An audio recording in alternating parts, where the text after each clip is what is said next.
infrastructure is crumbling this evening as the NintenByte Podcast continues its unprecedented rise. In cities across the globe, fans are rioting. The Pentagon has issued a statement describing the NintenByte Podcast network as a pixel-based prophecy. Some say the rise was foretold, others say it's just a really good podcast. We're talking twisted nipples, milk, and a sock puppet who doesn't talk. It's dangerous to go alone. Watch this.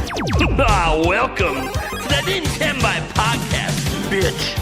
That's right, ladies and gentlemen, you're watching the greatest Nintendo podcast ever!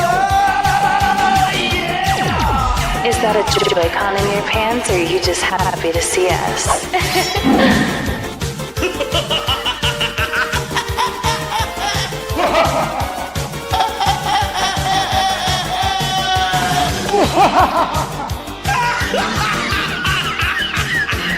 Shut up! Now feel the power.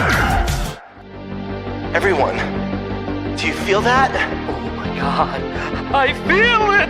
I feel it too, Gamer. What is it? It's the power of our podcast, I feel it! This is rad, NintenByte. So rad. Power.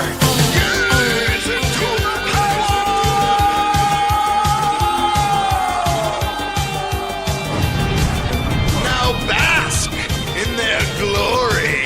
I'm Nintendo Brian. Oh baby.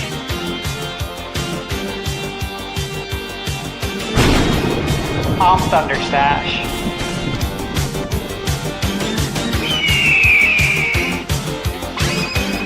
I'm Gamebird Classic.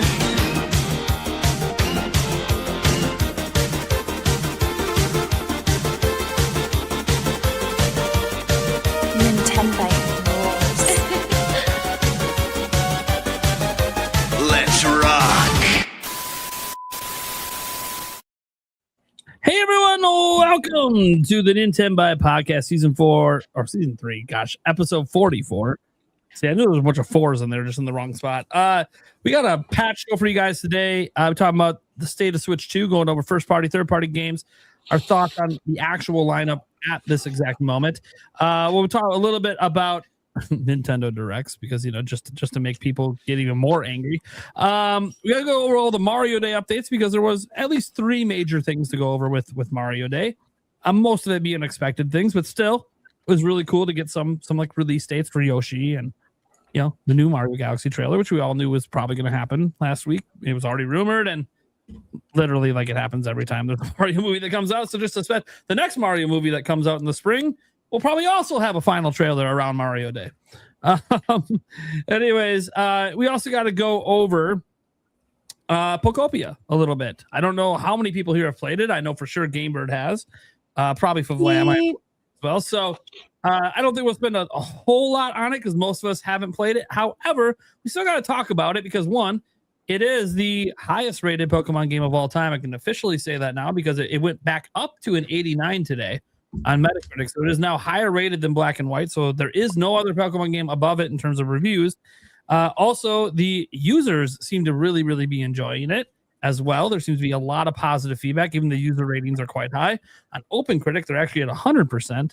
On Meta, they're at 8.4. I don't know if there's review bombing going on, or maybe that's just the way that the people feel. I guess we'll find out when we talk about it. And then Pokopia, just kind of breaking news that happened a little bit before the show started. Pokemon Company Nintendo released the sales update, which we always knew they were going to do. They do it anytime the game is performing really, really well. 2.2 million in 4 days, with 1 million in Japan alone. Man, that's the Pokemon. That's crazy. That's crazy. That is insane. Japan loves their Pokemon. And this is all with the fact they undersupplied the physical version. They undersupplied it, and it's been sold out worldwide. Just had some restocks today. Those restocks sold out. So the demand for the game is still large, because there's people holding out to get their game key card version.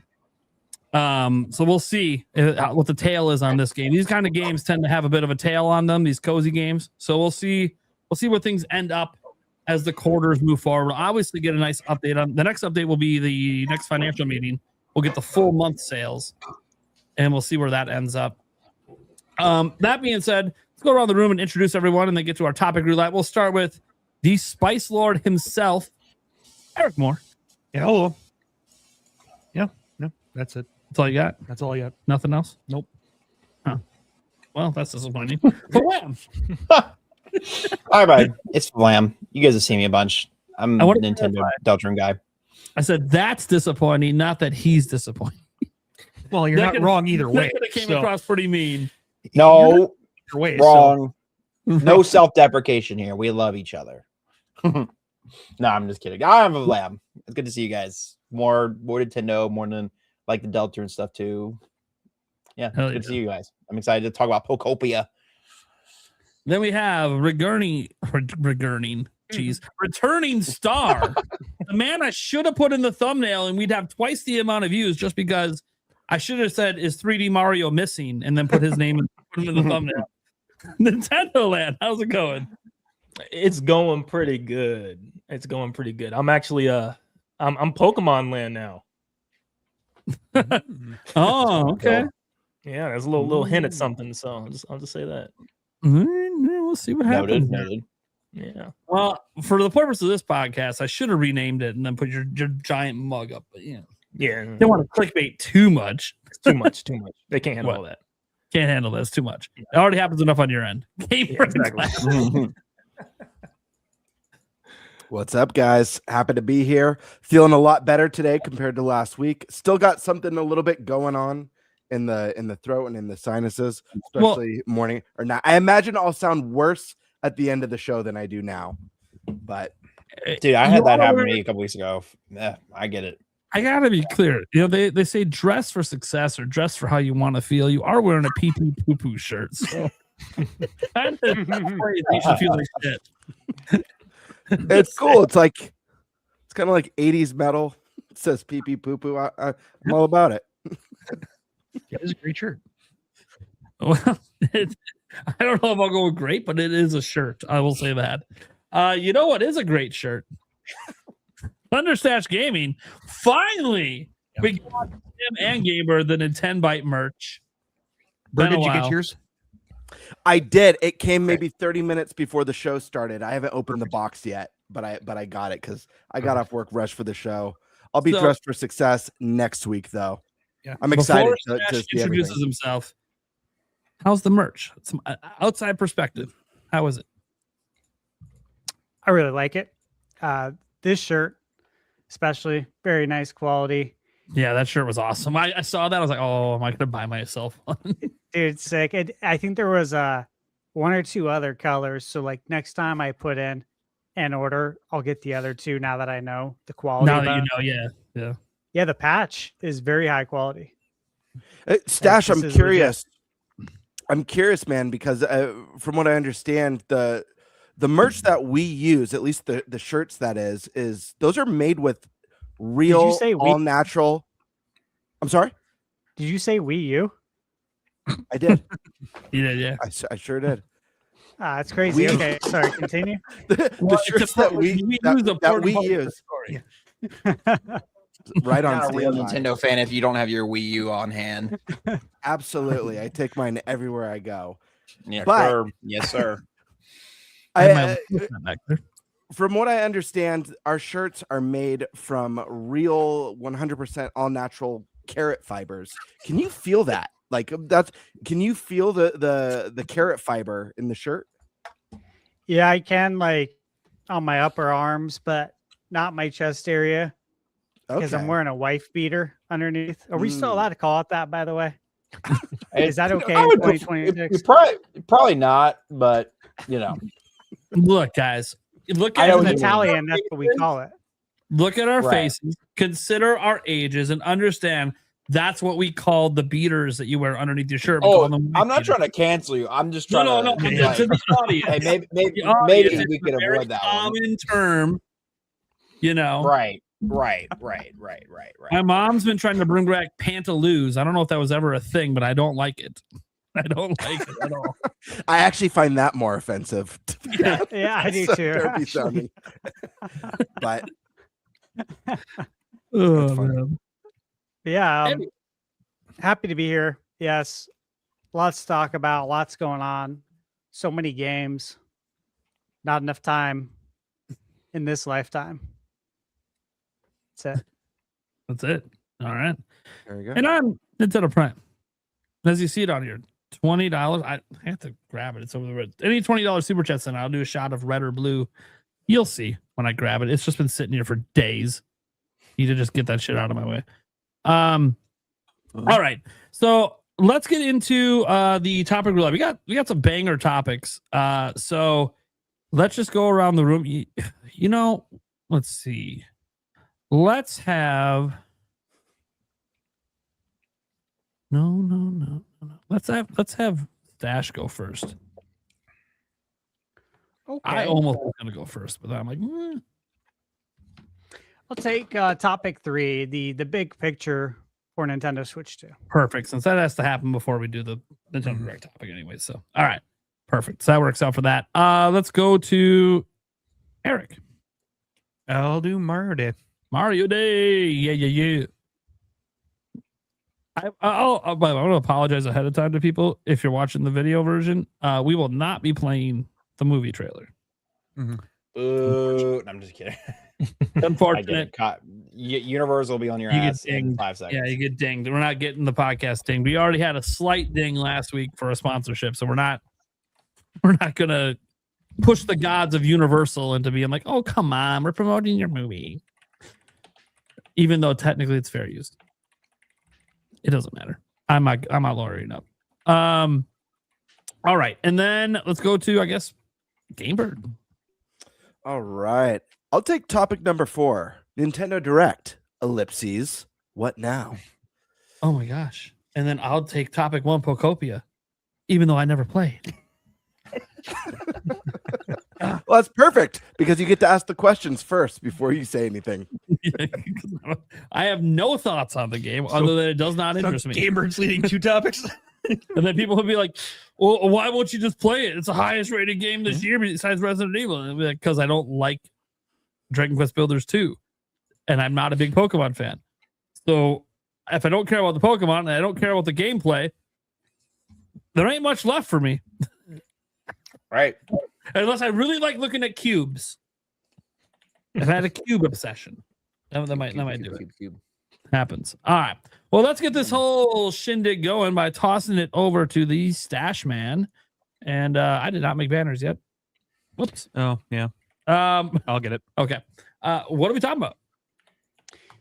All right, guys. So, as always, it seems like there's an ongoing discussion about the Switch's lineup, the Switch 2's lineup. Okay. And I think it's important that we all kind of discuss the first party lineup here. We'll start with that, and then we're going to discuss the third party and go over its merits and its faults. Okay. And, what are we? What, 40 days? I mean, no, 50 days? 50 days into the year? Is that right? It's about right. Yeah. 50 sounds right. No. Not very many. Probably almost 60. Probably No, it almost 60. doesn't. No, because 30 with January, 28 with February. That's 58. And now we're at 68 70. days. 70. Yeah. We're Not very days many. into the year. Many days. Yeah. The point 365 being- days. And as we all know, look, and if you don't know, now you'll know, the slowest time of the year is January, February for retail. Yep. And there's a reason why. And we talked about this before. But for the most part, games don't release in December because money has already been spoken for by the time Black Friday is come and gone. That's why you don't release games in December. Because it usually means they're not going to sell well. That carries all the way to about spring break every year, which we're about a week or two away from spring break, give or take, depending on where you live. Developers really don't release a lot of games during this period also, because again, people don't have money. They're waiting for tax returns, right? There's a lot of things here. So I think taking that into consideration also, when we discuss this lineup of games that have come out so far. And, I got a list here. It's pretty encompassing. But let me ask you guys, is there anyone who would like to talk first about first-party games, what your thoughts were on them from Nintendo? First-party efforts. Is anyone prepared to give their piece on that?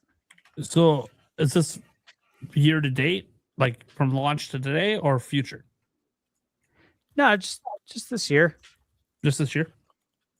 Yeah, what have we got so far, Yeah, from Nintendo, it's been Mario Tennis. And then we had Pokopia. I think that's technically it that's released so far. But then we also have Bella Bella Park DLC coming up. We have Yoshi coming up here in May. Technically Tamagotchi Life next month in April. It's a Switch 1 game. They've made it very clear it's a Switch 1, not a Switch 2 game. But still, you can play it on either one. And then later this year, we're supposed to get Rhythm Heaven, which I think Nintendo publishes. And then and that's a Switch 1 game as well. Whether or not there's a Switch 2 edition, we don't know. They haven't really showed much of that game yet. The Dust Bloods, which I think Nintendo is publishing in some territories. And then Fire Emblem. There's also Splatoon Raiders out there, but technically is not slated for this year. It's just TBD. So for this year, for sure, Fire Emblem, Dust Bloods, Rhythm Heaven, Yoshi, Tamagotchi Life. Those are like the last ones they have that haven't come out yet. That they've announced. Plus DLC. And there might be other DLC later this year too for other stuff. And then we had any Switch 2 editions outside of Xenoblade? Oh yeah, Xenoblade came out this year. We also had the Switch 2 edition Animal Crossing technically in January. Oh yeah. I think that's it. I don't think there's any other Switch 2 editions announced this year. Or Nintendo for first party. There'll probably be some more. Yeah. Oh, undoubtedly. Yeah. All right. So with that said, Nate, how are you feeling then about this lineup thus far? First half of the year, not good. It feels so. It's not that there's not a lot of good games. I want to be clear about this. I think the games are fine. Pokopia is an 89 for crying out loud. Yoshi's probably going to be pretty good, right? Tamagotchi Life. If you like the first one, you're probably going to love the second one. Looks just as zany as the original. But like one, I don't care about Switch 2 editions for the most part. Even though the Bella Bella Park DLC looks better now, and we'll talk about that later. It still isn't like it's DLC. Like I get excited for new things, new games, not just content added to old games or just upgrades to old games. Like that's fine, but it's the beginning of a gen. I want my upgrades to come later. I want it to be like years from now. Right now, I want new stuff that like when you release DLC, like the Bella Bella Park stuff, a lot of that just feels like, well, they could have did that on Switch 1. They're just not doing it on Switch 1. So I don't really get that excited for the Switch 2 editions from Nintendo, even when the DLC is actually good, which again, the Bella Bella Park one does look like it might actually be worth it. Looks a lot better than I realized it was going to be, which is good. But yeah, besides that, just look at the games. And Mario, when Mario Tennis is the only game in the first half of the year that I have any mild interest in from Nintendo, to me, that's just, I said it before. So far, the lineup for the first half of this year has felt lackluster to me. Now, that doesn't mean the games are bad. It's just for me personally.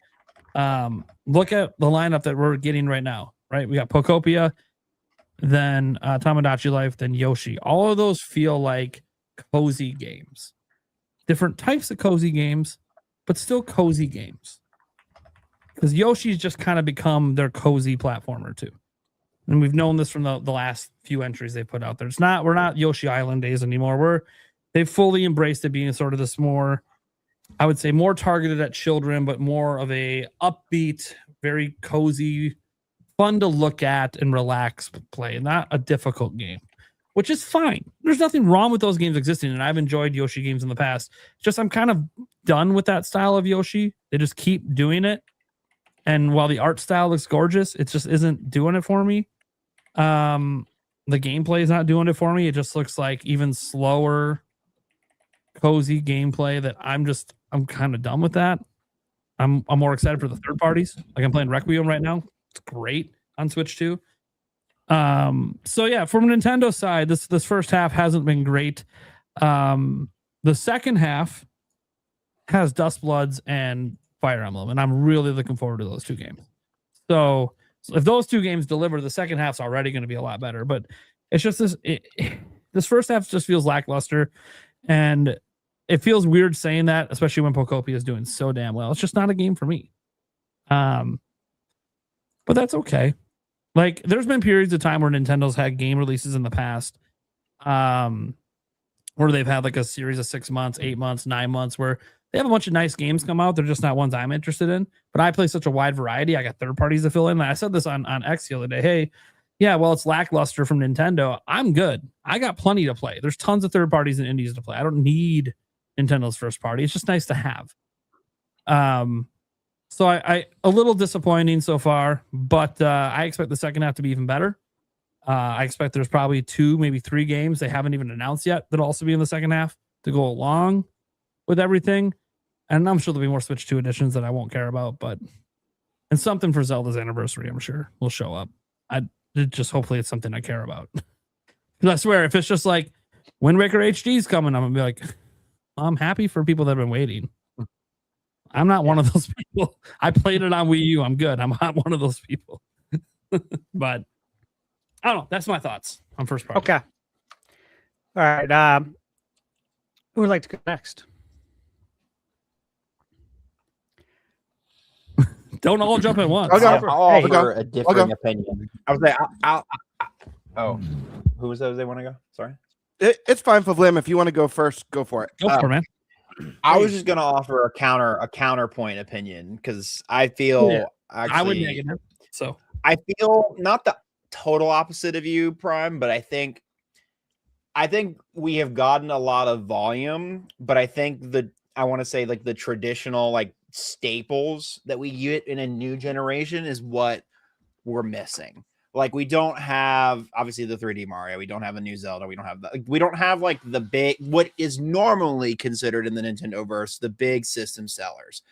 But we've gotten a ton of everything else that is just as good in quality, if not better. And I do agree with you that it's unfortunate that like a good chunk of that is just basically DLC and upgrades with the Switch 2 editions.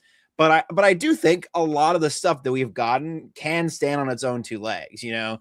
But that's I don't know, like I think GK Bonanza is the biggest one that stands out to me, and then now Pokopia, obviously. I think also Prime 4 was supposed to be. I think they were expecting that to be more of a smash hit holiday thing than it was. It's fine. It's a great game, but I think that one unfortunately was suffered from the sunken cost fallacy of like it had this massive anticipation and it just didn't live up to whatever hype gamers wanted to give it, you know, or assign to it. Yeah, but I mean, I do agree though that I at least for this year, I think we'll get things that will be more, you know, okay, there's our holiday, there's our summer game, but I do think this might be a little bit more of a slimmer year than it was this past first year.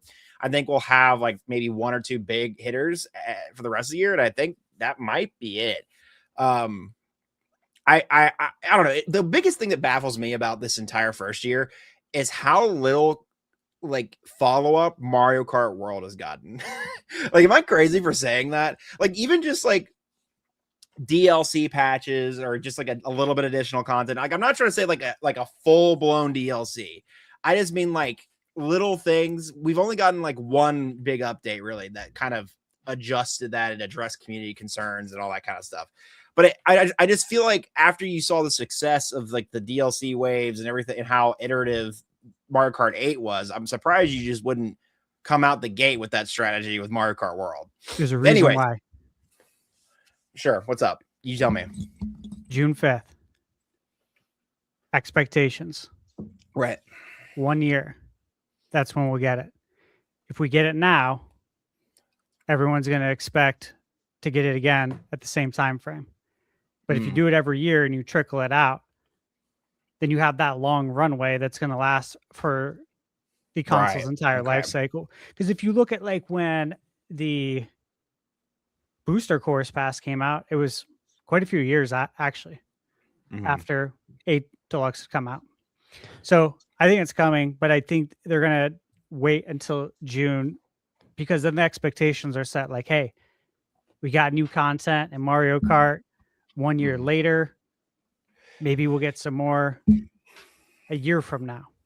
Right. But if we do it too early, man, you're gonna set them up for failure long term, in my opinion. Right. And I understand that. Oh, go ahead, Prime. Sorry, you have your I just wanted to also say that like Mario Kart's never gotten substantial updates in this first year. So like you're not the only person I've seen that like was like expecting like this roadmap of even just like 3 updates. And I get it, especially $80 game, right? Like I get the expectation, but Nintendo's never given us that expectation. It's always been years later that we got DLC. Now I do suspect that DLC is better planned out this time. So I think DLC will start later this year. And I think it's going to be paid DLC, and that's going to be a whole new wave of backlash, I'm sure. Right. But unless the DLC looks really, really good, then people might not complain, but we'll see. Well, I think it was also I think it was more of not necessarily an expectation of based on history or precedent, but more of that seemed like the logical thing to do based on their prior success of the DLC with Mario Kart 8. And I know it took them a while to get to that point with Mario Kart 8, but you would think, okay, well, right out the gate. Anyways, that's what I'm trying to say is more of like you would think they would adapt, but I don't know. Again, like Stash said, maybe it is a strategic. Did they say that DLC for 8 that not the one that was part on Wii U, but the one on Switch? Didn't they say that DLC only existed when they decided World was going to Switch 2?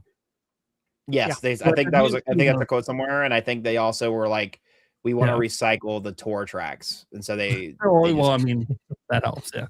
Yeah. So I kind of feel that DLC it's kind of just there by a happy accident of World just not going to be done in time. So. Well, and the free updates don't even have to be something paid, like, or they don't have to be anything revolutionary. But I'm just kind of shocked there was not like here's more costumes for Pauline and Donkey Kong for Donkey Kong Bonanza. Here's more like, little easy things like that. Now, I don't need like brand new tracks and all this other stuff, but like, I feel like you could use Mario Kart World as kind of this like launching platform to promote and also just like integrate with other games that are coming out at the time. Anyway, that's getting in the weeds of it. My stance overall though is I think it was a strong year one, and I just think that it was distributed amongst a lot of titles that aren't typically considered the staples and things that push the system, rather than like with Switch 1, you had basically Breath of the Wild out the gate and then maybe Mario Kart, and that was it for like the first year. But anyways, that's my take. Okay, cool. Bird. Yeah. I mean, here's the thing. I think this year so far has been fine. I mean, I really think it's been fine. I don't think there's necessarily a problem with the games we've gotten so far. I think Mario Tennis was surprisingly better than I think a lot of people give it credit for. It's not a masterpiece. Fantastic.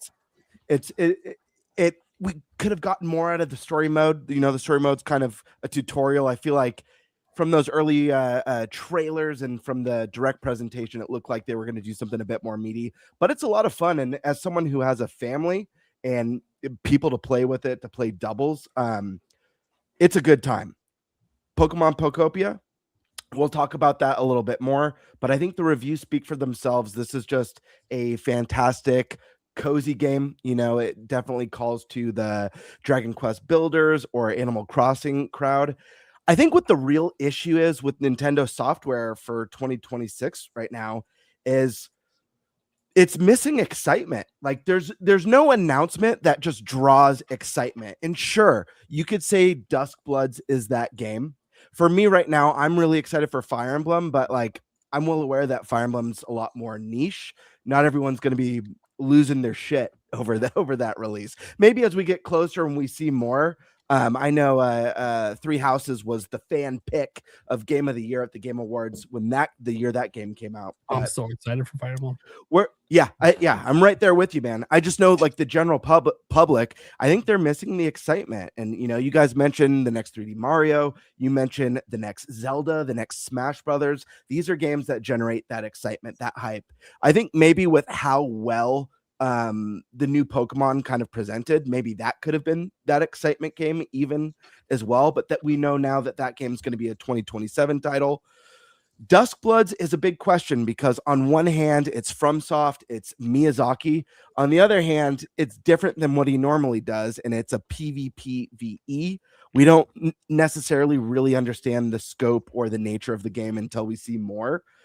This game could be a masterpiece.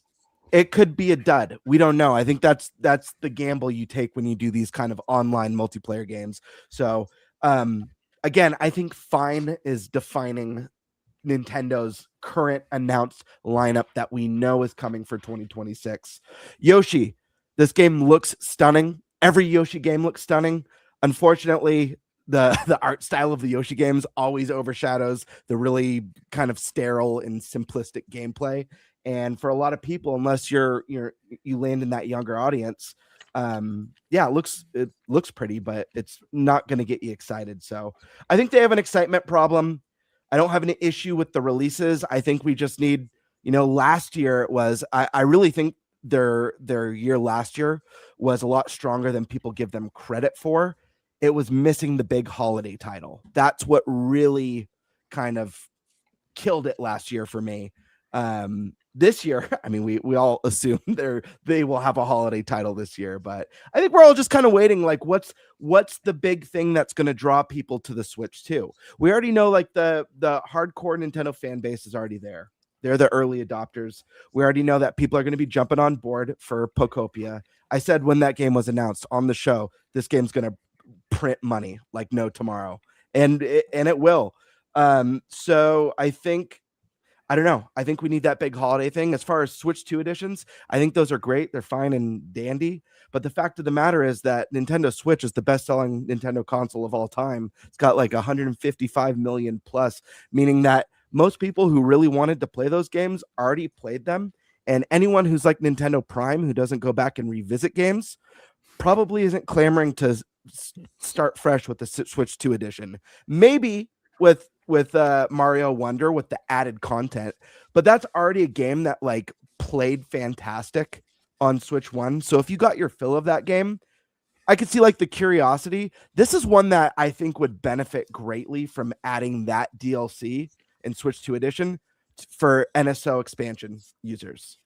And I think that should be the move for all these Switch 2. I think Xenoblade Chronicles X Switch 2 edition should be free for NSO expansion users. You know what?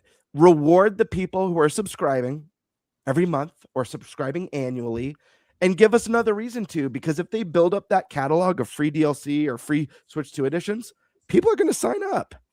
If there's a fat list of games with free DLC or free upgrades, people are going to sign up. That's my opinion. But yeah, I think fine defines the announcement so far. That's where I land. Okay. All right. Nintendo Land, how you feeling on Nintendo? Just the first party stuff right now. You guys really been hitting it on the head. I mean, it's fine.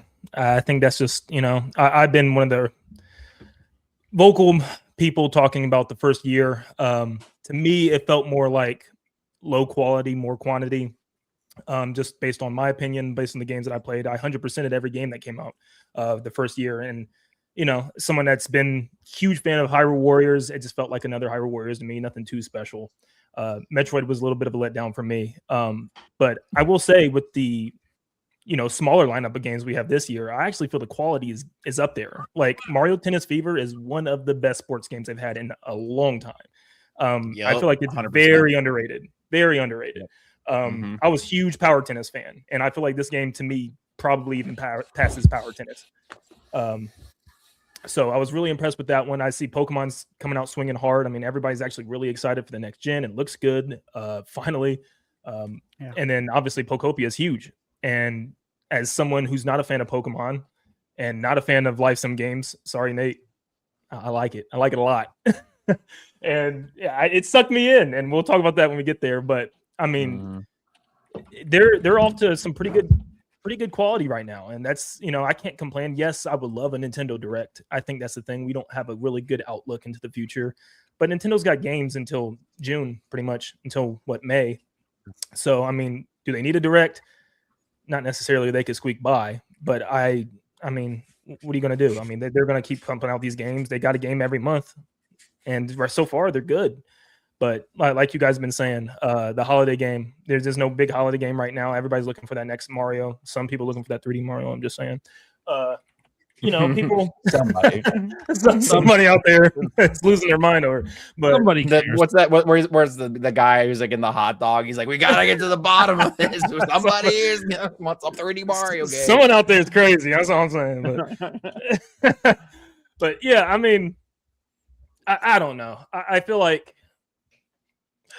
I have no clue to even when to predict this thing. People are saying June. People are saying April. People are saying they have inside sources saying March. I mean, I don't know. I don't listen to anybody anymore. I'm just like, you know what? Nintendo's going to do what they're going to do. We'll get into it more, the direct part. The only leaker I trust is Nate the Hate. When Nate the Hate says it, that's the word. And otherwise, don't trust it. I don't know. I heard the bird is the word. Yeah. Standard. That's what I heard too. That is Amazing. standard. Standardized and standardized testing. SOP. Well, Standard operating procedure. We all go by. Right. It's way of life.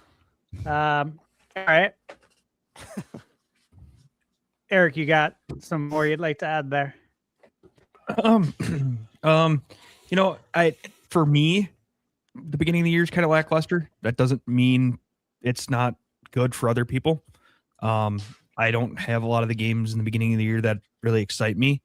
That's kind of why I'm hoping for a Nintendo Direct, and I want to see some nice big new juicy titles coming out.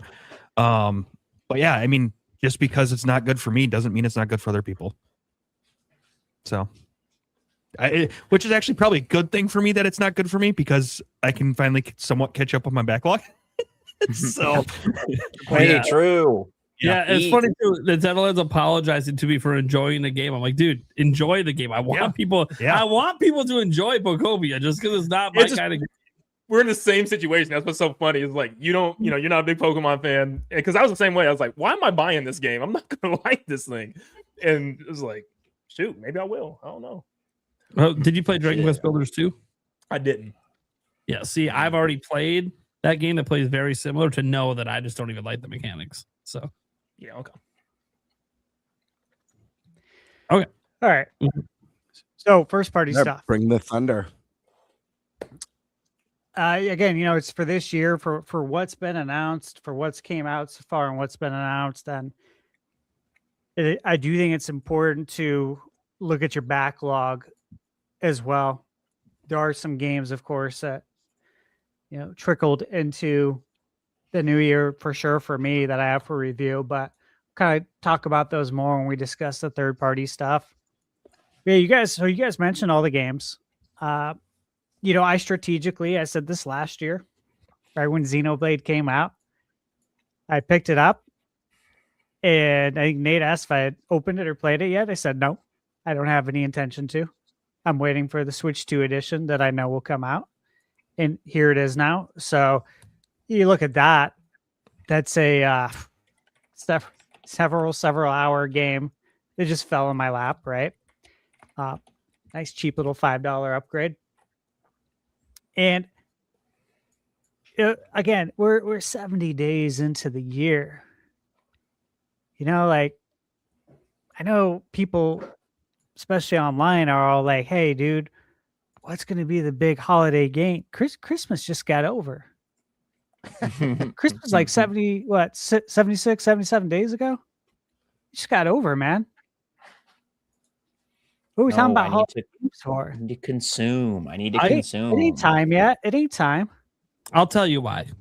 Because a lot of them are like me. This first half ain't shit. We want stuff to look forward to.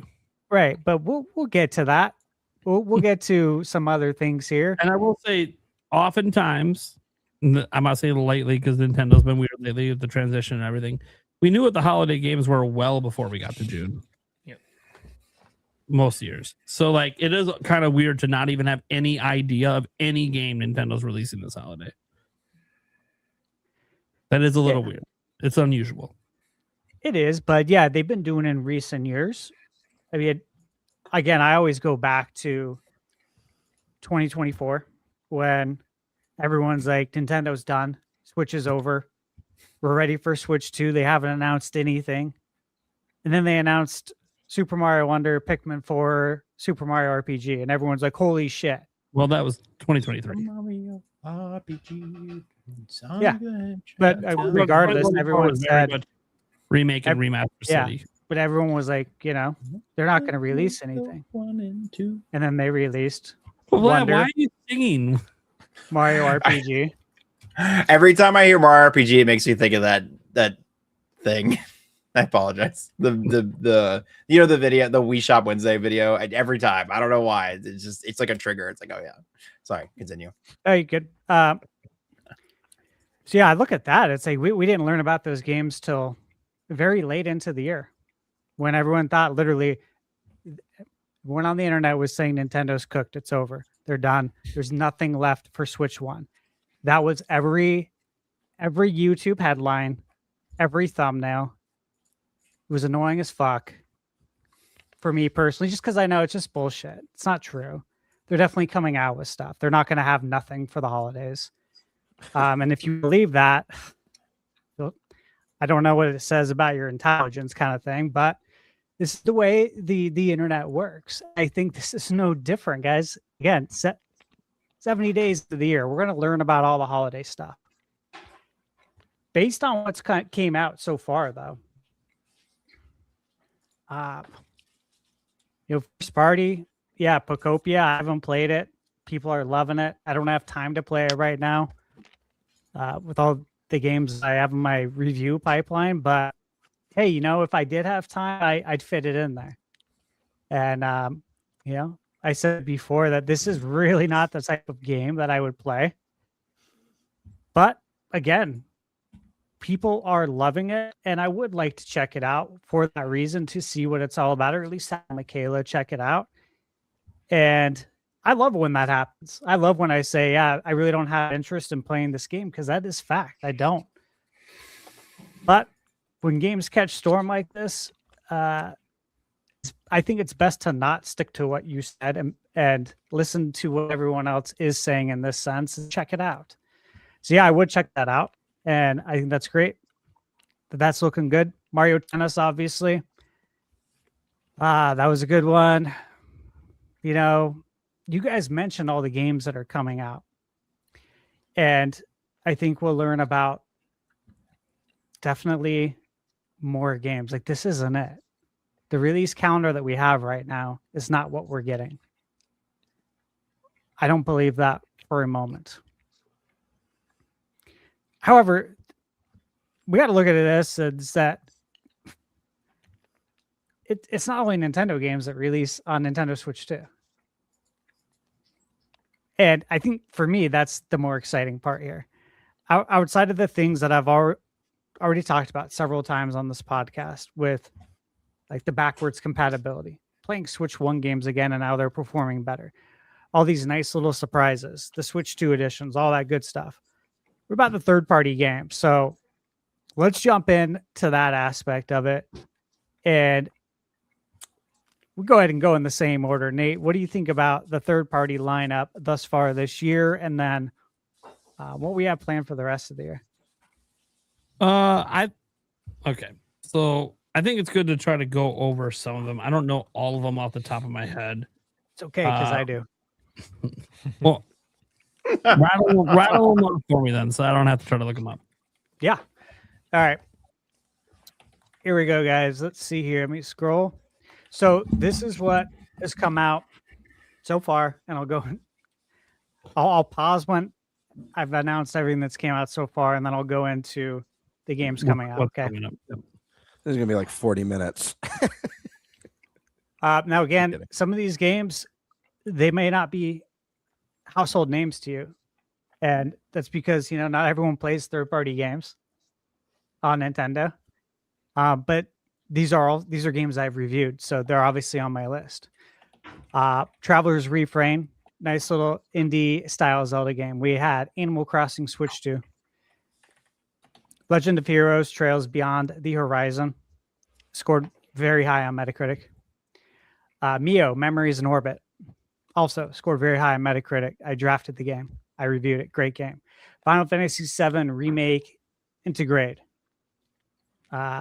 Huge flagship third-party release. Escape from Ever After. Again, indie title. If you're a fan of Paper Mario, you should play this. Dispatch. Jimmy and the Pulsating Mass.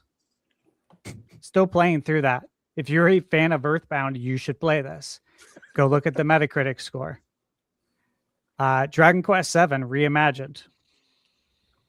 Very long game. Definitely get your money's worth. PGA Tour 2K25. Super Bomberman Collection. Mario Tennis Fever. Yakuza Kiwami 3. Rayman 30th.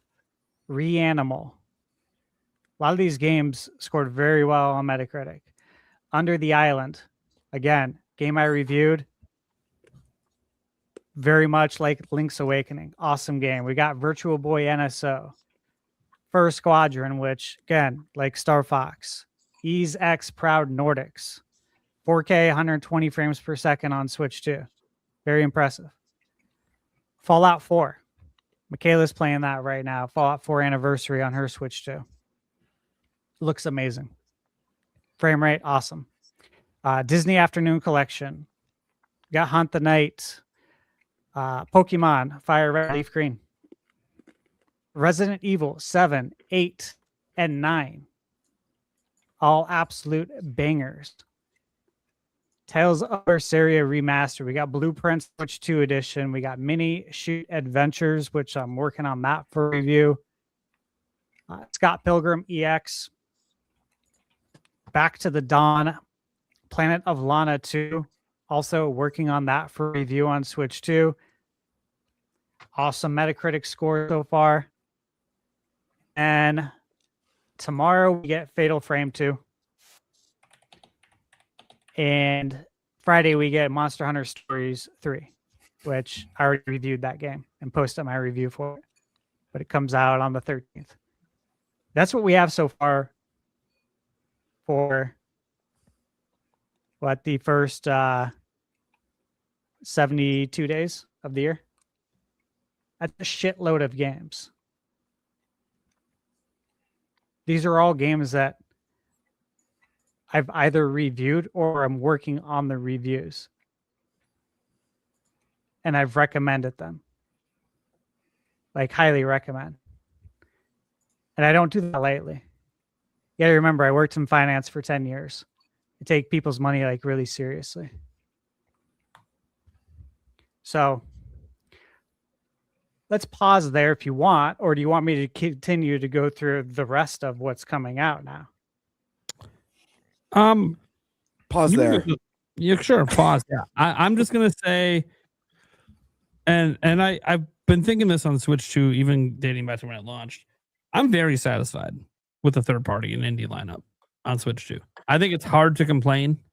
I understand people sometimes want all the AAAs all the time, and I get that. And we are getting more of them than we were accustomed to on Nintendo since like the GameCube days, and even probably the SNES days. Yep. But so I've been really satisfied. I do want to see more. The only critique I have is more and more of the games I like to see be day and date. We are seeing that more often, but we're not quite there yet where everything's day and date. I think that's going to change as the generation goes on and people have dev kits for longer. I'll just give an example. Like, obviously we couldn't give Final Fantasy VII Remake and Rebirth day and date because the system wasn't even out yet. But I think Part 3 is going to be day and date. So and Pragmata is day and date, right? That hasn't come out yet. That want to get mentioned next. Obviously Resident Evil Requiem, that was day and date. So we're starting to see the day and dates happen more frequently, and I think that's going to continue. That's like my only critique is like just having to wait sometimes when it feels weird that everyone else is enjoying that day one hype, but then Switch 2 owners got to wait. Feels weird. One game not mentioned, Borderlands 4. I'm mentioning it. It doesn't have a release date. I think that game's coming out. I think it's not even on my Excel sheet. Yeah, I think it's canceled. I think that game. That's how I feel about it. Yeah, sucks too because I was looking forward to at least trying it on Switch, and it's like I just don't think that game's ever. Well, I mean, at least we did. I mean, I got to play it. Yeah, technically, I did play the demo, but I was say, didn't we all play the demo at West? It was rough. Yeah. It was not in a very good position. Yeah. Yeah, and that's probably why they didn't launch it. And then, well, there's a whole lot of reasons. That game just had issues all around. That said, I've been very, very, very happy with the third parties and the indies. This is why I said in my post, like, even though I find Nintendo's lineup for the first half lackluster for me, that doesn't mean that I'm complaining that I have nothing to play because I don't just play Nintendo games. I've got lots to play. I'm literally playing Requiem right now. And then after that, going back to Dragon Quest 3 on my backlog, so I can hop over to 1 and 2, and I might take a break after that and go to Octopath instead of 7. Yeah, because lots I want of hours zero in. Yeah, I want to. That means these are RPGs, so like there's a lot of hours in these. So I definitely won't be 100%ing them. Probably just beating the main story, but that's good enough for me at this stage in my life. It's not a whole lot of games I even 100% anymore. I think the last one I 100%ed was, I mean, Tears of the Kingdom, but besides that, Zelda's just different for me. Maybe Odyssey. That's how long it's been since I've 100%ed something. And I didn't really mean to. I just got kind of addicted to moon hunting for some reason. Yeah. I don't know why. That's like the best way to 100% a game. Yeah. Yeah, a lot of it wasn't even like hard. Like there's moons everywhere. It's like a little dopamine hit. So I'm like, oh no, I gotta find them all. I can't leave this level until I find every single one. But yeah, besides that, I look, the third party stuff I've been very pleased with. That's really all I have to say on it. It's not perfect if you're looking to get everything day and date and every single major third party over, but it's getting there. And the important part is when we do get them, they're looking and running well.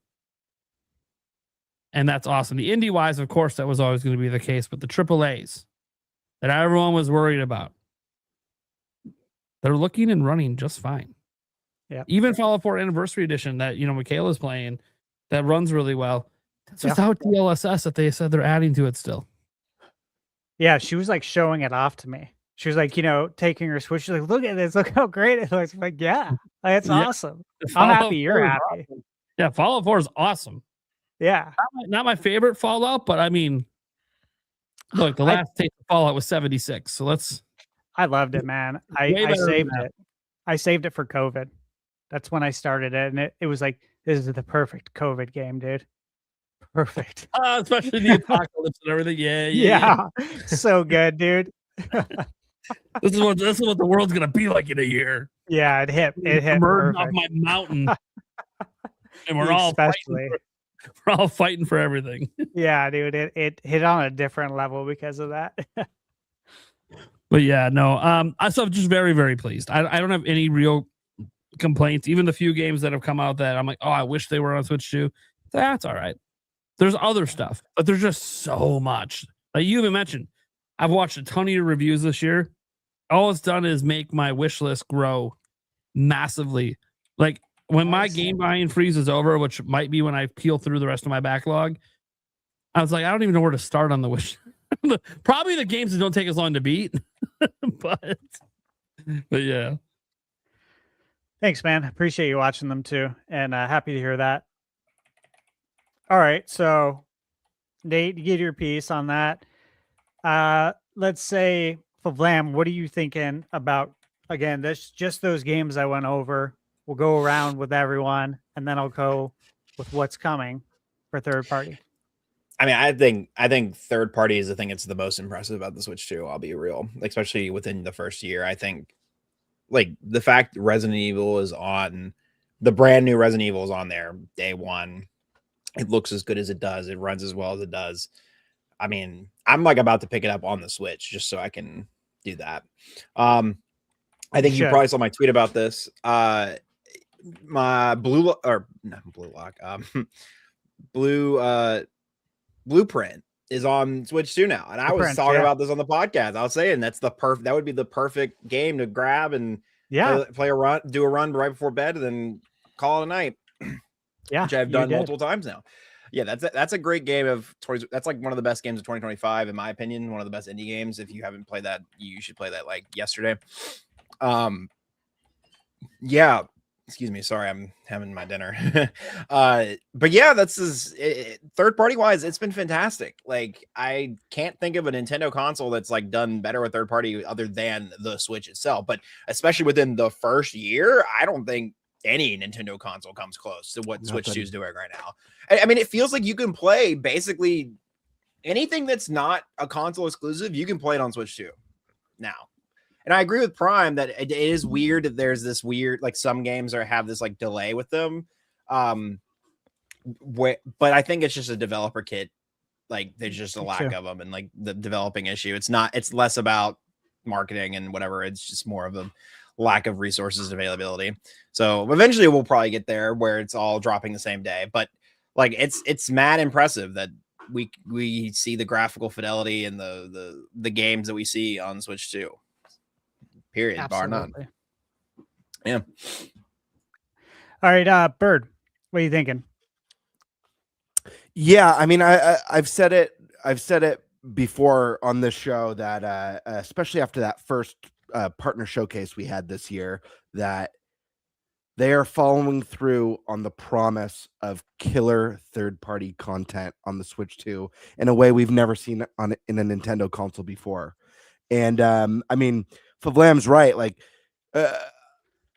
in some ways, certain things are we're going to be waiting on. There's going to be some delays, but the fact that we're already seeing like huge day and date third-party releases like Resident Evil 9 that really pushed the envelope for what a lot of people thought was possible on the Switch 2 tells me that, yeah, maybe like this first year and a half, we're going to be getting some of those older ports that, a lot of us maybe would have wanted a couple years ago, your RE7s and 8s and Kingdom Come Deliverance and Cyberpunk.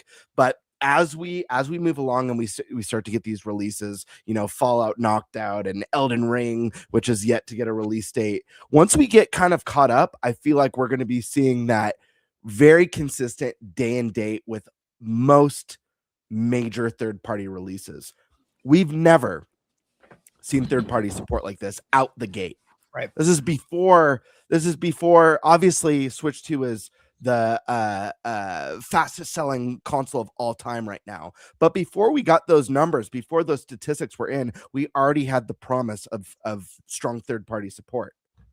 And everything we've seen since then, it's gotten bigger, it's gotten better, and it's gotten stronger. And more developers are getting more and more vocal about how they'd like to see their games land on Switch 2.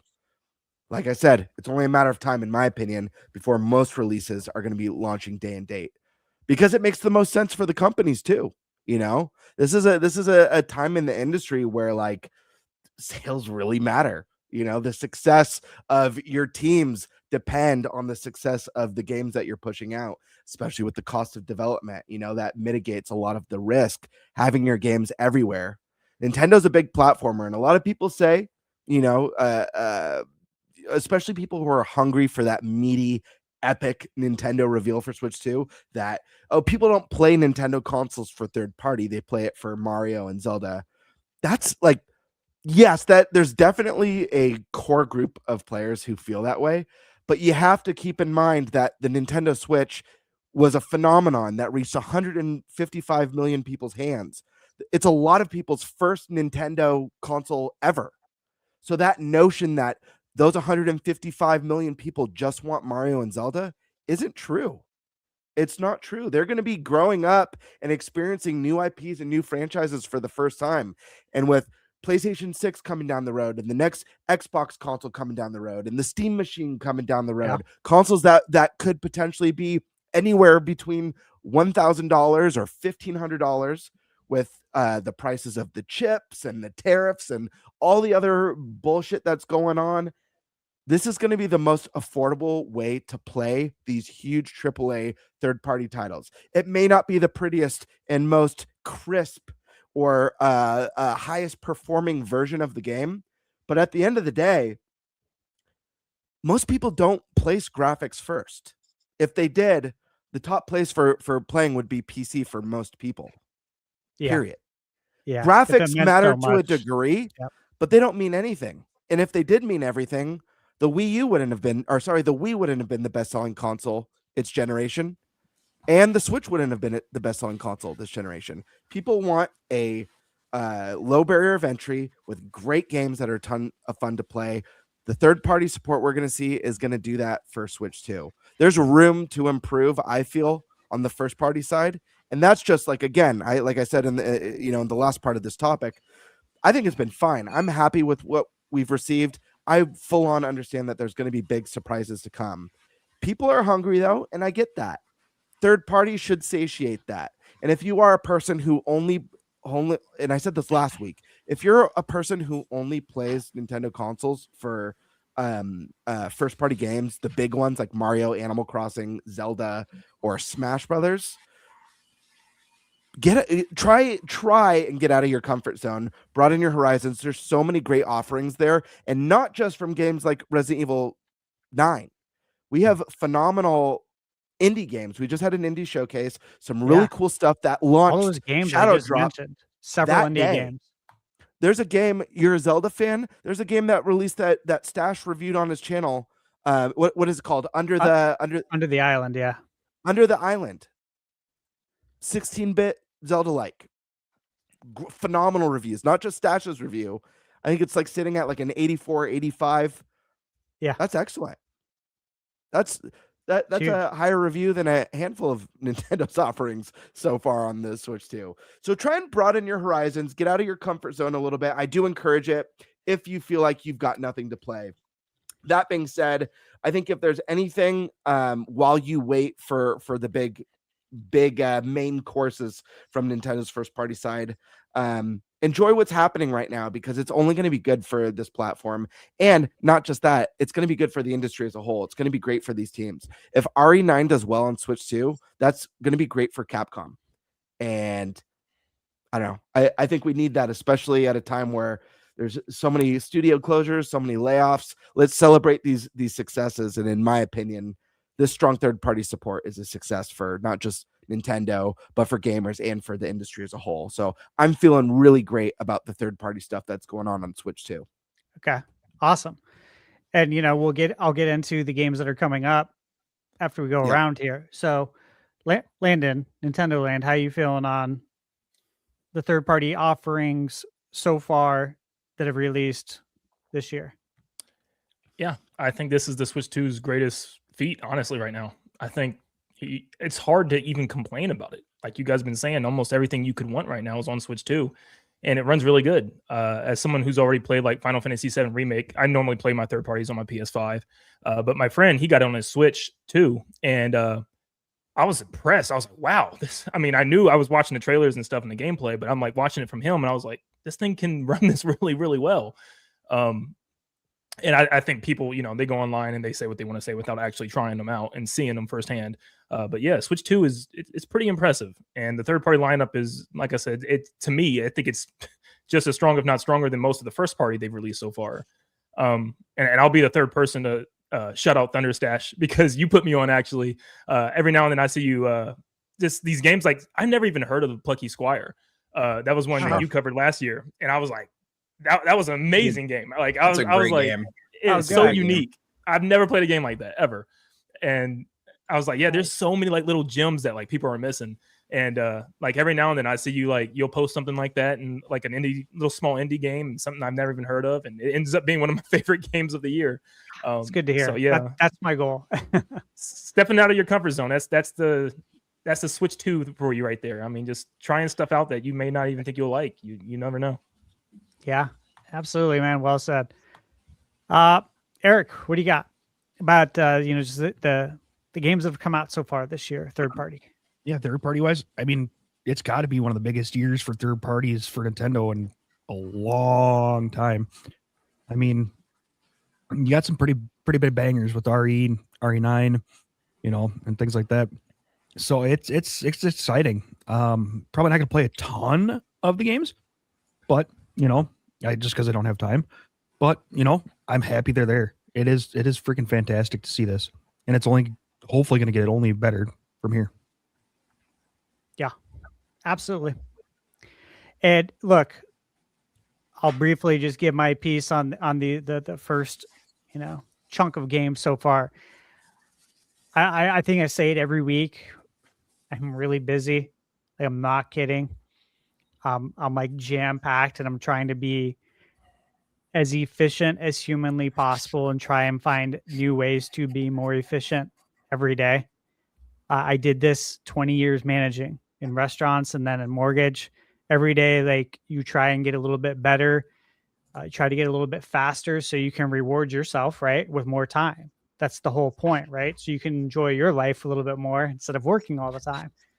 Now, for me, what I'm doing now, it's work, but I love it.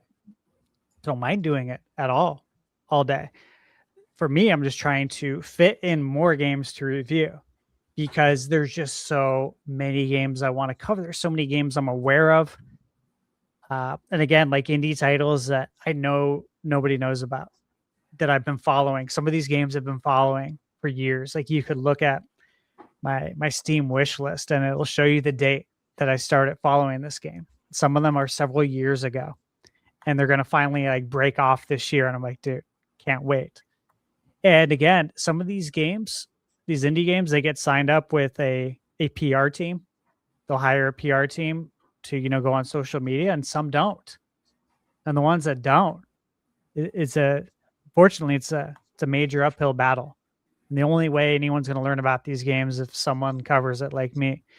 And as you guys know, most review websites are not going to cover these games because they're not going to get the views that they want. And it's sad. But that's the reality of it. But I don't care about that. And that's why I cover it, because we got to cover the games that you believe in, right?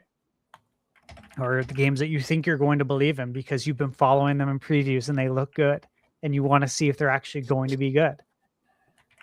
With that said, yeah, tons of games. I have a lot to review, and I'm working on a lot right now. A lot of these games that I mentioned. With that said, though, and again, I'm very impressed with third party so far. But dude, this is where it gets nuts. Because there's a lot of games coming. I'll rattle these off. Okay, obviously Fatal Frame tomorrow. Monster Hunter Stories 3 on the 13th. Monster Hunter Stories 3 is a massive game, by the way. I reviewed it. I posted my review, right? Reddit embargo. I think it was on Monday. Dude, that game is addicting. Let me just say that. You lose time playing it. If you've played Dragon Quest Monsters, like, I really enjoyed Dragon Quest Monsters 3 on Switch. And there's a lot of addicting elements there. This reminds me of that, but grander on scale. It's Monster Hunter. There's like Pokemon vibes to it for sure. But it's also like an RPG because you do control your character in battle as well. So it kind of takes the best of a lot of things and puts it into a game, which I appreciate. And the battle system is very cool. I won't even try to explain it though, because it's a lot. Okay, so Dead Zone Rogue. Don't know how that will do. That was just at the indie showcase we had last week. That's the first-person shooter. I don't know. Fallen Tier: The Ascension. Just got a review code for this 2 days ago. This game has been in development for several years. Metroidvania. Very excited for it. Shadow Tactics: Blades of the Shogun. Also a indie game that I'm reviewing. If I recall, let me see. I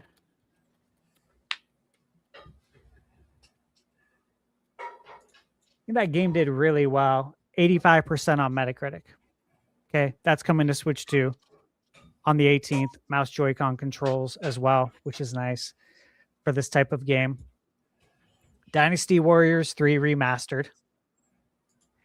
Ariana and the Elder Codex by Idea Factory. Looks very cool.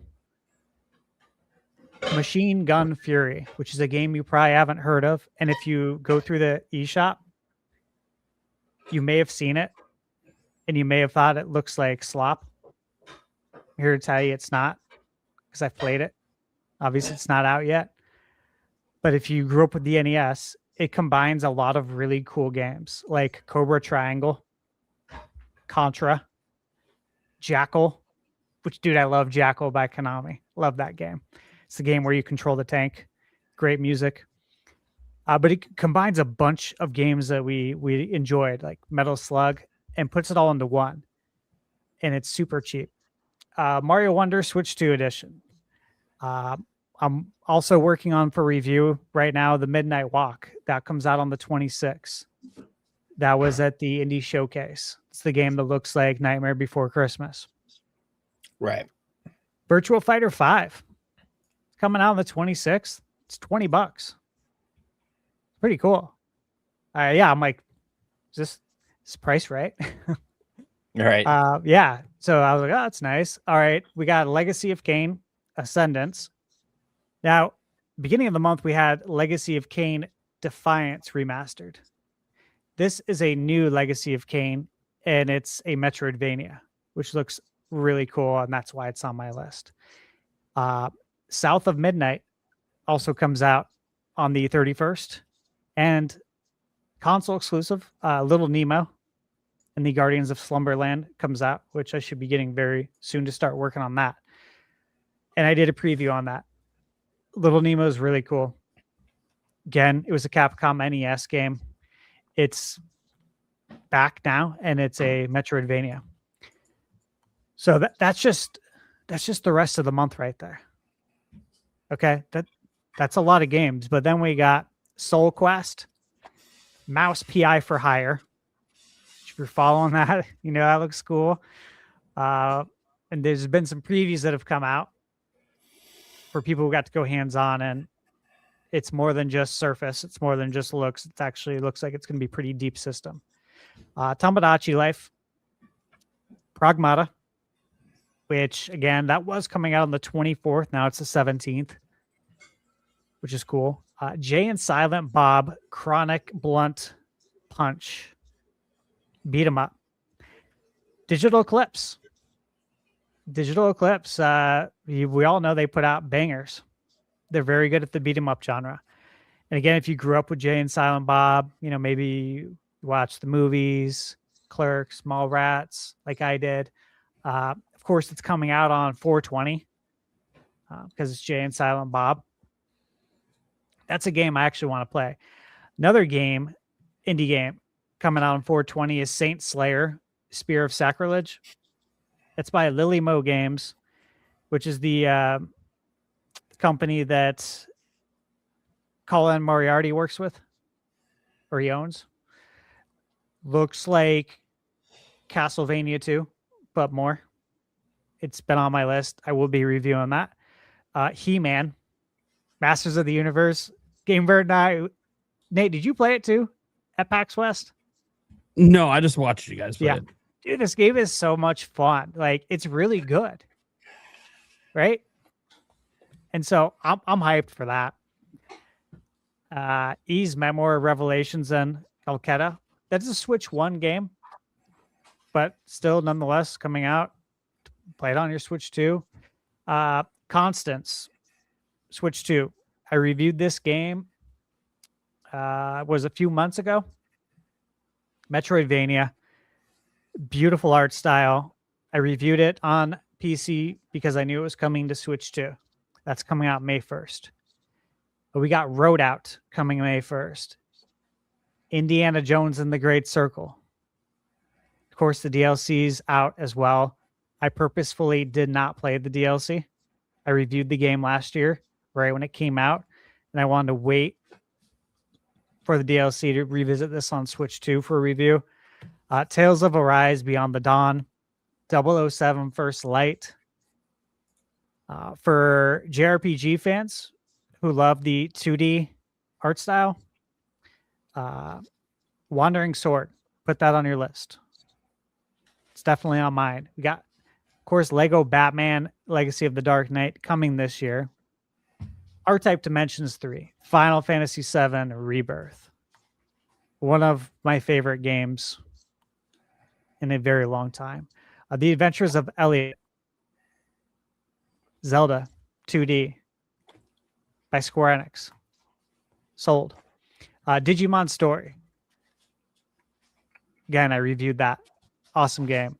And oddly enough, the Switch 2 release is going to have better performance than the PS5 release that I reviewed.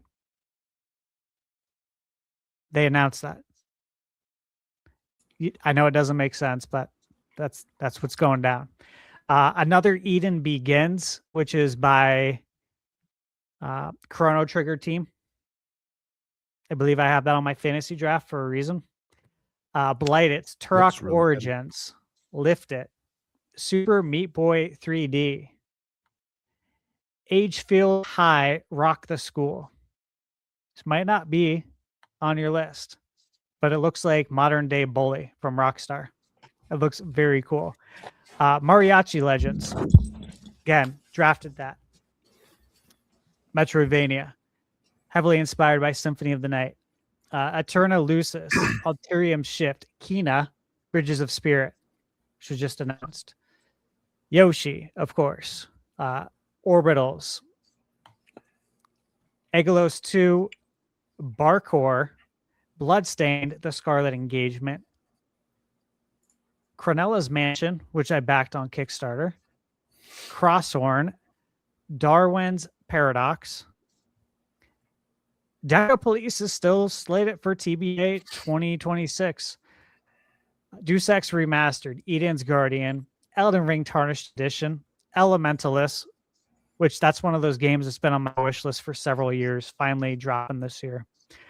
Enter the Gungeon 2, Hella, Kingdom of Night, Kingdoms of the Dump. Reviewed both of those games on PC because it was coming to Switch 2. Marvel Maximum Collection, Mina the Hollower, which again, there's a lot we know about this game that we can't say. But something to be excited about. Mira and the Legend of the Jinns. This has been on my, again, wish list, I think, for a few years. To me, this is confirmed. We'll see. Monster Hunter Wilds, I do still believe that's coming to Switch 2. We just need stories to pass. Moonlighter 2. That was just at the Indie Showcase, and I have it on early access on Steam. Awesome game. Oblivion Remake. Pokemon Champions. Professor Layton. Quartet. Again, JRPG fans, you need to have that on your list. Skinwalker by Team 17. Tales of Fate. The Dustbloods, obviously. Oblivion, The Eternal Life of Goldman, The Transylvania Adventure of Simon Quest, probably one of my most hyped games this year. Toxic Crusaders, and Wolfhound. These are all games that are on my list, okay? I am not an all-encompassing resource, but these are games that I am genuinely interested in covering and am going to do my best to cover, which means there's more games. Again, we're 70 days into the year. We don't even know. We may not even know the half of it. That's how many more games could be coming. So with that list now out there, how do you feel then about what's coming for the rest of the year? Nate? Same as I felt so far. Good list. Only more is going to keep coming. That's the thing. There's going to be other partner showcases, other Indie World, Summer Game Fest, and everything in between. There's going to be so many more even announcements beyond all of that. So, I mean, look, as everyone said before, third party has been one of the best things about Switch 2 because we haven't seen this level of third party support. I mean, the indies have been pretty strong for a while, but the AAA space, we haven't seen this level of third party support. I mean, seriously. It might be, I don't want to quite say it's a SNES days because SNES got literally everything and we're not there yet, but it feels already better than the N64 days that came right after it. So easy. So it's almost back to, like, let's just put it this way. Nintendo's almost back to just getting everything, which is awesome. Because then the only things they won't have will be the PlayStation exclusives. and obviously, PC exclusives as well. But anything multi-plat, we're getting to the point they're just going to have it, and that's awesome. And by the way, I remember us talking about this for a whole year. Well, one of the big hopes for this system was it just needed to be powerful enough to get the games. Yep. So far, so good. I agree. And again, like Resident Evil Requiem, I posted my review for that, and it was on Switch too. I cannot believe.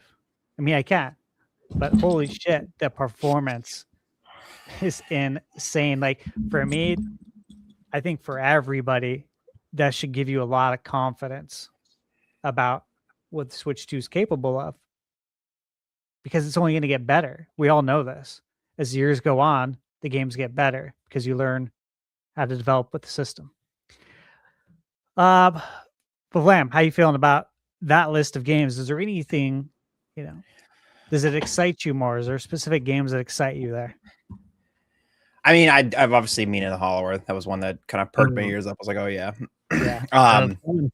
Love that one. Obviously we have insider information, but I won't go any further from there. But yeah, there's also oh Jesus, what else? It just impressed me how many things are coming to Switch 2, even we know you wouldn't think they would be possible to come to Switch 2. Kind of reiterating that point before, like, wow, it really is just like any game that's most games that are on Steam and most games that are multi-platform, you're gonna have a version of it on Switch 2 to play. So it just gives me more confidence. That's I'm just like, wow, yeah, we're in a golden age of third party on Switch. Yeah, absolutely, man. Right. Bert, how you feeling about that list of games? I'm feeling really good. I had to step away for a moment, so I don't know if I didn't catch the tail end of it, but I know for me specifically, one of the ones third party that's coming to Switch 2 that I'm looking forward to playing. I got to dabble a little bit on PC, but I really don't like to play PC games because this is not just my like studio for making video game content. It's also my work office for my 8 to 5 every single day. So any time that I could spend out of here is time where I get to relax and enjoy the things I love. So with that being said, I'm really, really, really excited for the opportunity to play the Elder Scrolls Oblivion on my little hybrid. Me too. Switch 2. That to me is really exciting. And I think I heard you mention Deca Police. That's a game I've been really excited about since it was first released. Obviously, it's a game that's been delayed a bunch. I think it was originally supposed to come out in 2025, had a release date. It's been pushed to this year. We don't have a date yet, but it's level 5, and they've made some of my favorite RPGs throughout the years, and I think this one's going to be a unique sleeper hit. But yeah, all in all, I stand by what I said at the beginning of this third-party section of the topic. The promise of continued third-party support, stronger than we've ever had on a 3D Nintendo console, is extremely exciting, and something that I think everyone should be celebrating, because I feel like it only gets better from here. It's already great, it's already fantastic, and it's only going to get better. So yeah, it's the biggest thing is that we don't know all the games. I am not an all-encompassing list. There are games that I miss. There's so many games that aren't announced. The development will get better over time. We're only 9 months into the console. So yeah, just everything's only going to get better from here. Let's see. Nintendo Land, how you feeling about those games coming up? Anything that excites you? A lot of games. I think the two for sure, probably Orbitals, because huge fan of the It Takes Two, and I forgot the other one. I'm not thinking of the name. Split Fiction. Dude, those games are so good. I can't recommend them enough. So having like another co-op multiplayer game, I'm here for. It looked awesome. And then Pragmata, probably. I like the unique combat with the little puzzle solving before you shoot. I thought that was pretty cool. So yeah, I mean, there's a lot of games to play. Absolutely. Yeah, those are great ones too. Very excited for both those. Eric, how you feeling? Yeah, that is a laundry list of games. Excited. Not sure how many I'll pick up, but man, it's exciting to just hear a boatload of games coming. Yeah, I know, dude. It's heavy. I see this list every day. And I'm like, I don't know how I'm going to do this. I don't. And I really want to, right? I really do. But yeah, it's massive, dude. And just more games are going to be at it. More things will be at it. Nintendo will randomly announce stuff.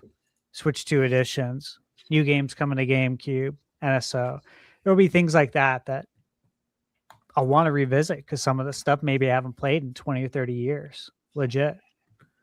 You look at N64 stuff. Eventually they got to release DK, right? Right. I'm going to want to revisit that. I haven't played it since it came out. I have it on the shelf up there. But I haven't played it since it came out. I played it, beat it, moved on with my life, and I'd like to see that again. Stuff like that you just can't plan for, but when it does happen, you're like, oh shit. It's like with Pokemon Red and Green coming out. You're like, oh man, it's been so long. I kind of want to, jump into that. Or Pokopia. I don't have any interest in that kind of game. But God, everyone's loving it. It's like, all right, this is not a time to be stubborn and stick to your word. This is a time to be like, yeah, let's try it. Everyone's loving it. Those are the things that you just don't factor in. Or those random things you'll see on Twitter from some developer, some indie developer saying their game's coming out soon and you've never heard of it. And you're like, oh my God, this game looks so good. Now I have to put this on my list. Stuff like that is just going to make this year absolutely nuts. Again, I just went over that list to give my piece, guys. Obviously, I'm really excited for everything coming out. I think you know that because these games are on my list. And there's just several that we don't know about. And that too is exciting. But I will say that now, what's our next topic, Nate? I don't know, Eric. What is it? Mario. Okay. Mario. We're going to get into, obviously, the direct topic later. But I want to just say that this is why I don't think about the direct. Like when I get DMs asking me about directs, or I get tagged, on Twitter asking me about when's the direct and this, and I tell you guys, look, man, focus on the controllables in life. That's one thing you can't control, and you should probably apply that to everything. Probably the best piece of advice I can give anyone. I've been giving it for I think for probably about 2 decades. Is just focus on the things you can control. There's only so many things you can. You can't control when a direct's going to be. You can try and make an educated guess. That's it. But when you have this many games out right now, look, the games I mentioned are just Switch 2. I didn't mention like Crimson Desert coming out next week. You know what I'm saying? Like if you own multiple consoles, holy crap. Like if you have, I would say Xbox, they only have one exclusive that I know of this year. But when you look at PC, PlayStation, Nintendo Switch, go ahead, Nate. Well, you mentioned Xbox. They have quietly retired the "This is an Xbox" campaign. They deleted all signs of it. Yep. Just throwing that out there. I don't know if this is a new leaf for Xbox, but everything isn't an Xbox anymore. Yeah. That'll be interesting to see how that plays out. And obviously we have the Steam machine coming out as well. Again, that was reiterated again in the last week or two that it is still coming in 2026 despite everything going on in the world. Yeah. And so it's like, dude, oh my God, if you game on everything, it's just incredibly busy and you have to pick and choose. But even if it's just Switch 2 going off those games, holy crap, that is massive. And I still feel like we only know maybe half of it. That's the craziest part, is that more games are going to come out that we don't know about yet. So if you're not busy playing, broaden your horizons, level up, grow your palette. That's how you level up as a gamer. You try new things, try things you normally wouldn't. And look, what did I say about Pokopia? The thing with that is that it's a time thing. and I have too much already to review. But it's like, you should try that, man. Everyone's loving it. People who normally don't like it are loving it. That's why you should try it, right? Favlam, aren't you going to play it? I think I saw you tweet like, oh shit, like I got to get this, right? Yep. There's nothing wrong with that. That's a good thing. Like, that's a great thing for us to have to say. Like, oh man, I wasn't planning on it, but I got to do it. So I know that's a blessing. I was surprised too. I was like, wow, I really thought $70 was gonna be the floor for this generation, but it's pleasant surprise it's not. Yeah, absolutely. All right, let's toss it over then. Let's get into the Mario Day stuff. Mario, it's me, Mario.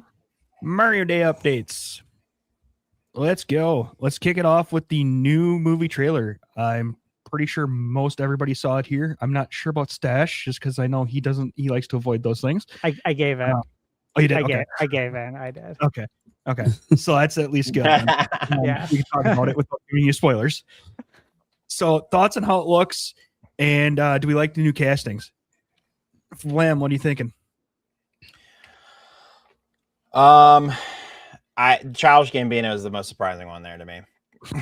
I'm pleasantly surprised, but I was just like, oh, wow, didn't see that. Yoshi's gonna start coming out rapping. He's gonna start singing Bonfire before we know it, No, but sorry, I love Childish Gambino. He's a great artist. Do you see Yoshi and Bowser doing a song? Wait, what? There's a Yoshi Bowser song? No, I'm just saying. Do you see it happen? That would be cool. Got Childish Gambino and Jack Black. I'm just saying. I don't think Yoshi goes like full talking though. I don't think he does that in the movie. I don't. If Yoshi doesn't talk, why'd they go with such a high profile name for his voice actor if he doesn't talk? Well, I could see them doing a bit where he doesn't talk most of the movie, and then there's like one scene where it's just Childish Gambino. He's like, "What the?" And, like, and everyone's jaw just drops. In the exactly. He's like, "I've been able to talk like this the whole time." You fucker. It is just this smooth, like Marshall Lee voice from Adventure Time. Yeah, exactly.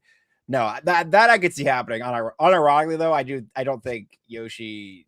I don't think he says more than just like Yoshi. I don't know. That's just. I think that's just what I. But I mean, maybe who knows? We could see. Right.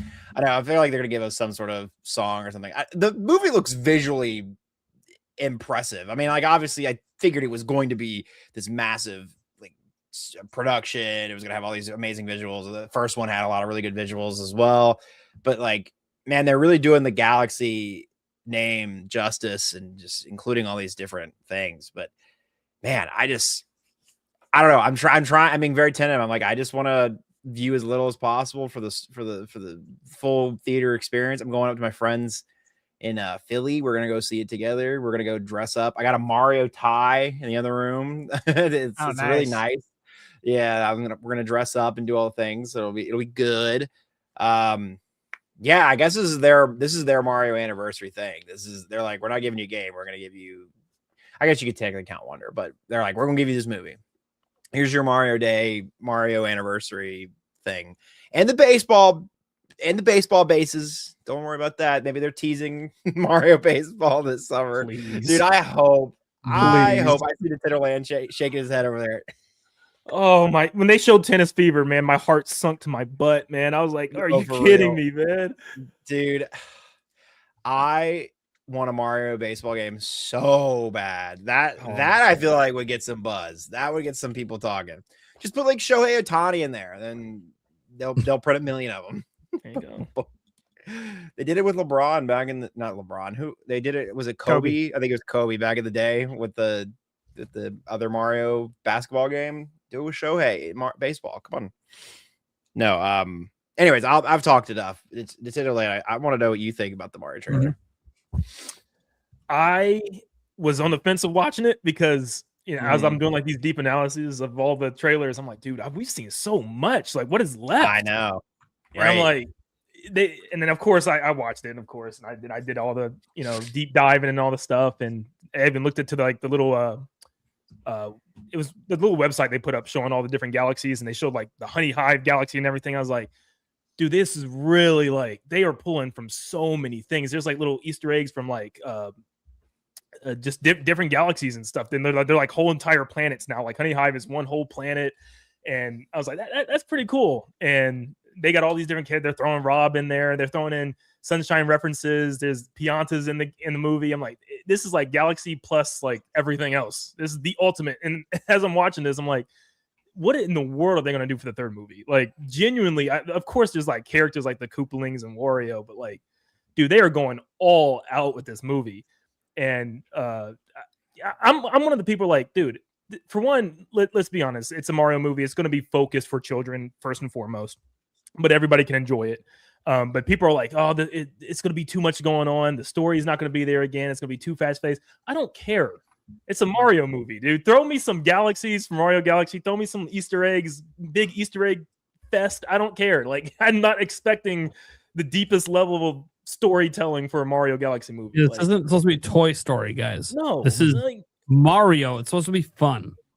And that's exactly what the first movie was. It was just from beginning to end, just huge smile on my face, dude. It was just the most fun experience ever, dude. And I know this movie, I mean, this movie's throwing in references from everything across the board. So everything I've seen so far is just, I'm thankfully the last trailer, they didn't show too much new. They kept it, just kind of mostly recap of everything we've seen already, but it looks perfect, dude. Like, I have no complaints. The casting is awesome. I do think it's funny how they give a casting for the Honey Queen and not like Birdo. They showed Birdo like a million times, and but Yeah, that was I mean, wild.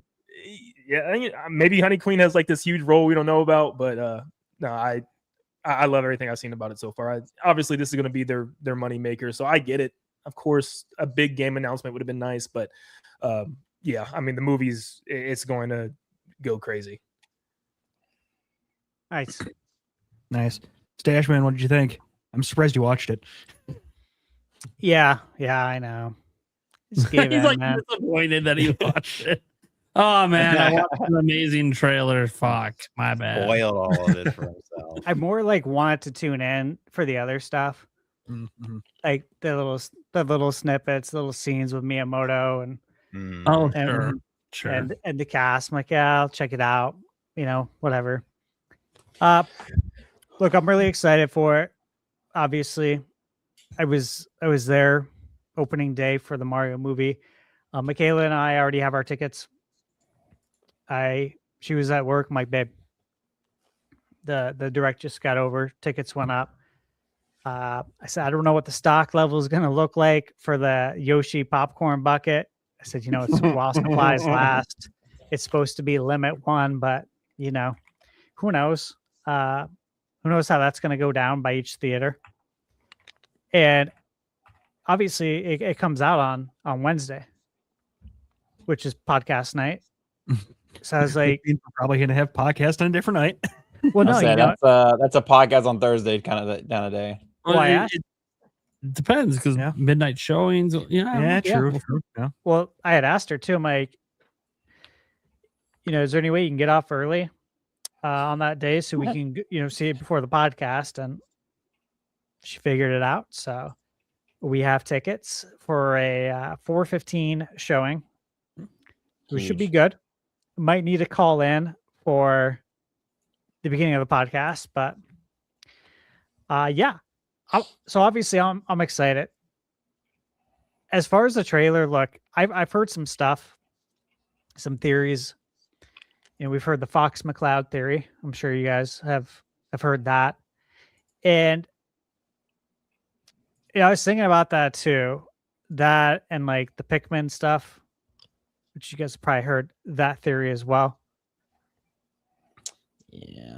And it got me thinking a little bit more about it with Pikmin.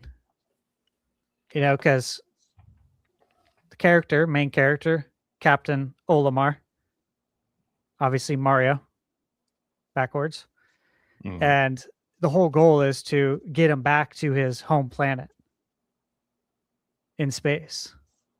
Like, dude, I could totally see him being in the movie because of that. Just like how it makes total sense to see Fox McCloud, Star Fox, out in the stars.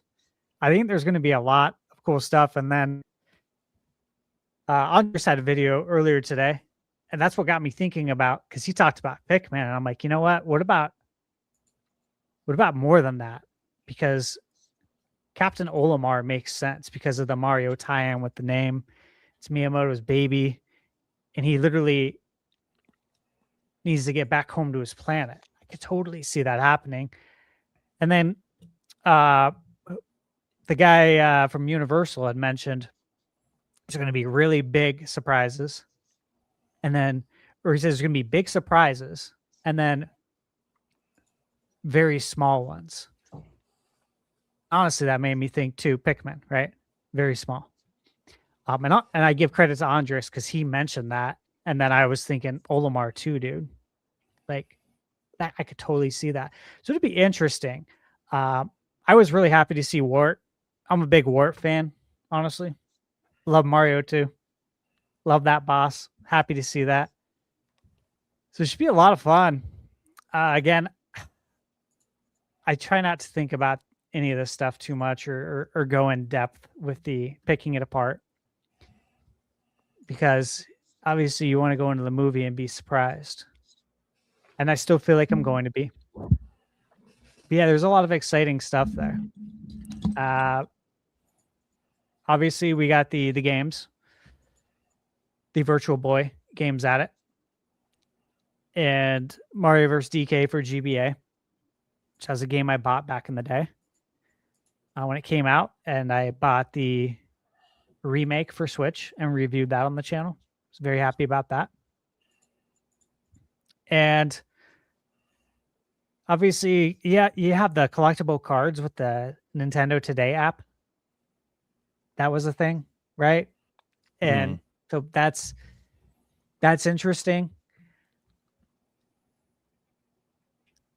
What else was there really? You know, obviously we're getting the Mario Wonder Switch 2 edition, the things we know about. I think the biggest thing, I guess, was getting the Yoshi release date, which is something that we all talked about last week on the podcast. Right. I think we all realistically said that. I know I did. I think you guys did too. That is one thing that needs to drop, and it would make most sense. So they dropped that on Twitter. I was like, we're not getting a general direct. You know, like we're not getting one until the summer at the earliest. I was like, nope, that's it. We'll talk about that later. Yeah, right. Sorry, I just about Yoshi though. Did the trailer sell anybody? It sold me. I thought it looked less like the Woolly World simple gameplay. It thought it looks more like the Yoshi's Island games. I don't know. I thought it actually kind of sold me. I was like, wow, okay, maybe. I mean, I'll give it a try. I was probably gonna get it anyways, but yeah, I feel like it was okay. There's some really there's more complex mechanics here than just like stuff that's like really gimmicky, you know, with the book and naming things and how each thing might change per stage, which again just feels like original Yoshi Island. So yeah, I think they did a good job demonstrating that, like with I think that plant that blows out the bubbles and how you can feed it something different and it will change colors and then blow out a different bubble that will respond differently. That could be a really good gameplay loop, actually. Yeah, make you think a little bit on how, because I'm sure you can get past levels without doing some of the stuff, but it's like if you want to unlock everything and get like all the coins, right, for each level, you're gonna have to probably think outside the box a little bit. I'm like, okay, I like that. And that's how I think that's how they serve both audiences too, right? Right. It's like the more hardcore will go for the 100%. Yeah. Right. And they hadn't really been doing the hardcore 100% thing in the most recent entries of the Woolly World and whatnot, Crafted World. I don't know. At least that's what I felt like. I felt like it was way too simple. Or if there was that like challenge content there, it was like really deep into the game and not something that was like kind of built into the base experience from the get-go. So what about it being like 20 gigs? Some people have talked about that. And, you know, obviously when we were growing up, file size was more of a talking point, right? Like I think Resident Evil 2 on N64 was one of the biggest carts, and that was a big talking point, and it meant something. nowadays it can mean a lot of things, right? It could mean that Right. the studio didn't optimize it, but we are talking about Nintendo, and they do optimize. But also, I think as we get closer to the release, that number goes down a little bit. But based on what it's at right now, even if it goes down a little, it does make me wonder how big the game is, or what kind of assets are we using? Is it all 4K? Is that why? It'd be Maybe. interesting. Yeah, we Yeah. don't know yet. I I mean, think the hope is like, that it's big, right? right. I mean, to compare, like Tears of the Kingdom is 18 gigs. So like that's just wild to me. I'm like, wow, it's Yeah. a bigger game than Tears of the Kingdom. And Tears of the Kingdom is massive. Like I know they had a lot of time to compress, but it My looks hope would great. be- Go yeah. ahead. I was to say my hope would be that it's not 4K assets. Mm-hmm. That's like 1440p, which is great. That would or 1080 even upscale to 1440 or 720 upscale to whatever. However you get to the number. My hope is that it's just a bigger game, dude. Like there's more to do. Agreed. I want a huge Agreed. Yoshi game because, like, I think if what we're seeing, like this is a good base foundation. The gameplay loop does interest me. It grabs me. Obviously, the art style grabs me. I think it grabs a lot of people. But it's like, man, if we get a ton of this and this is actually like a big game, like how many chapters are in this book? Because you see in the trailer they turned to the chapters, and they got to the third one, which was like the sea area. Right. But I was like, I wonder how many are in here, man. Like, how deep is this gonna be? How long is this gonna be? Because I would love a long Yoshi game. Right. Give us Yoshi DS, Yoshi's Island DS again. Don't give us the simple stuff. Like just this alone, I don't know, it feels more mechanically complex than say the Crafted World stuff. Like the Crafted World stuff, you know what it felt like to me in Crafted World? It always felt like you were constantly getting the big mushroom power up from New Super Mario Bros. That's what it felt like to me. Like you were constantly doing that and you're just blowing through levels, you're just doing whatever, which again in isolation is fun, but it's like it just feels like you're constantly on easy mode in those other games. And this just already looks like something that has a bit more depth to it than that.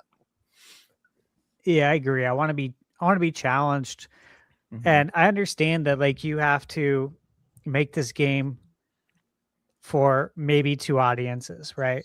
The main audience is not really hardcore gamers, but if you can find a way, right, to make it for both, like with Yoshi's Island, that was totally for both, man.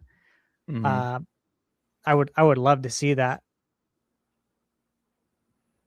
Yeah, this looks cool. Do we think Mr. E is EGAD, by the way?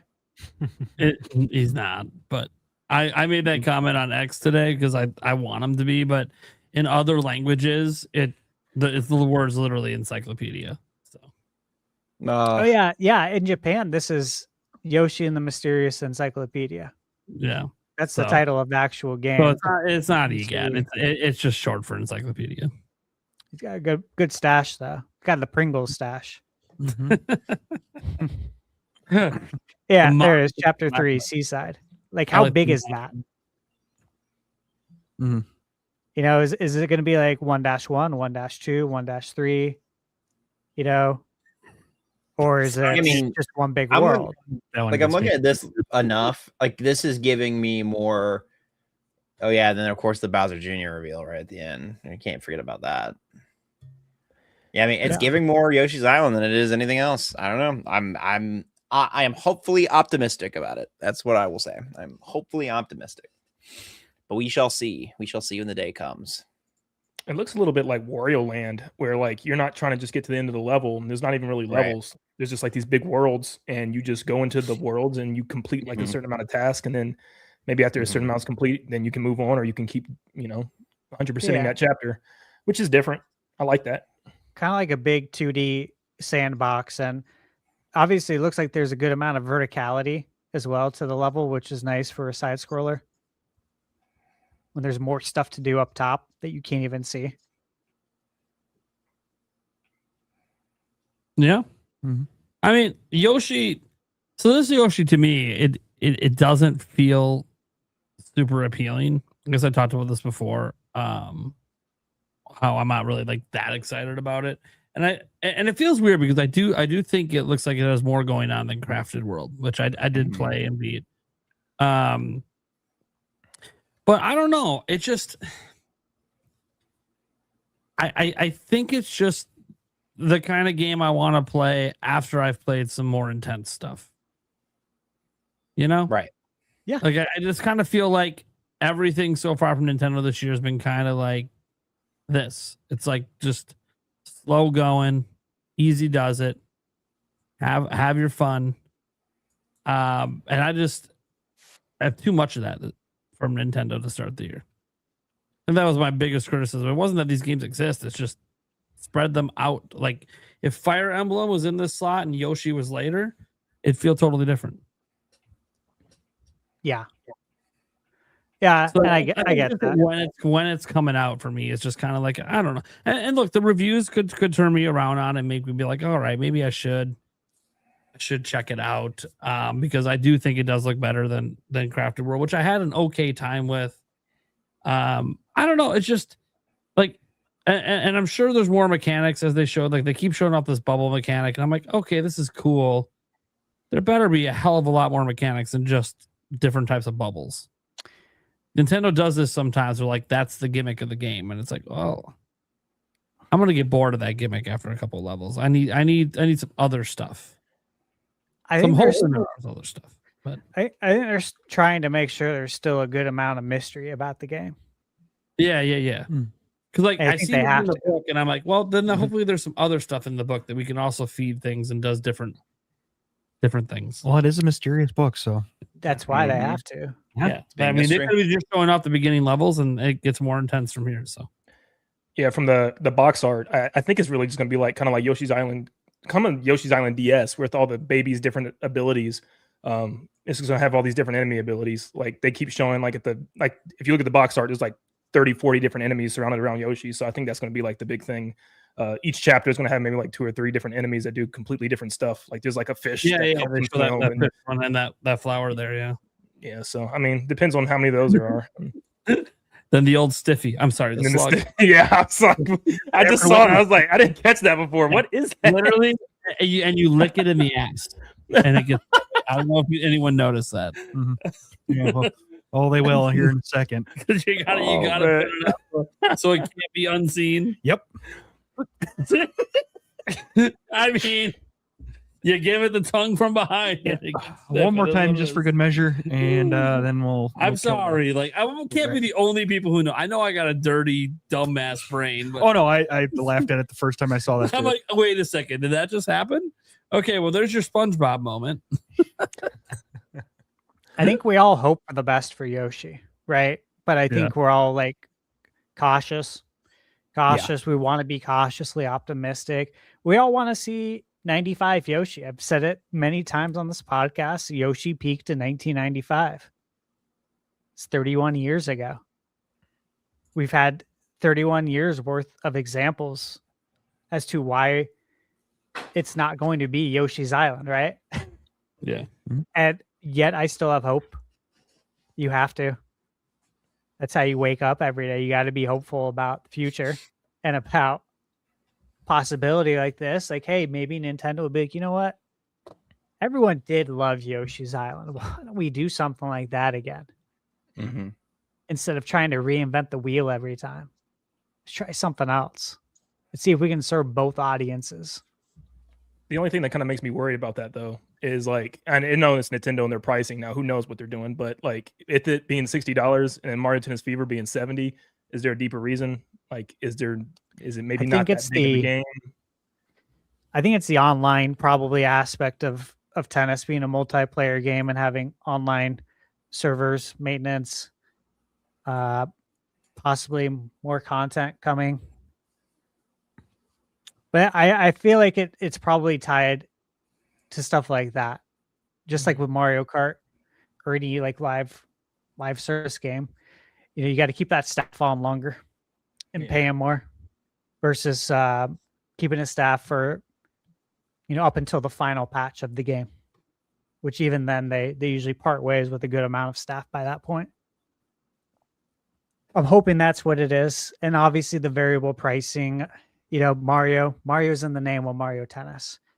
Even though Yoshi is synonymous with Mario, it's not Mario in the name, and it has a lot of power for the casual, I guess, the casual mainstream audience is what I would say. Yeah. I'm glad it's 60 though. I just hope it's like a good 60, right? Yeah.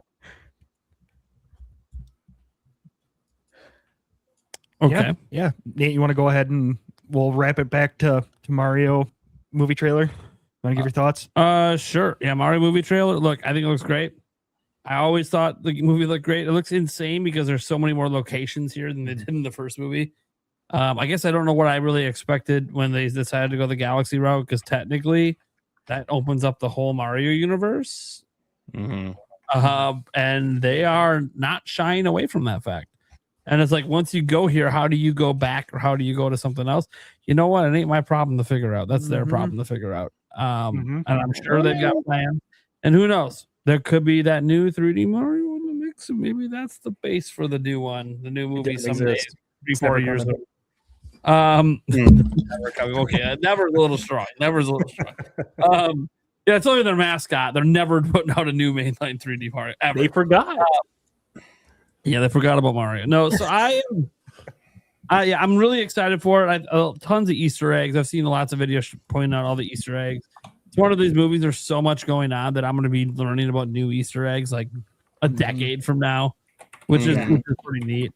Because I don't really, when I go see this movie, and I'll probably only see it once, maybe twice in theaters, but definitely once. I don't pay attention to the Easter eggs the first time I watch. I'm just enjoying the flick and what's going on. Other people in the theater might be freaking out. Did you see it? Did you see it? No, I did not, because there's so much going on. I'm just paying attention to the main thing. Once I get past that, you have to your second, third, fourth watch, which I'll inevitably have just because I have kids. And once this movie hits streaming, they're going to be watching it on repeat for like 3 weeks. That's just how it goes.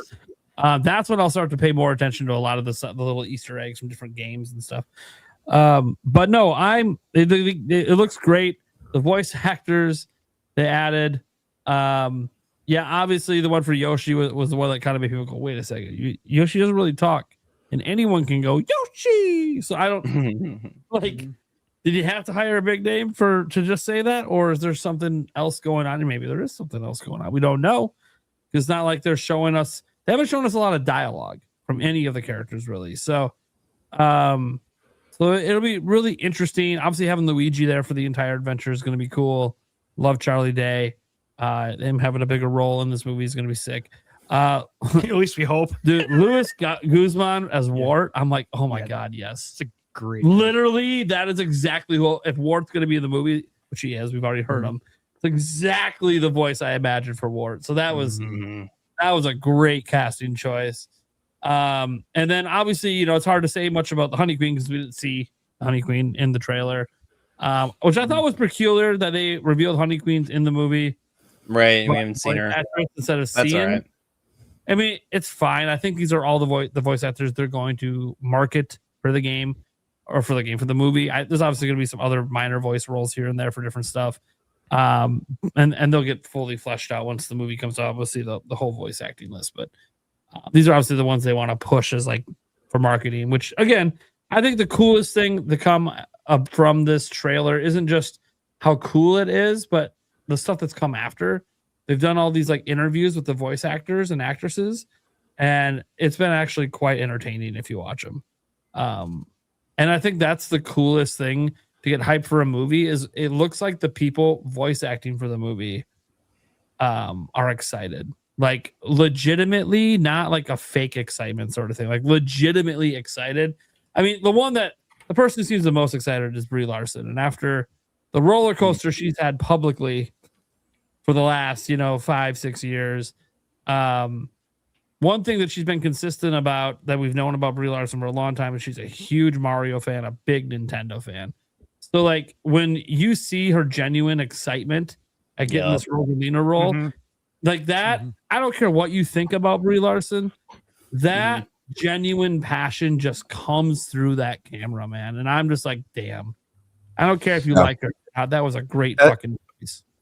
That's what you want in a casting. Yeah. Somebody said on. Oh, I'm sorry. Go ahead. I cut you off. No, you're good. Go for it. It was just a quick funny thing. So I saw somebody say on Twitter that like Brie Larson got into Nintendo stuff like during the Wii U era, so that's how you know she's a real one. I was like, she went through the trenches with Nintendo, and But yeah, no, I was gonna bring up Prime if you didn't talk about Brie Larson talking about this movie. I mean, she said the exact same thing, like just an overwhelming amount of references and things that are going on. I think she said that in an interview.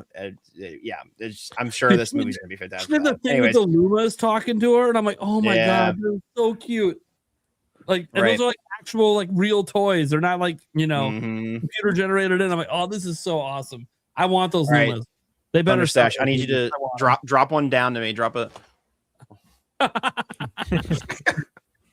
There we go. Got it. Sorry, you were showing them off. You made sure it was a nice long one for you too. Yeah. Fantastic. Sorry. Anyways. By the way, screw you, Stash, and screw you, Eric. I can't eat this shit right now. Oh, yeah, get to the end of this week before you have candy and snacks like that. Yeah. Anyways, Gamebird, thoughts on the Mario movie trailer, and then Yoshi and the Mysterious Book as well. Yeah, Yoshi and the Mysterious Book looks beautiful. It looks. Hold on. Am I coming in loud, guys? You're good. I think your gain's like just up. I think it's just your gain. Yeah, I don't think it's the mic position. Yeah, the quality sounds good. Just for some reason, when you came back, it's just louder. I don't know why. Yeah, weird. You might have bumped. Yeah, you're fine now. You're good. Good now. You could even go up just like a touch. Yeah, and I could edit it a little bit on this end too. Cool. Awesome. Yeah, Yoshi in the Mysterious Book. The game looks beautiful. The Yoshi games, they always do. Love the art style. Very creative. Makes you want to play it really bad, but this is definitely going to be a wait and see. Yoshi games, like I said, it's usually style over substance, unfortunately. And I do know these games target a younger audience, but it would be nice to see at least like the same amount of depth and care as maybe like Kirby and the Forgotten Land. That was like you could really enjoy it at all ages. I thoroughly enjoyed that last Kirby game, so I don't know. I'm not really hyped for it, but I do really appreciate the artistic direction and what went into making the game. Mario movie, I mean, wow, what is there to say? It looks awesome. It looks like it's going to be a much more action-packed adventure than the first game was, which is really exciting. It also takes, in my opinion, one of the best, if not, I think some could even argue the best Mario games, Mario Galaxy 1 or 2, and just incorporating those themes into it is going to make this movie out of this world. No pun intended. I think the voice casting for it is really fun. Donald Glover as Yoshi is really neat, and I love the idea of it just being like the Yoshi voice the whole movie, but then at the end he just talks, just sounds like Donald Glover. Looks really good. Hope we get to see. I don't know if it was fake or not. I feel like I saw like a leaked cookie package that had Wario on it. I don't know if that was AI or if it was like a fake leak, but would love it if that ends up being a thing. I really want Wario to make it into this universe. But yeah, I'm just really excited for it. I think the first movie was a nice little setup. I hope this one's has a little bit more substance with the storytelling. One of my favorite things in the first movie was seeing like kind of the back and forth in the relationship between the brothers, Mario and Luigi, but they get separated so quickly into the movie for basically the rest of the movie. So I think that's one element that's just going to be really, really strong in this one. Seeing them interact together for a full film is going to be a lot of fun. Yeah, I'm really excited for it. I don't know. There's going to be so many Easter eggs. I think the soundtrack too. I think back to the magic of watching that first movie and seeing all the little. I mean, it really was a childhood dream come true. Getting to see Mario on the big screen again for the second time after that killer live action spectacle we got. that was like a dystopian cyberpunk Mario movie, which is wild. I still stand by that movie. I know. I get it. I get it. But yeah, I'm really excited. It's going to be fun for the whole family. I'm really hoping to snag one of those popcorn buckets. I know they could be, I've never bought one before, and I know they could be really hard to get. I almost bought one when Alien Romulus came out. I went to go get one, and they're like, oh, the movie had I went on opening night to see the movie, and they're like, oh, we sold out of the popcorn buckets a month ago. So check with your, if you're looking to land one of these, call in your cinema, ask when they're going to get it. I did. People are asking about it because these buckets go fast. Collectors go crazy, not just because it's Mario. I think even more so because it's Mario. You're going to want to be on top of it. But yeah, I'm really excited. I love that we've gotten 3 really exciting trailers for this movie, but I also feel like I haven't really been spoiled the story other than it's Bowser and Bowser Jr. teaming up. I don't know anything that's going on with Rosalina in this movie. And, we've had a handful of Easter eggs shown in this trailer, but I really feel like the bulk of the movie is going to be really exciting and feel new and fresh compared to the first one. So, yeah. Hell yeah. No, for me, you guys pretty much said it all for the Mario movie trailer. I think my favorite part, though, is definitely seeing that Luma come back. The crazy Luma at the end there, where he's the guard in the jail cell. Like, yes, it's back. So I am definitely excited for that part of it. As for Yoshi, the style looks phenomenal. Not sure if I'm going to pick it up yet. I might need another trailer or so to just kind of see what it's fully about, or read some things about it. Leaning maybe, but again, won't know until it comes out and I kind of see what's going on with it to see if I'll pick it up. Mm-hmm. All right. Well, we got one more thing. That would be they also dropped a new trailer for the Mario Wonder DLC. Let me get that up here real quick. Right here. I'm excited for that. I'll just say that while you're getting that up. So the Koopa kids are in this as bosses. The Koopalings, as they call them. I call them the Koopa kids. I think that's what we've called them since Mario 3 and since the Mario cartoon. But I'm excited for that. I'm looking forward to this.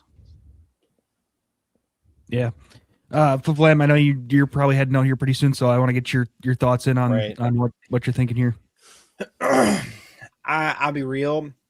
It's cool, but I also, the fact that there's just not, like, there's the online multiplayer in that one little area, but the fact that there's not more just makes me even more sad about this game. Like, I just want to be able to play through the normal worlds and with my friends. But I guess this looks good. Like, I mean, I'm not trying to say this like bad. It's just why is there these weird restrictions, and like why didn't we just have the full online multiplayer to begin with?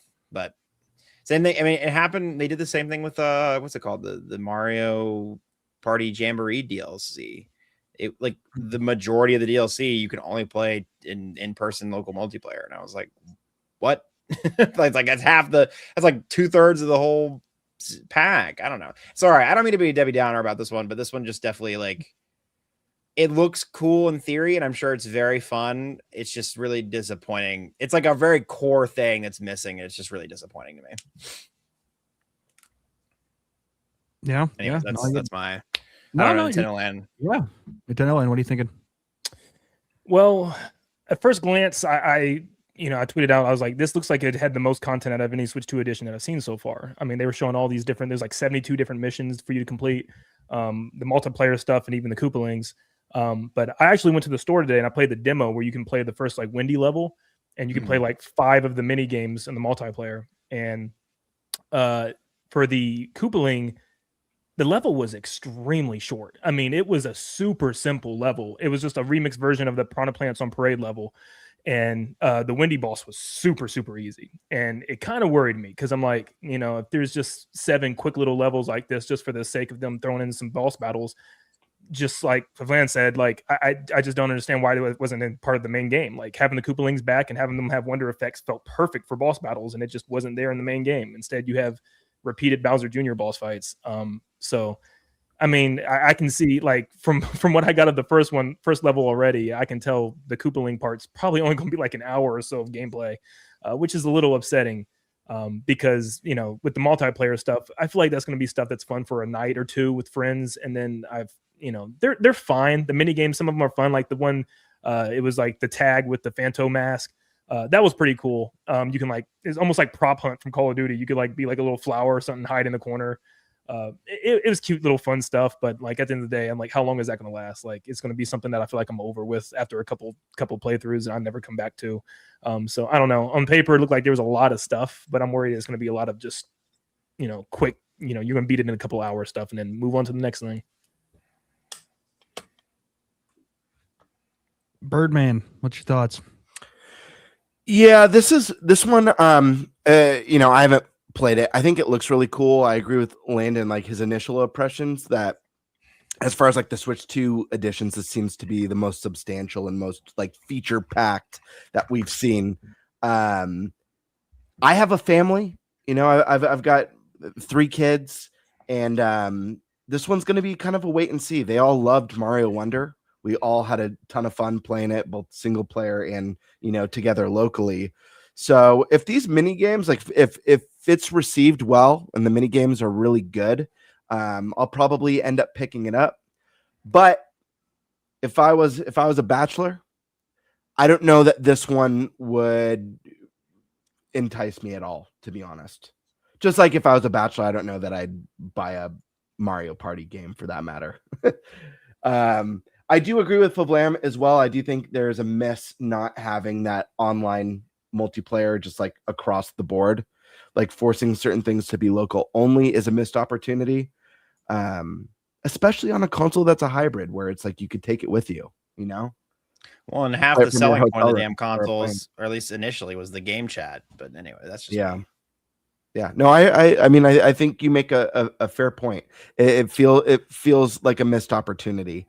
But I mean, what I'm seeing looks good. Some of the stuff looks really fun. I was excited to hear that a lot of the Koopalings are returning. But yeah, I'll have to see what people say when it releases. From what Landon experienced, if the Koopa levels are really short, like little. How long would you say that level was? Like 5 minutes or? Well, that's like really quick.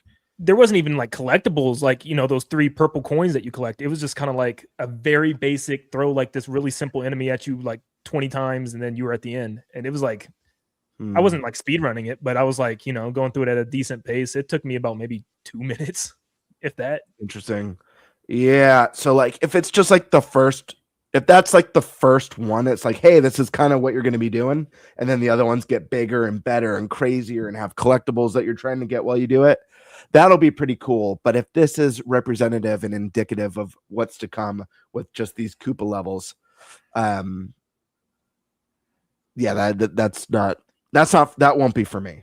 I do think the bosses are going to get better. I mean, like for instance, with the windy one, it's not a 3-hit boss anymore. They made it like a 6-hit. It's like a 2 phase, which I was like, okay, that's cool. But I mean, it's still 2 easy phases at the end of the day. So that gives me hope that maybe the later bosses and the other Koopalings get kind of crazier. So yeah, I mean, we'll have to wait and see. Stash, are you going to be reviewing this? Yes. All right, I'll be watching your review, man. Thanks, dude. I'm excited. I'm also gonna.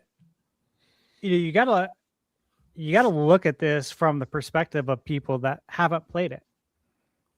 I think that's really important that you cover it in that sense in your review. And do look for people who have not played this game. This is hype, right? I would presume people are really excited. They're getting, for them, a new 2D Mario for people that are new to this. So that's exciting stuff. I love the Koopa kids. I like Wendy. I like Wendy a lot. She's tough. Oh yeah.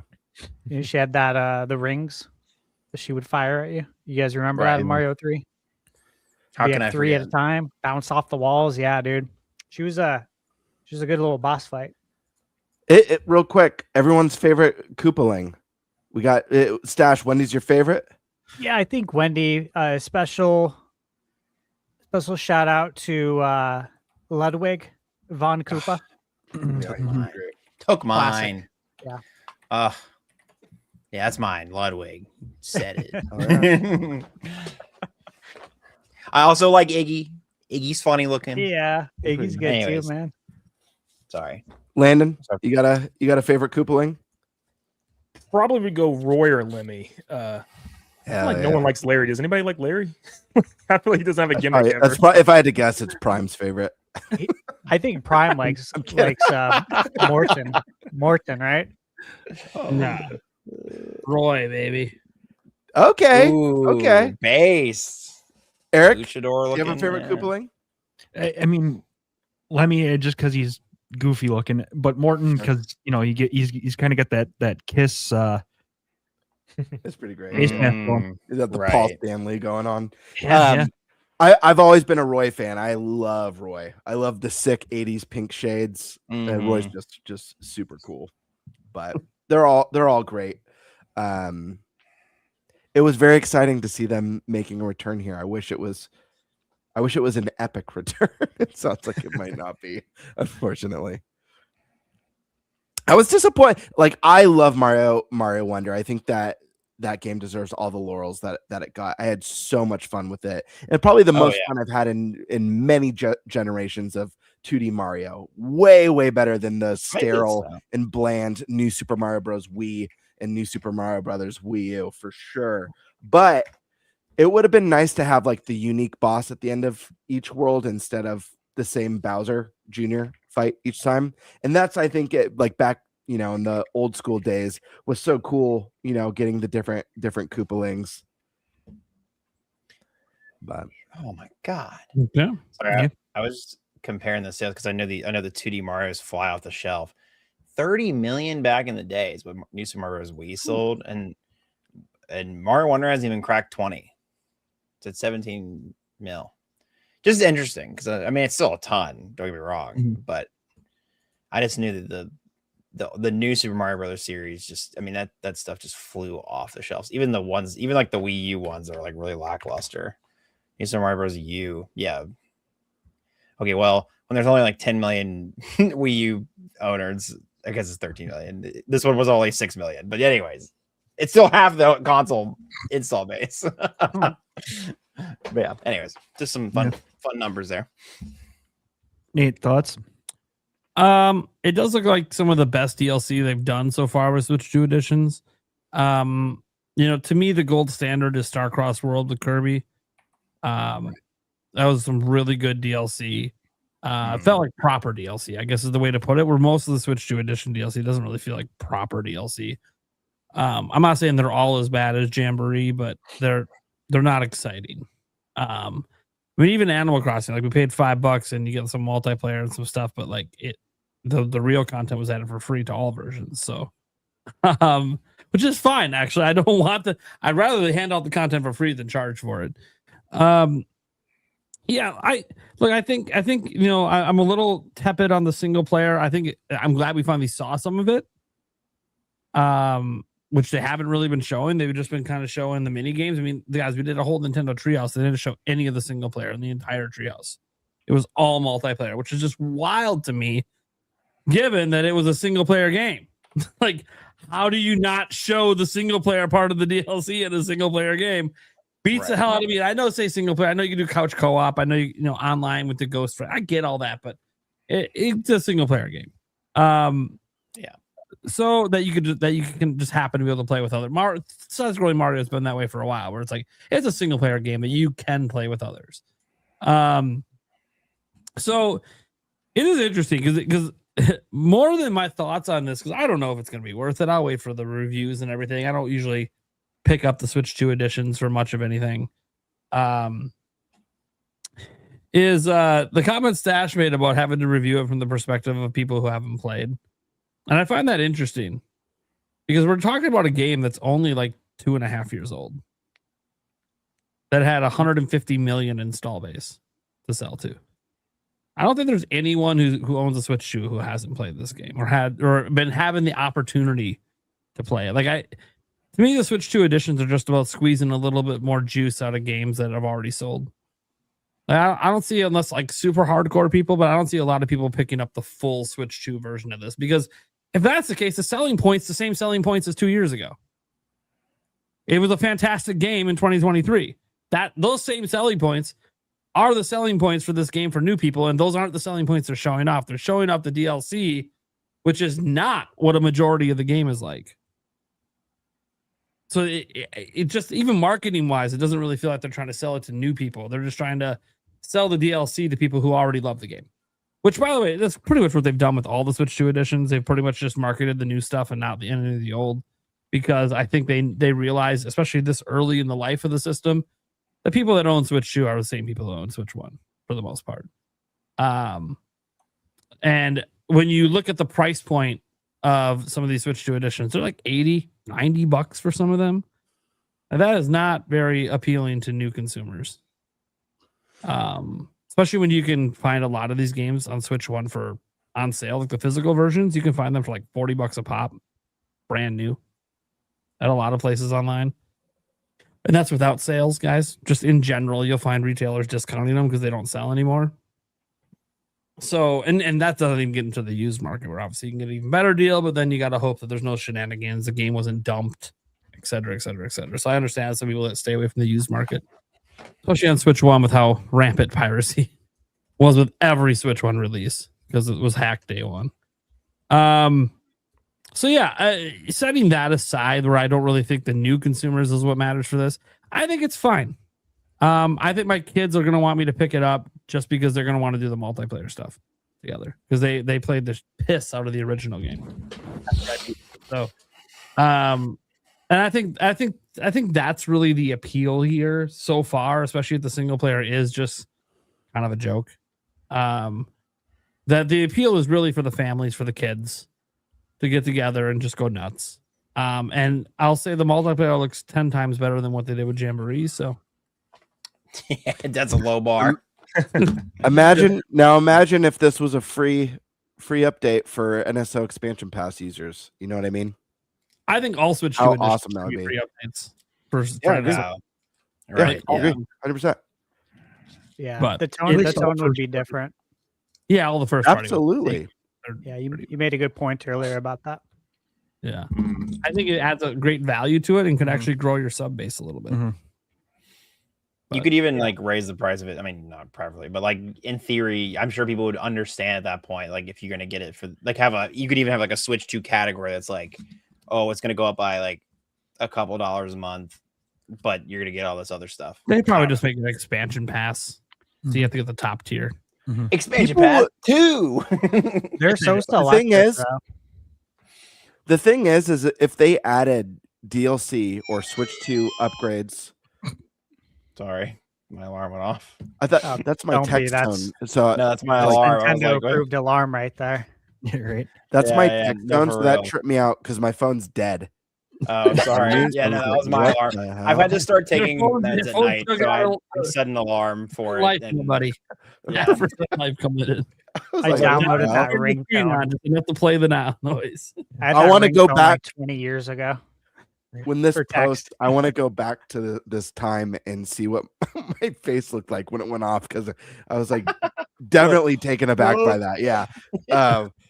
But the thing that would make it really special, like besides the added value, is like, think about the people who like see a really cool looking DLC. Let's just say someone never bought Kirby in the Forgotten Land, and they're seeing that DLC. Let's say you can look at the trailers for the DLC, set it up a little bit like the eShop. You can watch the trailer for that DLC. Someone might be like, you know what? I think I'm going to pick up Kirby. Like I never played this one, but this DLC looks rad. Like it could encourage people to pick up titles that they never purchased before or never even really thought about purchasing, just because there's a very enticing DLC already free for the expansion pack users. I just see it as a win all around. Wishful thinking, maybe, but we already got a taste of this, so I don't see why they wouldn't do more of it. But I guess we'll have to wait and see. I think that movie's going to help move units as well. Obviously, that's why it's that's the idea. Yeah, the movie as was proven the last one. The movie's going to push games. Like if Yoshi gets off to a banger start, especially compared to prior Yoshis, it'll be because of the movie. Even Princess Peach Showtime will benefit. No, legit, it will, and it would be wise to do a Switch 2 edition. It could actually benefit quite a bit from that performance bump. You know, sorry, I'm just the game's not for us. You know, no, I know, but you know can't even find physical copies in the store anymore. They don't even carry them anymore. The Princess Peach Encore Edition. That's how bad it's sold. It's like it's not even in stores. Oh man. Let me give Vlam. I know you're gonna head out here. Let me give my comments here real quick, and then I'll turn it over to you. For Mario Wonder, for some odd reason, I couldn't get into this game, which is really weird for me. Especially with the Mario game. I plan on going back to it to try to see if I can actually get into it. But so that this DLC is not really for me right now. Yeah, that's pretty much all I got. So, okay. Vlam, I think you're heading out, right? Yeah, a professional Nintendo enjoyer. Yeah, I'm also a professional sleep enjoyer. So, yeah. Thanks everybody for having me on as always. Oh yeah. Not this next week, but the week. No, I canceled that week because I'm going to PAX East. That's right. Yeah, we at PAX East. You're not back on until end of April. That's right. That's right. Oh man, I could do a big. We could talk. Anyways, I'll be at PAX East. So if you're at PAX East, hit me up. I'll be there. Feel free to say hi to me. I'm the big, tall, blonde guy. So if you see me in the crowd somewhere, I'll be like, I saw you on this or whatever. I'm also going to be on a panel on Sunday. So that'll be really cool. Nice. My first panel ever. Yeah. It's about like making Pokemon evolutions. I have a lot of really dumb ideas. It's going to be really funny. I'm excited. No, but and then I got a video coming out sometime early next week about the entire of the rise and fall of the Mario Sports franchise. So I'm excited to see. I'm excited to see you guys how everybody reacts to that one. So, anywho, thanks everybody for having me. Oh, go ahead. Real quick, Favlam, before you go, what's your favorite Pokemon ever? Yeah, I love Turtwig. Turtwig is my. Hang on. All right. Turtwig is my goat. He's my boy. The Turts. My boy. He's big Turt. I also like Scorbunny. He's also really good. But yeah, that's my favorite Pokemon. Thank you. Anyways, all right. Good night, everybody. See you around. Good. Nice. See you, man. Bye. What's our next topic? Is Game Bird, right? Yes. Sure. Let's see. What was my topic again? I don't know. I have no idea what you picked. Oh yeah, that's right. I don't remember what mine is. I just know I have the last topic. That's right. Okay. Nintendo Direct. What now? So that's right. I have the topic on the game that I didn't play. Right. Sorry. The direct. No. Currently, sorry. I gotta recalibrate. Currently there is no mainline direct scheduled or happening anytime soon, at least as far as we're aware. Unless Nash is right about one before the end of the month, which if that's the case, we'll know pretty soon. So with that being said, what now? A Nintendo Direct keeps getting brought up publicly. Fans and content creators alike are anxiously awaiting its announcement. Almost every single announcement Nintendo makes, people are wondering what's going on with the Direct. And we have a new date right now. We got a trailer for the Yoshi game that we talked about earlier.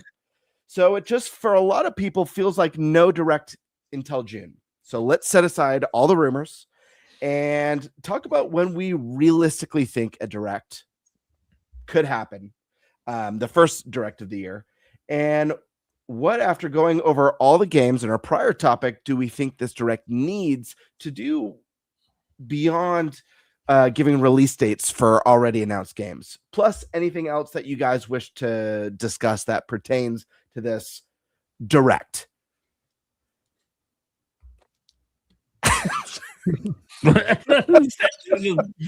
Dipping out. All right. I thought something was going to happen. I thought he was going to say something, or I was waiting for it. And what's happened? Or he left. Bye. Well, his internet's still out, anyways. Yeah, right.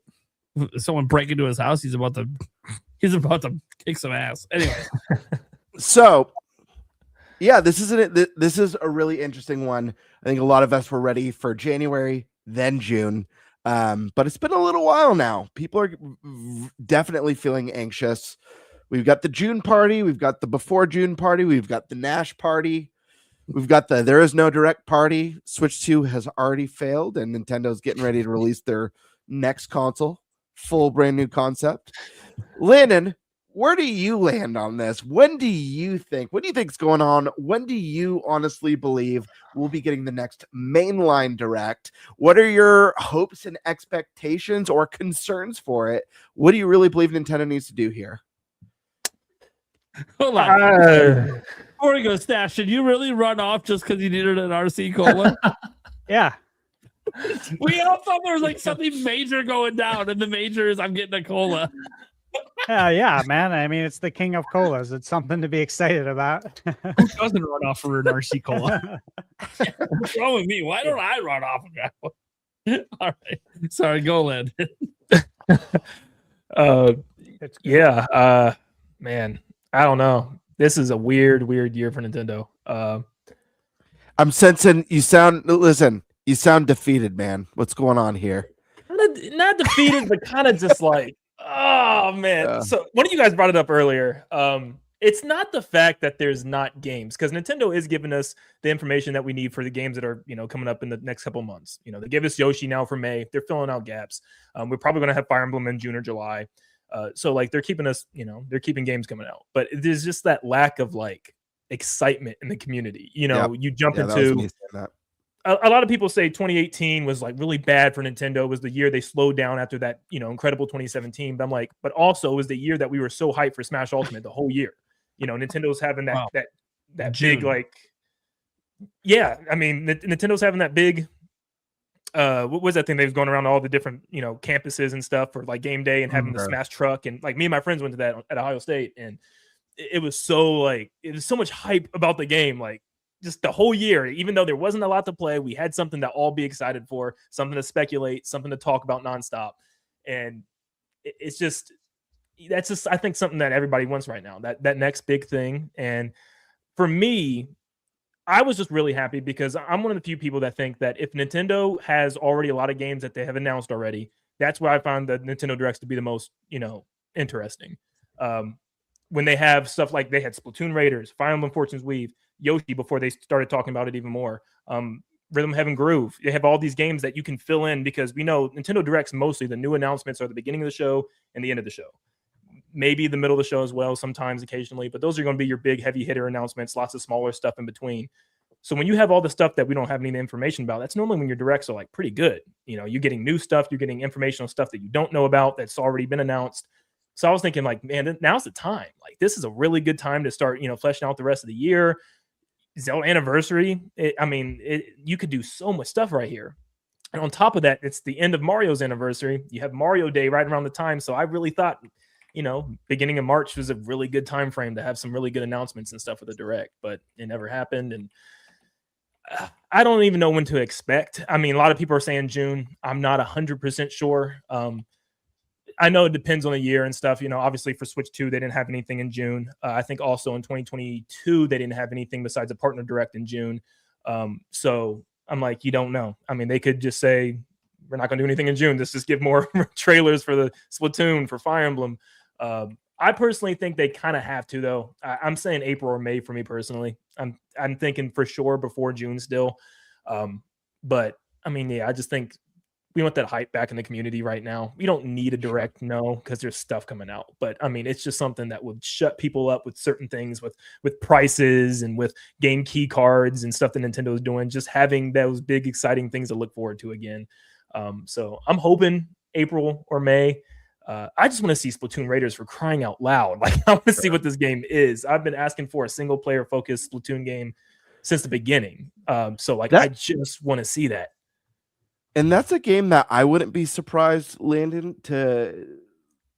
I feel like whether or not that appears in a mainline direct, I wouldn't be surprised if it did. It makes sense to be there, but it's also a game that I fully expect to have an announcement for like a standalone direct as well to talk, do that full breakdown of we're doing a Splatoon Raiders focused direct to go over what makes this game unique and special and what separates it from the mainline series. I think we'll get a good dose of that. I'm very anxious as well to see what that game is. I have a lot of speculation and thoughts on what it could be, but I'm with you there. I don't think enough people are hyped at what that could be, given that the Splatoon single player has been more of kind of like a training type courses to get you prepared for the multiplayer. So I hear you.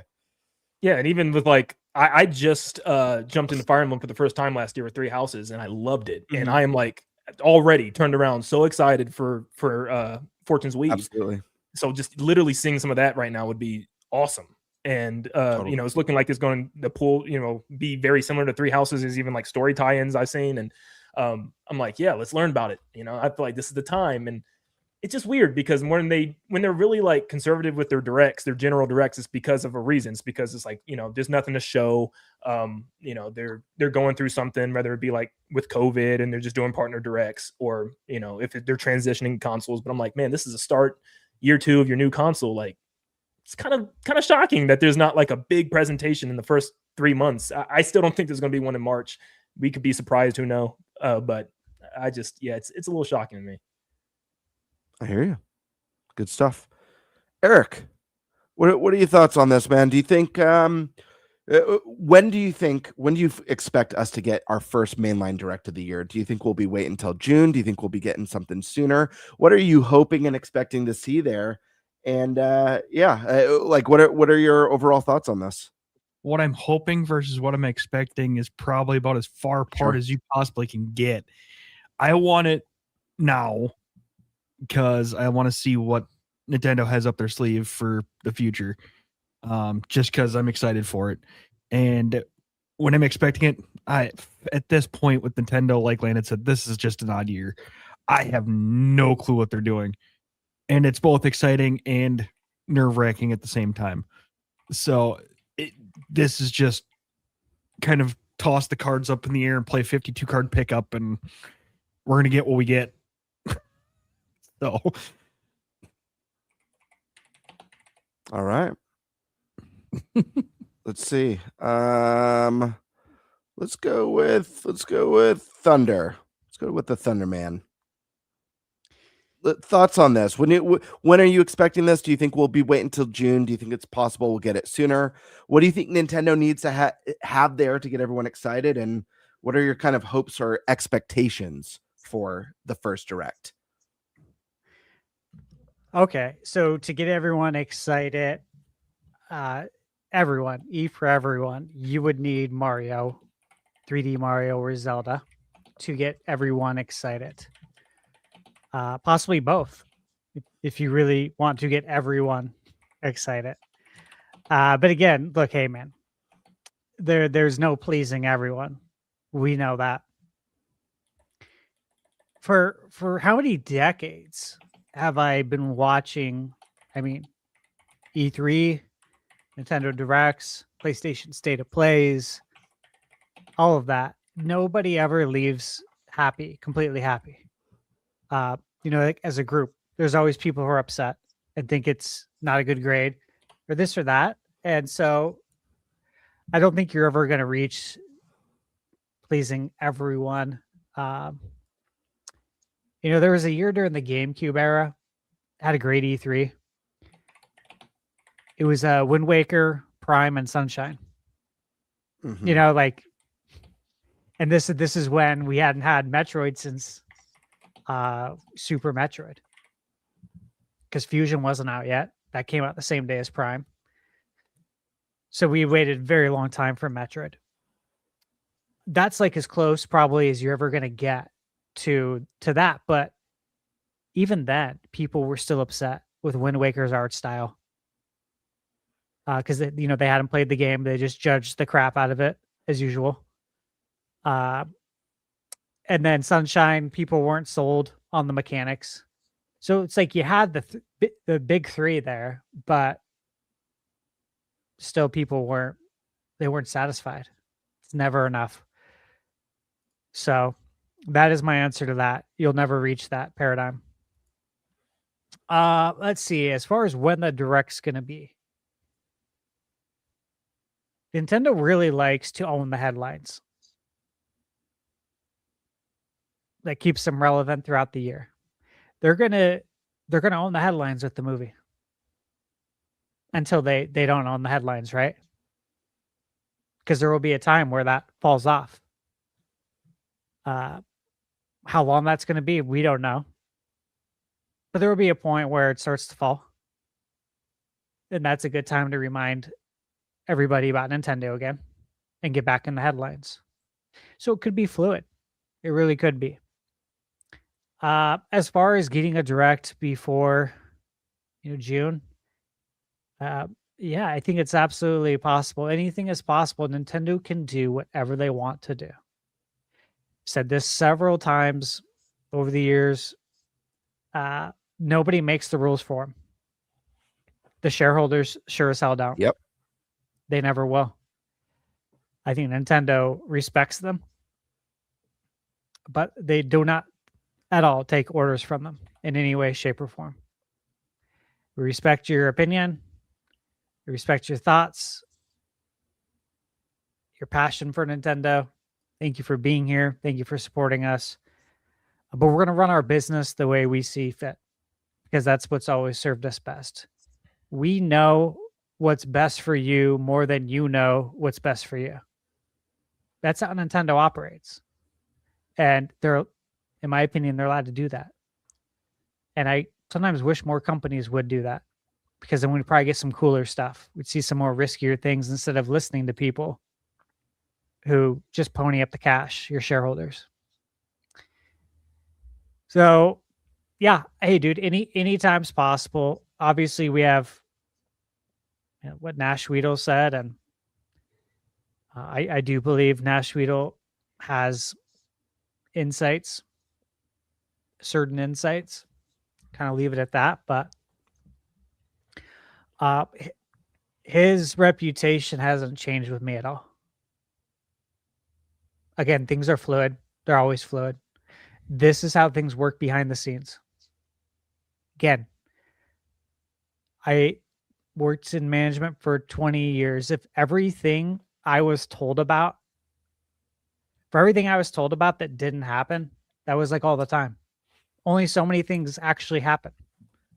Did monthly, and you're best to keep your mouth shut always and keep it private, because things change all the time. And that's why you don't talk about it until you have to talk about it. That's why you have to go that way, because things do change. You don't want to start a fire when you don't have to. It's really important.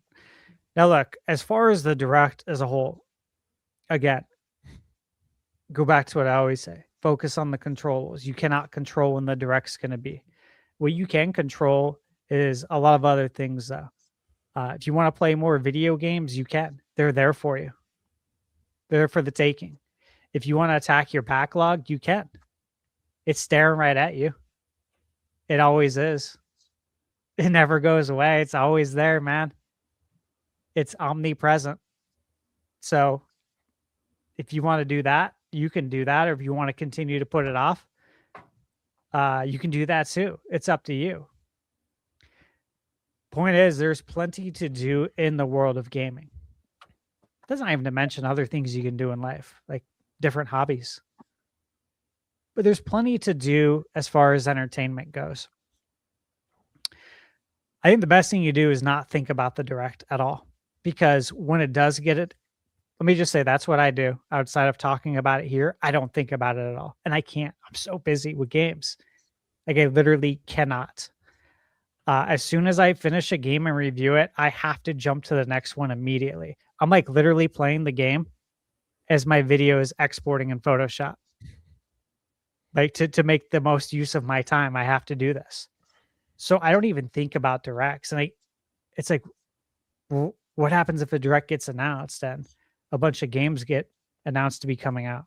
It's like, I don't even know how I'm going to cover those, because I have so many. So I don't even like to think about it in that sense too. the best thing is to not think about it at all, because when it does get announced, it's so much more fun when you don't think about it all the time. It is such a nice surprise, like a genuine nice surprise to be like, oh my God, we're getting a direct, versus these people that just are chronically on the internet wondering when we're going to get the next direct. Stash, I think part of the problem is that a lot of people these days don't like surprises. You know, I've talked about it on the podcast multiple times, how I love when games have lots of unlockable characters, unlockable courses. Getting Mario Kart 8 Deluxe, the worst thing about that game to me was that it just starts you with all the characters. Obviously, you can unlock car parts and stuff like that, but that's what people like. Most people don't like to find all the hidden secrets. They just want everything everywhere all at once. So yes. I think people just don't like surprises anymore, which is weird to me, because I value that so much. I love them. And when I booted up Mario Tennis Fever, and I was like, oh wow, I only start with like a handful of characters and like 2 Fever rackets. Hell yes, game on. It's one of the reasons why I still have such a deep love for so many old retro games. Or, you know, I've talked about when I first joined the podcast, I used to always rave about Super Mario World. I used to talk about all the secret levels and how for years, even into like my early adult years, I was discovering things I had never seen before in that game. I love that. I really value that. Surprises are awesome. And I think leaving yourself vulnerable to be surprised with good things, not vulnerable with bad things. Yeah. Right? Leaving yourself vulnerable to be surprised by the mediums that you love and really care about is a special thing. You guys should hold on to that, especially in an age where like leaks and spoilers are like so hard to avoid now with the internet and with social media. You just gotta have some self-control, you know, like that's how you preserve it. Have some self-control. Don't click on it. Don't watch it. Don't pay attention. Don't think about it. Focus on the present. That way you can enjoy the future. This is how life works, you know? It's not that hard. It's really not, but I know people struggle with it. That's the reality of it. But there's just so much out there for you right now. You know, it's funny you mentioned the unlockables, though. Like with Mario Tennis, my cousin Jim texted me like 2 days ago. He's like, hey, I'm really thinking about getting WWE 2K. Which version should I get? And I'm like, well, are you asking which console to get it on? Or are you asking which version of the game to buy? Because there's like 4 versions. And he said both. And, you know, I give him the rundown, the performance for Switch 2. You know, it's performing good. If you want the best of the best, yes, PS5, obviously. It's going to have better textures and then this and that. We were going over what edition. And, you know, Jim and I, we grew up watching the Attitude Era of wrestling. We've been to WrestleMania together. We used to go to Hooters back in the day when they showed the pay-per-view wrestling for free. You know, as long as you go there and buy wings and drink beer. This was when we were a little bit younger, though, which made it even more fun when I was like 15, 16. Was not supposed to be there. But he said 150, you know, that's a lot for this Ultimate Edition, because I was telling him what it comes with. He's like, can't you just like unlock this stuff by playing the game? You know, enough? I'm doing challenges. I'm like, Jim, those days, man, those are long gone, my friend. I hate to break that to you, but the days of unlocking things in a lot of these games is gone. You got to buy packs now. Random elements. You got to buy packs of cards to hope you can get whatever it is you think you're going to unlock. But he was hoping that it was like back in the day with Revenge and No Mercy on 64, where you could, you know, play the game and unlock all the good stuff. And I'm glad Nintendo still does that. Yeah. I just wanted to say that. I'm glad that you could still, you know, I got Mario Tennis right over here. And it's like, I'm glad that I can still boot that up. And there's things for me to do, like unlocking characters and rackets. And I don't have to pay for it and be nickel and dimed for it. after I already spent absolutely X amount of money on it. So that's kind of where I'm at with the direct. I don't think about it, and I think that serves me really well. So when it happens, it's a ton of fun, and I know that I'll be jumping right on with Nate, no matter what time it is here. No matter how early I got to get up, it feels like Christmas morning every time for a big, for a big direct. It doesn't have to be a general. It could be a third party one I was hyped for. But I get excited for directs, so it makes it fun. Stash, before we go to Nate to get his thoughts on this direct situation, can I ask you, is there any like one or two specific things that maybe you are hoping to see at the direct that you would love to be there, or any surprises in particular? Well, outside of the 3D Mario or something Zelda, I would really like to see what's going on with Dragon Quest 12. Hell yeah. Also think that could be a Dragon Quest Day thing though. So I would like a nice surprise, something unique from maybe outside of Nintendo, from another developer like a Square Enix, Right. like Chrono Trigger, something nuts like that would be really cool. Hell yeah. All right. Let's go to Primal. So Primal, just a little refresher. A lot of people are feeling very anxious. When's the next mainline direct going to be? Are you in the camp? Do you think we'll be waiting until June before we get that direct? Do you think it's possible this is something that happens sooner? And I guess more importantly than the when is, what are your expectations or hopes for that? What do you think Nintendo needs to show or do to kind of change the narrative? I know you're a little bit different with the offering so far this year. So what do you think Nintendo needs to do to really kind of turn around the discussion for this year in this first direct? Well, I don't expect a direct until June or later. They have games through May.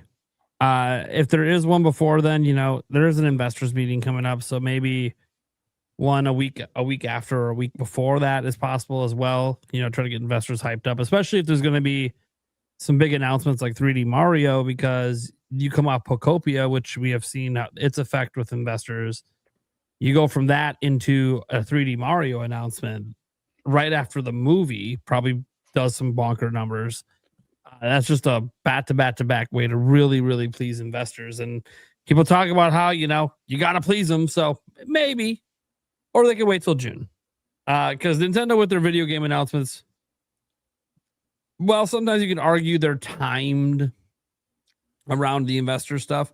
It's really only the September one that is. It just so happens that they do one every September usually, and that happens to line up around investor meeting time. I think it's just more of a coincidence than it is like they just planned for it to be that way. Like, no, September sounds like a good month to advertise your holiday stuff. And maybe tease one big thing for the next year, just to give people who are picking one up this holiday to know, hey, don't just get excited about now. You're gonna be excited for next year too. Give you that extra confidence boost to buy a system. And even saying June, I would say, well, maybe not. If it wasn't for the fact that I do believe Nintendo's doing something for Zelda's 40th. And I think they will reveal that in June. And so if not for that, I would say they could even get away not doing June. They could literally do a Nintendo Treehouse in end of April, feature, Yoshi, and then toss in Fire Emblem, and there's your June game. Right? Like so there's just other ways they can go about this. They don't necessarily need directs in order to even announce games. Technically, they don't need directs. But that would mean that Nintendo's done with the direct format. And that's not the case. They're still using it all over the place. They're using it for third-party games. They're using it for indies, although they call them Indie Worlds now. They used to be called Nintendo Directs, the indie showcases. And then they changed it to Nindies, and then obviously now Indie Worlds. They're still using it for advertising individual games. So the thing about them still using the word direct and the way they're using directs now, because we are getting, I don't know if people paid attention. I started counting. We are getting a shitload more events called Direct than at any point in Nintendo's history the last year. We're getting a piss load of them. And Nintendo isn't stupid. The last General Direct they did was in September last year, and it was not very well received. And Nintendo saw that. They saw that since that Direct, their stock basically has been dipping until now. So Pokopia came out. So Nintendo's acutely aware of all of this. And Furukawa is a big numbers guy. So he knows, okay, Directs can hurt or help. Well, let's make sure a Direct helps. And maybe we're just going to change things up and we're just not going to do 3 big General Directs a year. We're going to stick to the holiday advertising one, which, I mean, maybe they stick to it or not. I have no idea. They might decide to do tree houses or something instead. But you look at the history, September is the safest month for a Direct. And then just do a big summer one where you tease not just the games for the rest of that year, but, you tease a little bit into the future because, we technically have a game in the future in Winds and Waves, but we just don't have anything by Nintendo yet for 2027. So, yeah, I think that there will be one in June. And I think Zelda's 40th will be part of that. That said, the reason I just don't expect anything anytime soon is just the lineup's already there now. Like before, it was always, they don't have anything switched to exclusive scheduled past March. Well, now they do. So now it's like, okay, they don't really have to do anything. They can focus on the movie, focus on trying to sell Yoshi, and then figure it out from there. But I think Nintendo has a plan. And I think part of the plan is, okay, if we're going to do less General Directs this year, which is what it feels like at this point, maybe they still do get 3 in, but feels like we're going to get less this year. Then it's time for the General Direct to be a General freaking Direct. And that means it is the showcase event of all Directs, which it hasn't really felt like in the Switch 2 generation. The showcase event of all Directs. So doing less of them, but having them be more jam-packed, I think is the way to go. And I think, narrative-wise, I actually think right now, narrative-wise, Nintendo's actually sitting pretty. I think Pokopia has done a lot to make people forget about pretty much a huge chunk of the negatives that people have been spewing now for months and months and months about Switch 2. Because it was one of these things, we talked about this last year, that the number one way that people will stop being negative about Switch 2 is you just keep releasing games that are undeniable. The games make you forget about everything because the games are why we're here. Literally. The games are all that truly matter in the end. And you release banger games, people will stop focusing on the negatives. And even with this, I've seen people like, God, am I really going to drop $500 to get a $70 key card? And then people just go do it. And everyone that I've seen do it for Pokopia hasn't shown any online regrets at this point for doing it. That lets me know the reputation is slowly turning around just because they have a banger game right now. Even if it doesn't appeal to me, it's a banger game right now. 2.2 million worldwide, 1 million in Japan. I don't know if you guys have been to your local retailers. You might have noticed that, hey, those Switch 2 shelves, they don't look as full as they once did. Why? Pokopia. And now they're starting to get physical restocks. That's just going to help, again, sell more and more Switch 2s. So I'm obviously curious on the long tail for Pokopia, of course. That's the whole thing. We don't know if it's going to be evergreen and all that jazz. Maybe it just hits 5 million and it's done. Maybe it goes on. There's people saying it'll sell 30 million. I'm like, well, we'll see. Okay. Predicting more sales than Switch 2s exist. We'll see. We think it might be evergreen, and there could be future content updates planned that help that, but we don't know that right now. It's too early to tell. We're only 4 days of sales data in. That said, I am very, very, very anxious. I'm almost the opposite of Stash, right? Stash is very much a enjoy the moment, live in the moment, enjoy what we have now. Sure. I live in the moment and enjoy what I have now every day. Love it. Obviously, I love my life. I love who I am. But I also like to live in the moment while looking forward to the future. And maybe this is just because of the way I've ran my whole life. My whole life's always been about, enjoy the now, but have the goals in the future. So whether it's my weight loss goals and my surgery, right? That's like a now thing, a medical thing. Whether it's scheduling my next cruise 2 years out, go on with my lovely fiance. Everything in my life has to be planned, which means I have to constantly think about the future. I can't just focus on the now. Now, there's many days I do just focus on the now. I don't have to think about the future every single day, right? But I have to plan ahead. I have a family. I got 3 kids. Everything's got to be planned. I want time to do anything. I got a plan. I can't just decide on a whim. I'm going to do nothing but play video games right now. That's not how that works out. I even have to plan my video game time. So since I'm someone that's got to be so forward looking, that also means I got to be forward looking with my games and my purchases and my budgets for the purchases. Games are expensive. They're not cheap. And for me to not know, I can just assume, Nintendo will have 3 holiday games I'm going to want. So I better save up, $250 so I have that covered plus tax if there's any deluxe editions or whatever. Cool. But then if those games don't come, well, then that budget could have went towards something else. So I got to think about these kind of things. I think a lot of people got to think about these kind of things, about budgets for games as gaming is getting more expensive than ever. And I don't even just mean the entry price. There's DLC, paid DLC. We have microtransactions. And while Nintendo doesn't go the microtransaction route as much, a lot of other companies do. Like, people talk about how GTA 6 might be a $100 game. I don't know if it will be, but I do know there'll be microtransactions in the multiplayer. I do know that. Hell, V-Bucks just went up in price. Virtual currency just went up in price. That's wild to me to think that inflation's hitting virtual currency. And it's because you're using real world money to buy it, and that money's not worth what it once was. So I'm in this situation where I really want a direct really, really bad. Like Eric said earlier, the want is now. Yesterday, last month. The want was in February.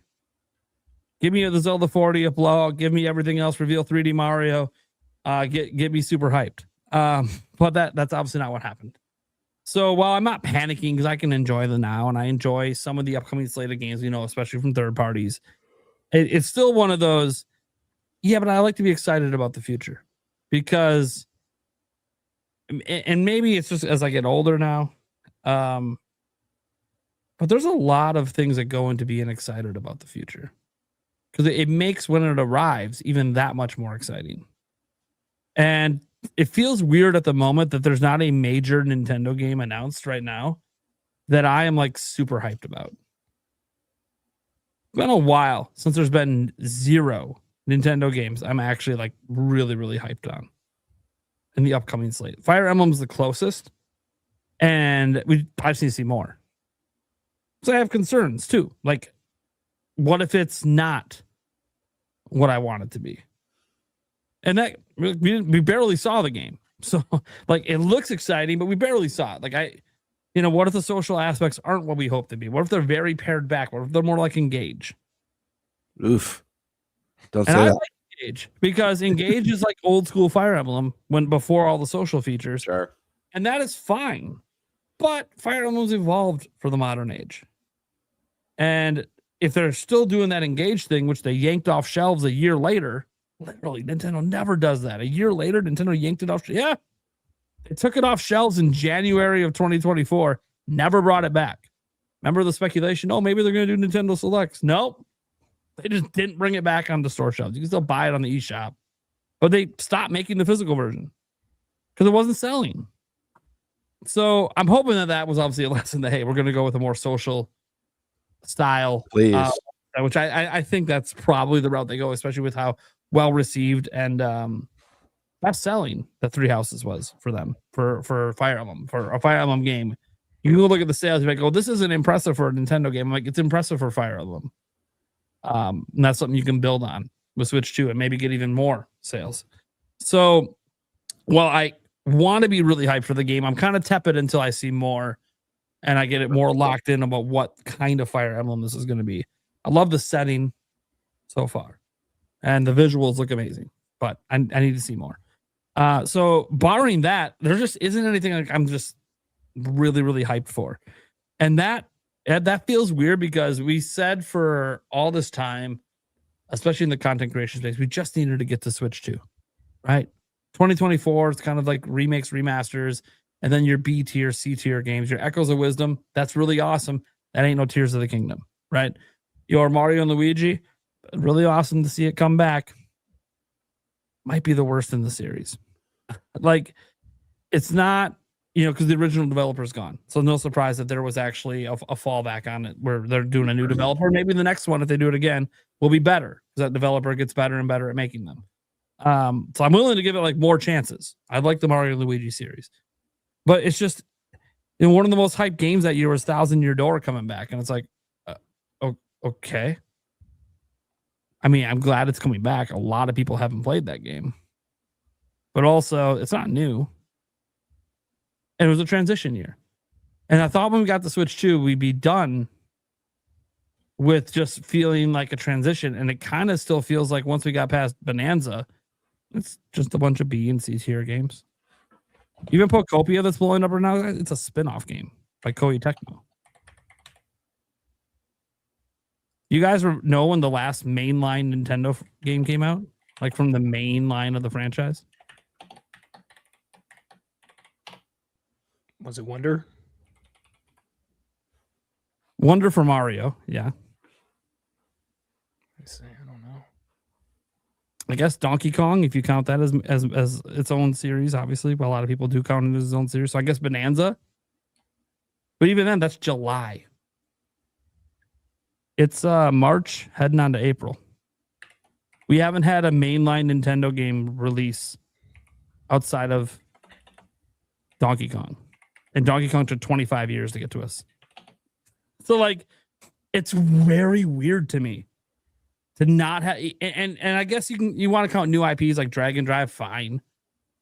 But, like I would count ARMS from 2017. But we haven't had a game even on the level of ARMS. So, it just feels really weird because I thought we were done with the B and C tier Nintendo stuff being the primary releases, and here we are, and we had Kirby Air Riders and Age of Imprisonment as our big exclusive holiday games. Now, some people are going to point out in the chat, well, what about Metroid Prime 4? Yes, that is mainline, not an exclusive. I'm obviously talking about Switch 2 exclusives, just like Legends EA. It's mainline, but it's not an exclusive. I'm looking at just the Switch 2. Forget cross-platform games. Just Switch 2 because exclusive sell platforms. That's what Nintendo told us. Exclusive sell platforms. Okay.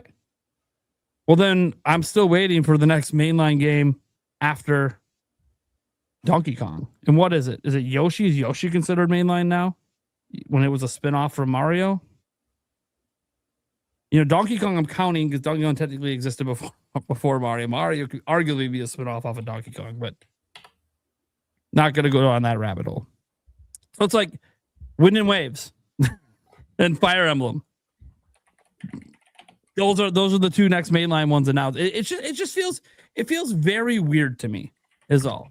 So in order to get excited with a direct, all they got to do is announce some mainline fucking games. It doesn't even have to be Mario. Just to mainline anything. Animal Crossing. I think that might be a little too much cozy this soon. Maybe spread that out a bit, but even Animal Crossing. Right? What about Nintendogs? Sure. All right. Still kind of their B tier, but whatever. At least it's mainline to that franchise. Open world Nintendogs. They take it to the next level. There we go. Next level. Everything's open world. But you know what I mean? Just like mainline games. I love the spin-offs. I love the side series. Those are supposed to be what we play between mainline games. But we're not supposed to be waiting a whole year between mainline games. Right now, there's not a single mainline game that we know coming out before July. That's a whole year. That's crazy to me. We're on a new generation, and we just came off 2024 where the same thing happened and there was no mainline. We haven't had mainline since Mario Wonder until almost 2 years later with Donkey Kong. And now here we are in 2020. Switch 2 has arrived, Nintendo. Switch 2 is here. Now show us why we needed this damn thing to play your games. You're not showing it. Everything you've shown started on Switch 1. Show me why we bought this fucking thing for your games. Now, I'm not actually like buyer's remorse here. I love my Switch 2. I felt it on day one because of all the upgrades to Switch 1 games. That's not the point. My point is for hype levels to fix, quote unquote, fix things, you got to show mainline IPs that people are excited for. They don't have to be your 40-year-old franchises like Mario, although I think that obviously would work. Mario is just as, maybe even more popular today than ever. You just got to show the mainline stuff to get people excited. And it could even be a new IP. I mean, my new IP is fine. Show a new Monolith Soft IP. Like, it's incredibly frustrating that there's a lot of people out there that don't give a shit about the spinoffs. And I think you're missing out when you don't give a shit. But I can also understand that the balance of Nintendo releases has not been good. It's spinoff after spinoff after spinoff. Hell, it's not even games made by Nintendo. Yoshi's not made by Nintendo. Pokopia is not made by Nintendo. Mario Tennis isn't made by Nintendo. By the way, Nintendo has yet to release a game this year that they actually made. Fucking wild. Oh, by the way, the last game Nintendo made was Metroid Prime 4. The last game they made internally for Switch 2 was what, Dragon Drive? Because the two exclusive holiday games last year were also made by third parties. Like, think about this for a little while and realize that Nintendo's internal teams have shown us jack shit for Switch 2. And that's fucking wild. Even Fire Emblem, that's a third party. Dust Floods, it's a third party. Where the fuck are Nintendo's teams doing? Mario Kart, Donkey Kong, and Jack All. So, like, that's what I'm saying. The Direct needs to show what Nintendo has cooking. Good. Had to give the opposite perspective of Stash there. I went a little far there, but, I think I made my point. Also, huge apologies to Prime's kids who are in bed for early day of school tomorrow. No, they're still sleeping. They sleep through this shit every night.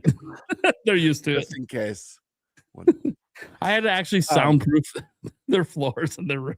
That's so funny. I just picture them like in a dead coma, and their eyes just shooting open as their dad's just screaming. No.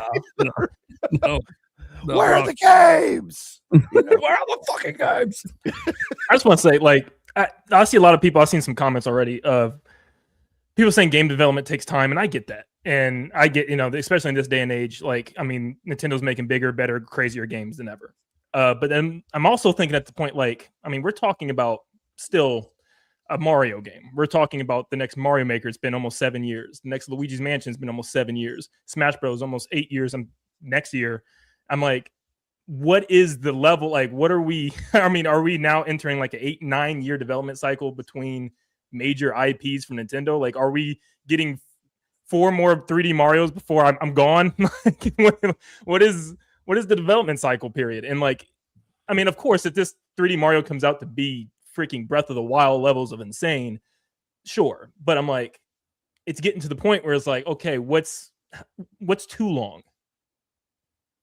But, all right. Yeah, well, it really got to me because I hadn't thought about this for a while. The fact that Nintendo's internal teams haven't done anything in 2026. I didn't even realize that until I went on that little rant. And I'm like, dude, and even the upcoming game I'm excited for, Fire Emblem, isn't made by internal Nintendo either. What the fuck is happening?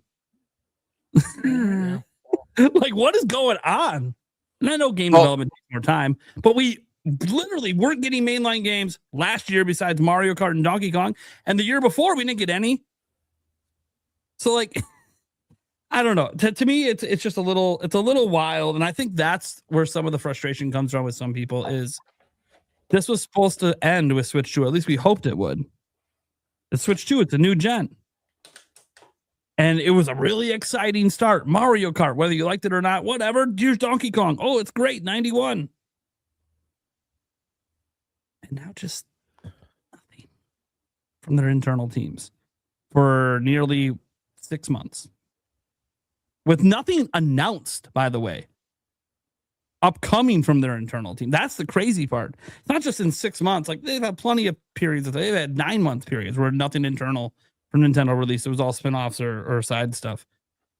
But we at least knew about a big internal game, and we don't even know. We're guessing 3D Mario, maybe. We're guessing Luigi's Mansion 4, which would now count as internal because they own the studio. We're guessing, but we don't know, and that's wild. Yeah, I think just knowing is very important. I mean, I was thinking about the fact, like, I think we talked about it on Twitter real quick for yesterday, but it was just like, yeah, of course, we're out of the Mario anniversary at the end of March, but I'm like, I mean, they could have just threw a bone and just said, hey, here's something to look forward to, and just gave us a tease or something. I mean, Pokemon did it. That's not coming out until 2027. So, I mean, like something for the anniversary, something to just tease. That could have been a good little excitement thing. Even if the Mario game isn't until 2027, just having a tease would have been just like, ooh, just like a little feel-good feeling. Having everybody talking about it again, everybody excited about something together. But yeah, I agree.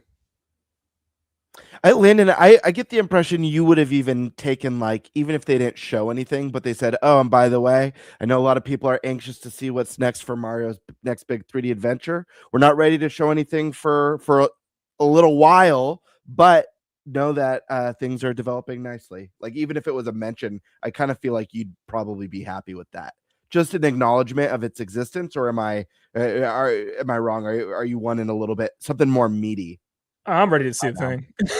I'm ready to see it.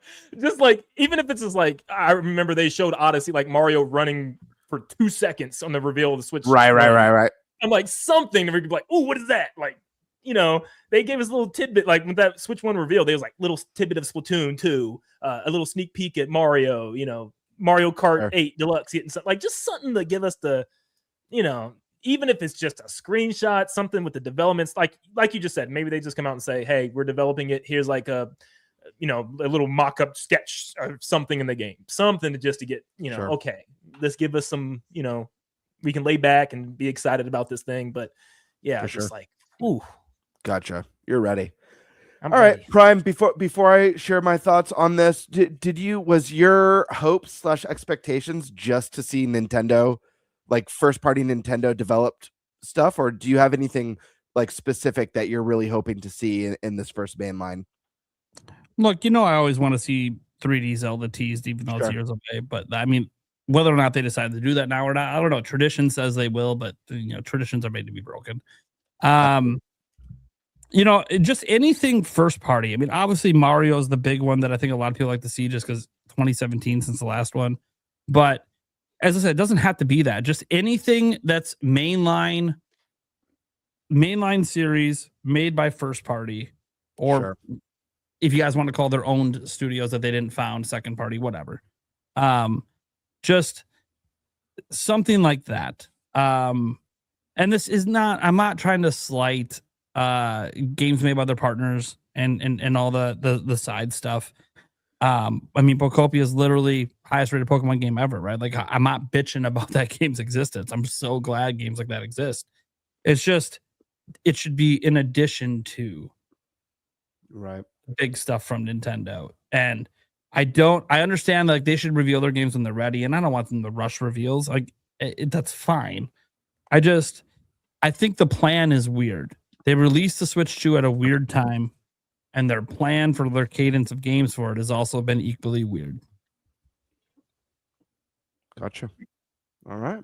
It feels like maybe a good way to put it is it feels like a complacent Nintendo. Which, by the way, the nice thing about the complacency is that does mean future years of Switch 2 are going to have a bunch of fucking bangers. So the longer we wait for them, the more the middle to back half, maybe we're in a PlayStation situation now where it's more like the middle, the back half of the system is just loaded. And that could be true. This is why you enjoy the present. Stop worrying about the future. I'm serious. I knew you were going to say that. I mean, it's true. I was singing it the whole time. But it's true. I know. One other thing I would tell everyone is practice having some faith. I've been playing Nintendo since the 80s. Have faith. They always deliver. May not be on your timeline, but that's how the world works. It's how God works. It's always been this way. You guys got to accept it. Life's a lot easier that way. Absolutely. True. Well, I feel like this direct situation is it's tough because I feel like it's very multi-layered. On one hand, I think a lot of us were expecting Nintendo to follow what's been a pretty common pattern of having that early beginning of the year, whether it was January or February direct, that kind of sets the stage for 2026.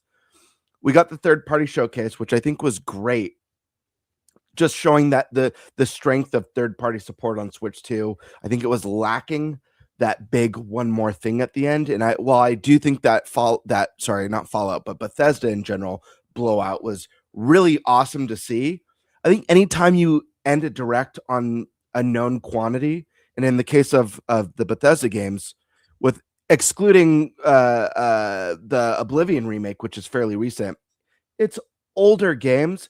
It's hard to get that hype and that excitement as opposed to a brand new announcement, something no one's played before that's either coming exclusively to Nintendo Switch or revealed first on Nintendo Switch.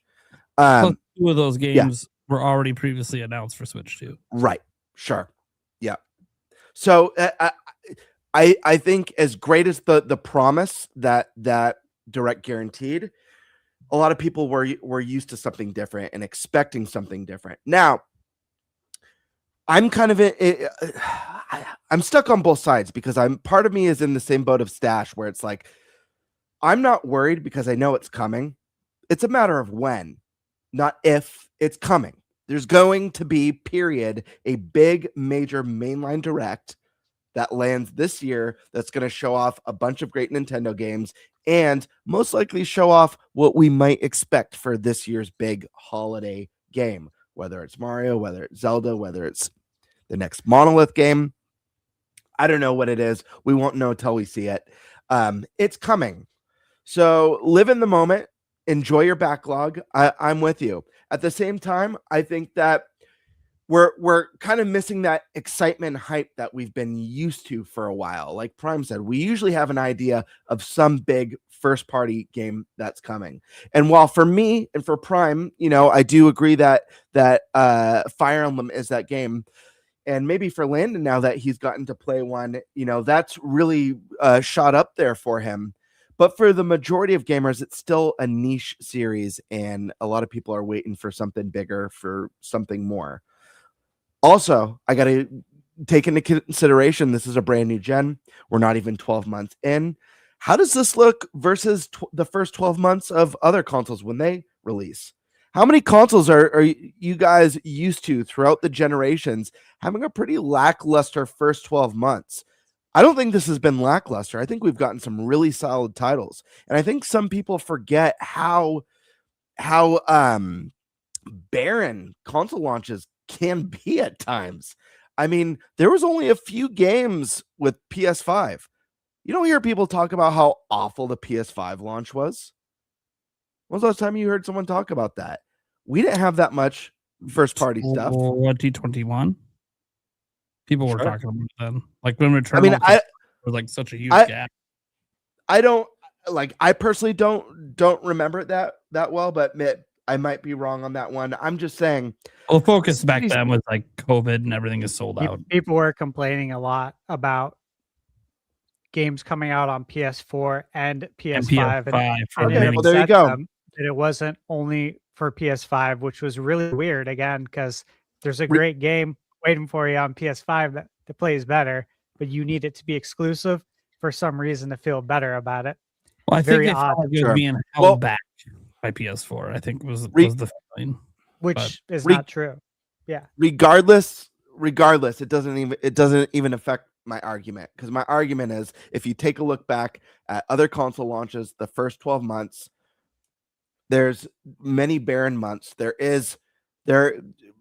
are many generations where people probably question, maybe I adopted too early. There's nothing crazy coming yet. Obviously, we've had exceptions to that. Switch 1 was definitely an exception to that.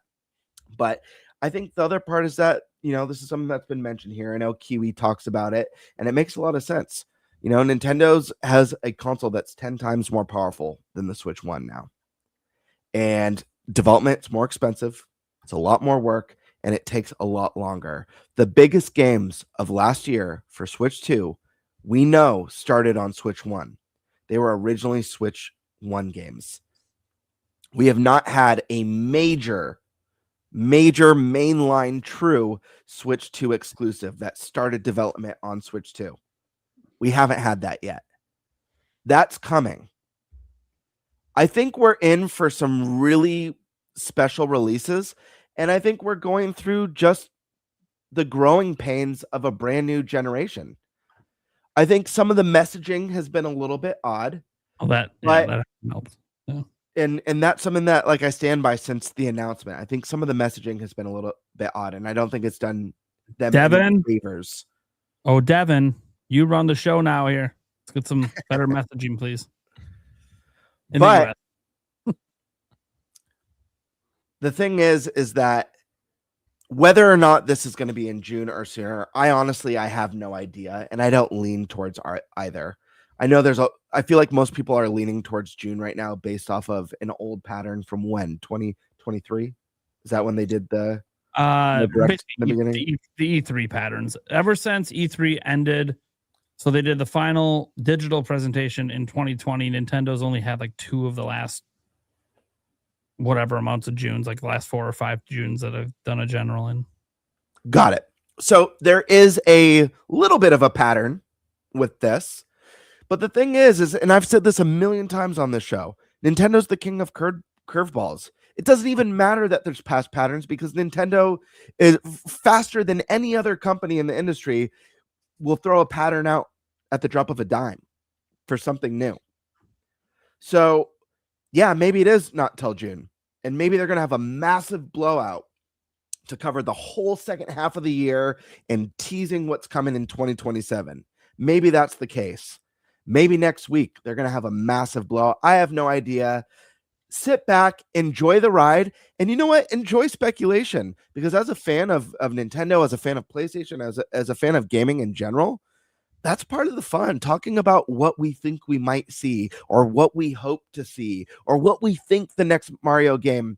Don't let it be to a point where if your hopes and dreams aren't met, that it ruins it for you. You shouldn't let it do that. But part of the conversation of speculation is a lot of fun, at least for me. I enjoy it. When I think about what the dedicated 3D Zelda could look like on Switch 2 or play like or mechanically be or artistically go, the game doesn't have to be that. But it's fun to think about what could be possible, because oftentimes, and I think Stash mentioned that sometimes not giving us what we want is the better choice. Wind Waker, it's an art style that's timeless, holds up today, looks better. The art style holds up better than any Zelda art style, period. Fans didn't want that. Look at it though. Look at how beloved and revered that look is. I'm not talking about the sales at the time, but there's a lot of things, whether it's mechanics, that people didn't ask for. I'm sure a lot of people who were excited for what Zelda could be on Switch or on the Wii U weren't like, you know what I really want from Zelda is for them to get rid of dungeons, get rid of items, get rid of story. That's my hopes and dreams. They threw away half the staples of the series and people ate it up. If they had asked people like, oh, how do you feel about us just getting rid of all these core staples of the series? People would lose it. So sometimes you just got to let them do their thing. Let them cook. I'm sure good stuff is coming. If we get that first main line direct and there's really nothing to see, there's nothing to be excited about, and it does feel more like the single A or double A offerings, yeah, be worried because now it's like, okay, now we have reveals into 2027. We've got nothing big. What's going on here? Imagine the direct, because we said, right, you usually have like two big announcements, one's at the beginning, one's at the end. And like, let's say the beginning, it's Fire Emblem. We're like, okay. And then they end it with Dust Bloods. And in between, it's just like Wind Waker HD is coming for the 40th anniversary. Oh, people are going to be so pissed. They're going to be like, we waited for a general direct this long, more than 6 months, 9 months, however long it's been. And our holiday game is Dust Bloods and Wind Waker. Yes. Honestly, I think I'm definitely a victim of this. I think it's just we've been spoiled from the past. Mm-hmm. Well, Switch was a very spoiled gen because it's the first gen they combined everything together into one system. So we got a lot of games more consistently. Even past that, though, I'm like, because I think the thing is with me, of course, it's the games. I mean, Nintendo, the games are what's so nostalgia, and we grew up with them. And it's a little bit beyond that for me, though. I think even part of the reason I made a channel was just for the hype moments from Nintendo. Like, I will always remember those, big events where, Miyamoto came out on stage with the sword for Twilight Princess and, those big, exciting things. Like, Nintendo knows that they build hype. Like, they are that company that can build hype and build memorable moments and nostalgia moments that you'll remember forever. And, I think that's just the one thing that the Switch 2 has been missing is those big hype moments, those big hype things that everybody's going to remember. Like, dude, do you remember them when they revealed this? And it just seems like they're kind of just, shadow drop here, Twitter direct thing here. And then just like, it's losing that. I agree. I do agree. I mean, I think it's missing the excitement that we all love and that we're used to, but I don't think that means the excitement's not coming. I do fully believe the excitement's coming. I think we're at the start of a new generation. It's not the Switch one all over again. They had a dying console. They knew really fast this console was over. And so they went all guns blazing on Switch 2. Or sorry, on Switch 1. Yeah. And they weren't really in a position where they had to do that this time. And I'm sure they're going to take their time with development. We've gotten a taste of what they can do, and seeing a game like Resident Evil 9 look as beautiful and run as phenomenal as it does is a really good omen for what's to come from first-party Nintendo stuff, in my opinion. Because when I think about Nintendo hardware and what third-party titles usually look like compared to first-party, people are always like, dude, the Nintendo devs are wizards. What secret knowledge do they have that they're able to make their games look and perform so well on their content that third parties just can't recreate? So, their wizards can cook up something special. We'll just have to wait and see what that is. I'm anxious. I'm just as anxious as everyone else. It's coming. We don't know when. Let's hope for the best. Let's be optimistic. Hope for the best. It's less than 12 months. It's normally slow for most new consoles. Be worried if they do their first mainline direct on year 2 and there's nothing big. Then I'd be like, okay, that's odd. We're going to be going into 2027 with nothing huge or nothing exciting. I get it. But I'm not worried. As far as what I hope to see at this event, I've got 2 things. Obviously, there's so many things that I would really hope to see, Zelda included. But 2 things for this one in particular.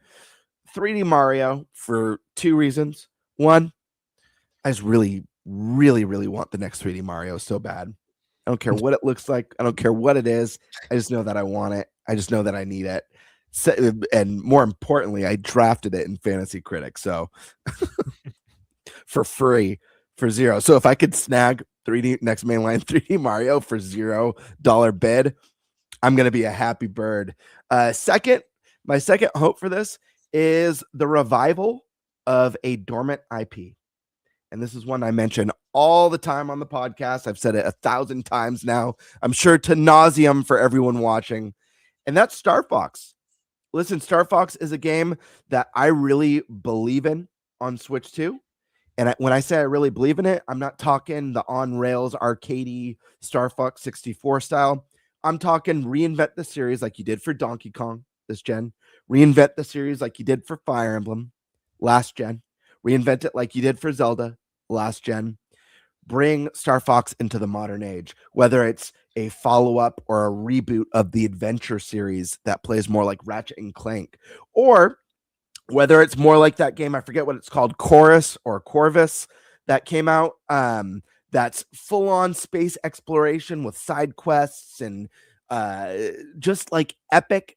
I want epic space opera, space exploration that's story focused and character driven with these fantastic characters with side quests. Maybe you could dock in space stations, talk in space taverns, even like add some like Mass Effect level storytelling to it. I don't know. Do something to bring Star Fox back in the modern age in a way that's going to appeal to a wider array of gamers. Star Fox is brilliant. It's great characters. People love it. I just don't think in today's gaming age, it makes sense to charge full price for a short on-rails arcade shooter. I think it's time for Star Fox to grow up. And I think it's a series that greatly deserves it. So that's one of the things I'm really hoping for. Knock on wood.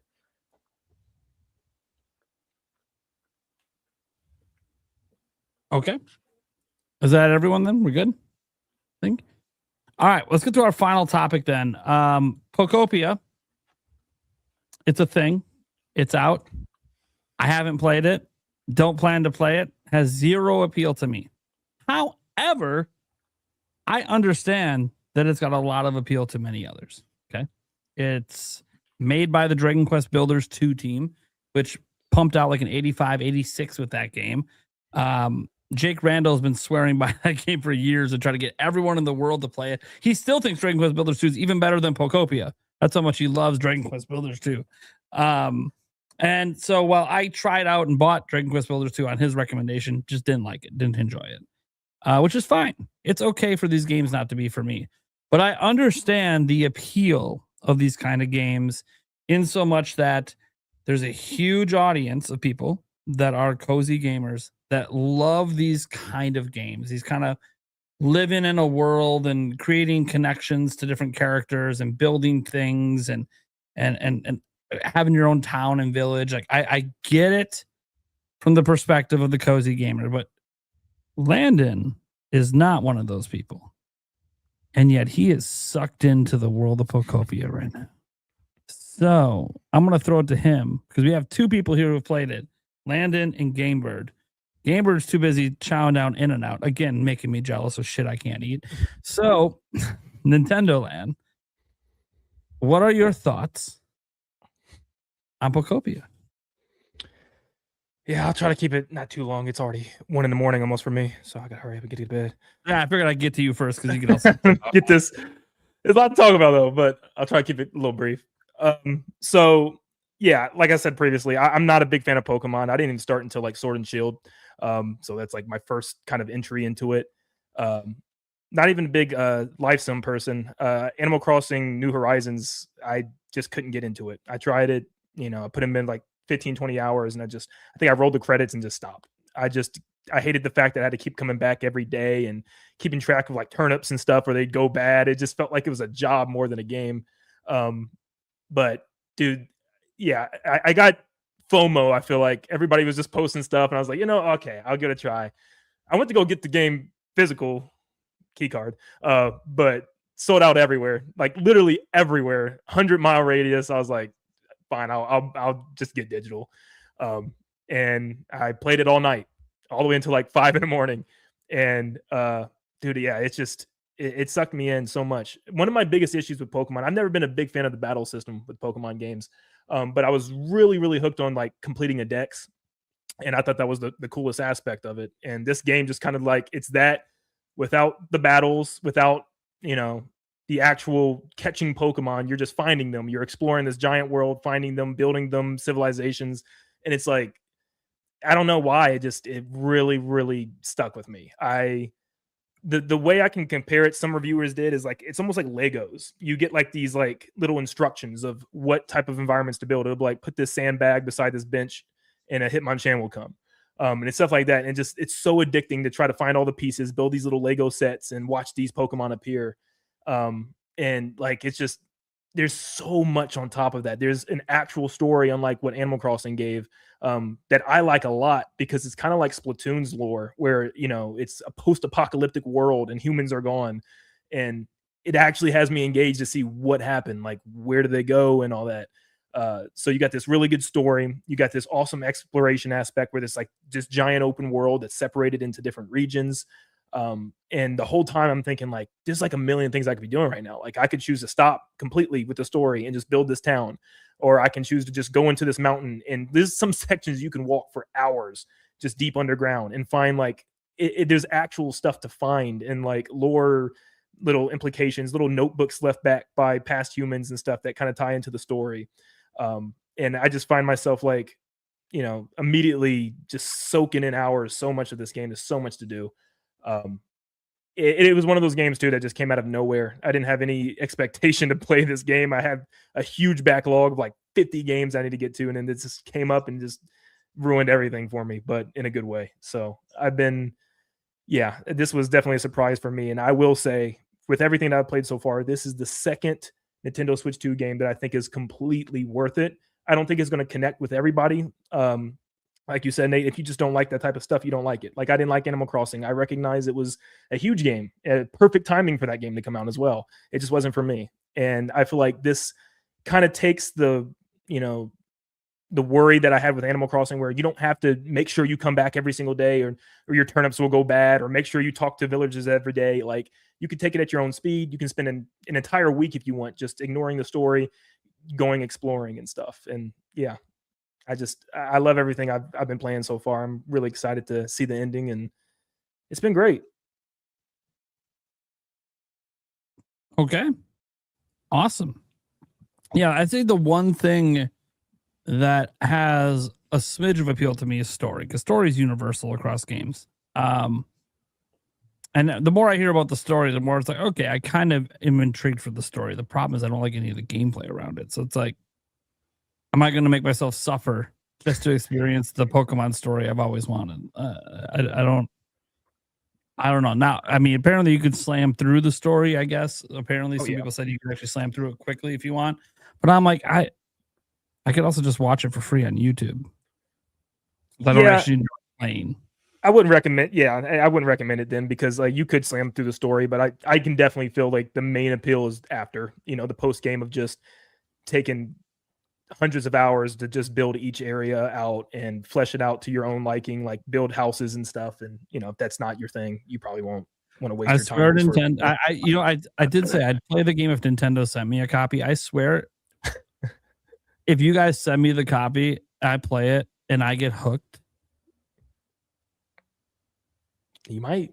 I'm not going to know who I am anymore. I will literally forget who I am. I would add. I will add too. I think, like, as far as like, you know, when you mentioned like watching the story online, I feel like, just from my experience with the game so far, I'm Landon, maybe you agree, maybe you disagree. I feel like the way the story is delivered in this game lends itself to actually playing it. Whereas I feel like if you're just reading up on it or just like watching about it, I feel like the impact is going to be much lesser, if there's any even at all. That's just like my impressions from playing it, because I feel like part of like being in this world and immersing yourself in this world is what makes the mystery so intriguing. Yeah, I thought I had 100%, because I thought I had, you know, off the bat, I was like, I know what's going to be the story. You know, it's simple enough. And then I came across one note deep in the caverns, and I was like, oh my gosh, that's not what I was thinking was going on. I was like, that changes a lot. Like, if this is what's going on, that's crazy. There's so much little lore drops and there's even like little Easter eggs to past games. I don't even know them, because like I said, I started Sword and Shield, so I'm not catching everything, but I'm like, there's some cool stuff here for fans and non-fans alike. But yeah. But yeah, it's my bedtime, so I'm heading out. Later, man. Thanks for having me, guys. Wait, quick plug. Plug. Nintendo Land, Twitter, YouTube. Probably do some Pokemon Pokopia stuff. I did a video today, and maybe just kind of my journey and since it's one of the first Pokemon games I've ever covered on the channel. So yeah, we're talking about that and ready for that next direct. Hell yeah. Because I'm looking to the future. So. much to Stash's chagrin. We're all like, next direct, let's go. I'm enjoying the present. I'm enjoying the present too. Oh, I'm doing a little bit of know. both. I'm over here. No, fuck the present. All right, man. See you later, Landon. See you guys. Thanks for having me. Yo, man. That's why I like this show, though. We have multiple perspectives. It's fun. Yeah. It'd be boring if we all just agreed. So. All right, Fuck so you. Birdman. I disagree. It'd be great if we all agreed. Wait. Fuck you. All right. Gamebird. Now you're the only resident Pokopia player here. Yeah, I've got some thoughts, man. And listen, we've heard people say tonight, I'm not really a fan of these games. I don't like cozy games. I'm not into like the sim life games. Landon was that until Pokopia. Nate is that. I used to label myself that too. Pokopia didn't change that, but I didn't become a cozy or sim life game because a lot of the biggest and most beloved cozy life sim games have not hooked me. And I've tried. Animal Crossing, never got into. I've played, whether it was the GameCube, the DS, or the Switch version. Could not get its hooks in me. I did not enjoy it. I just didn't have fun with it. Stardew Valley, huge. I tried multiple times. Just didn't resonate with me. The first time one of these games connected with me was Dragon Quest Builders 2. And it's because it added an element that's missing from all those previous cozy life sim games. And that was RPG elements. There's RPG elements for one of my favorite genres of all time. And there was combat. Getting combat in Dragon Quest Builders is awesome. Then another game came along just last year. Fantasy Life. The new Fantasy Life. And then that became my favorite. Again, the RPG mechanics. So when Pokopia was announced, I knew I was going to get it because I have a family and I have a kid who loves those games. He's obsessed with Minecraft. It was one of the first things I did was showed up like, hey, bud, check out this trailer for this game. I think you're going to go nuts for. He already likes Pokemon. And of course, he was super, super into it. Could not wait for it to come out. I already knew I was there. The sell for me was Pokemon because I've always loved Pokemon since I was a kid. But again, I used to be anti-cozy games, anti-sim life games. And even though I liked a couple, I didn't like them enough to consider myself super into cozy life sim games. So I'm in a weird place right now. I call myself cozy curious is what I'll call it. I'm cozy curious. And so I jumped into Pokopia. And I'll say this. I'll start with a con first. And I wrote down some cons. There's way more pluses than cons. Way, way, way more pluses. I think I only have 3 cons written down. And I'll open with it. The first con is that the beginning of this game is very slow. There's a lot of exposition. Your first hour, it's a lot of exposition. It's a lot of really just introducing you to the game and teaching you the mechanics and the point of the game very slowly. So I was a little bit concerned when I first booted it up. I was like, I don't know. I feel like this is going to land in that Animal Crossing territory for me. That being said, if you let this game cook and you give it a chance, it really opens up to something very, very special. I think part of it is if you're a Pokemon fan, there is a lot to love here. The core mechanic of this game is creating habitats, and habitats could be all sorts of things. It could be, a square of 4 bushes, or it could be 4 bushes next to a tree, or 4 bushes next to water, or it could be even items like a wheelbarrow next to a bench, next to a bush. Could be a habitat. And you're creating habitats with the chance for a certain Pokemon that lives or is attracted to that type of habitat to show up. So there's a really fun catch 'em all mechanic. No evolutions, with I believe 300 Pokemon in the game. So it's you creating all these unique habitats in the different lands. Each land has different habitats that you can create in hopes to kind of catch them all. With that comes abilities that you learn as Ditto. You play as Ditto as the main character that you're able to adapt to. You get Scyther's hand blades to chop crops and grass and harvest. You get Hitmonchan's punch abilities to break blocks and do terraforming. You get Squirtle's water gun to water plants, and there's a bunch of others. I haven't even unlocked all of the abilities for Ditto yet. I think I still have 3 or 4 that I need to unlock still. But you feel some sort of a character progression in this game. That's really, really nice. Not to mention that every Pokemon kind of serves its purpose. There's like typings for like certain Pokemon are builder types that will aid in building your structures, your houses and huts, and rebuilding Pokemarts throughout the world. You have some that are they're called litterers, and like, for example, you'll have a Pokemon who will drop honey occasionally for you to gather. And then there's a Pokemon that, like, if you give them 3 honey, they give you a decoration, and they'll have a list of decorations daily. Charmander has the ability to light things on fire. So if you bring him with you, if you have him follow you and you take him near like torches or stuff like that, he'll light the torches or light the candles.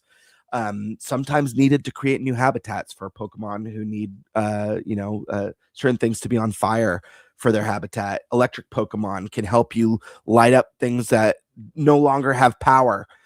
So everything kind of serves a purpose, and the Pokemon have a lot of personality in this. They hang out, they have conversations with speech bubbles that are really comical and charming. So it has all the cutesy stuff that you'd want from a Stardew Valley or a Dragon Quest Builders or an Animal Crossing, but with the Pokemon and the fun habitat system. The art style looks great. I'll say that. Like, it looks better than the modern Pokemon games. Looks better than Scarlet and Violet. Looks better than Sword and Shield.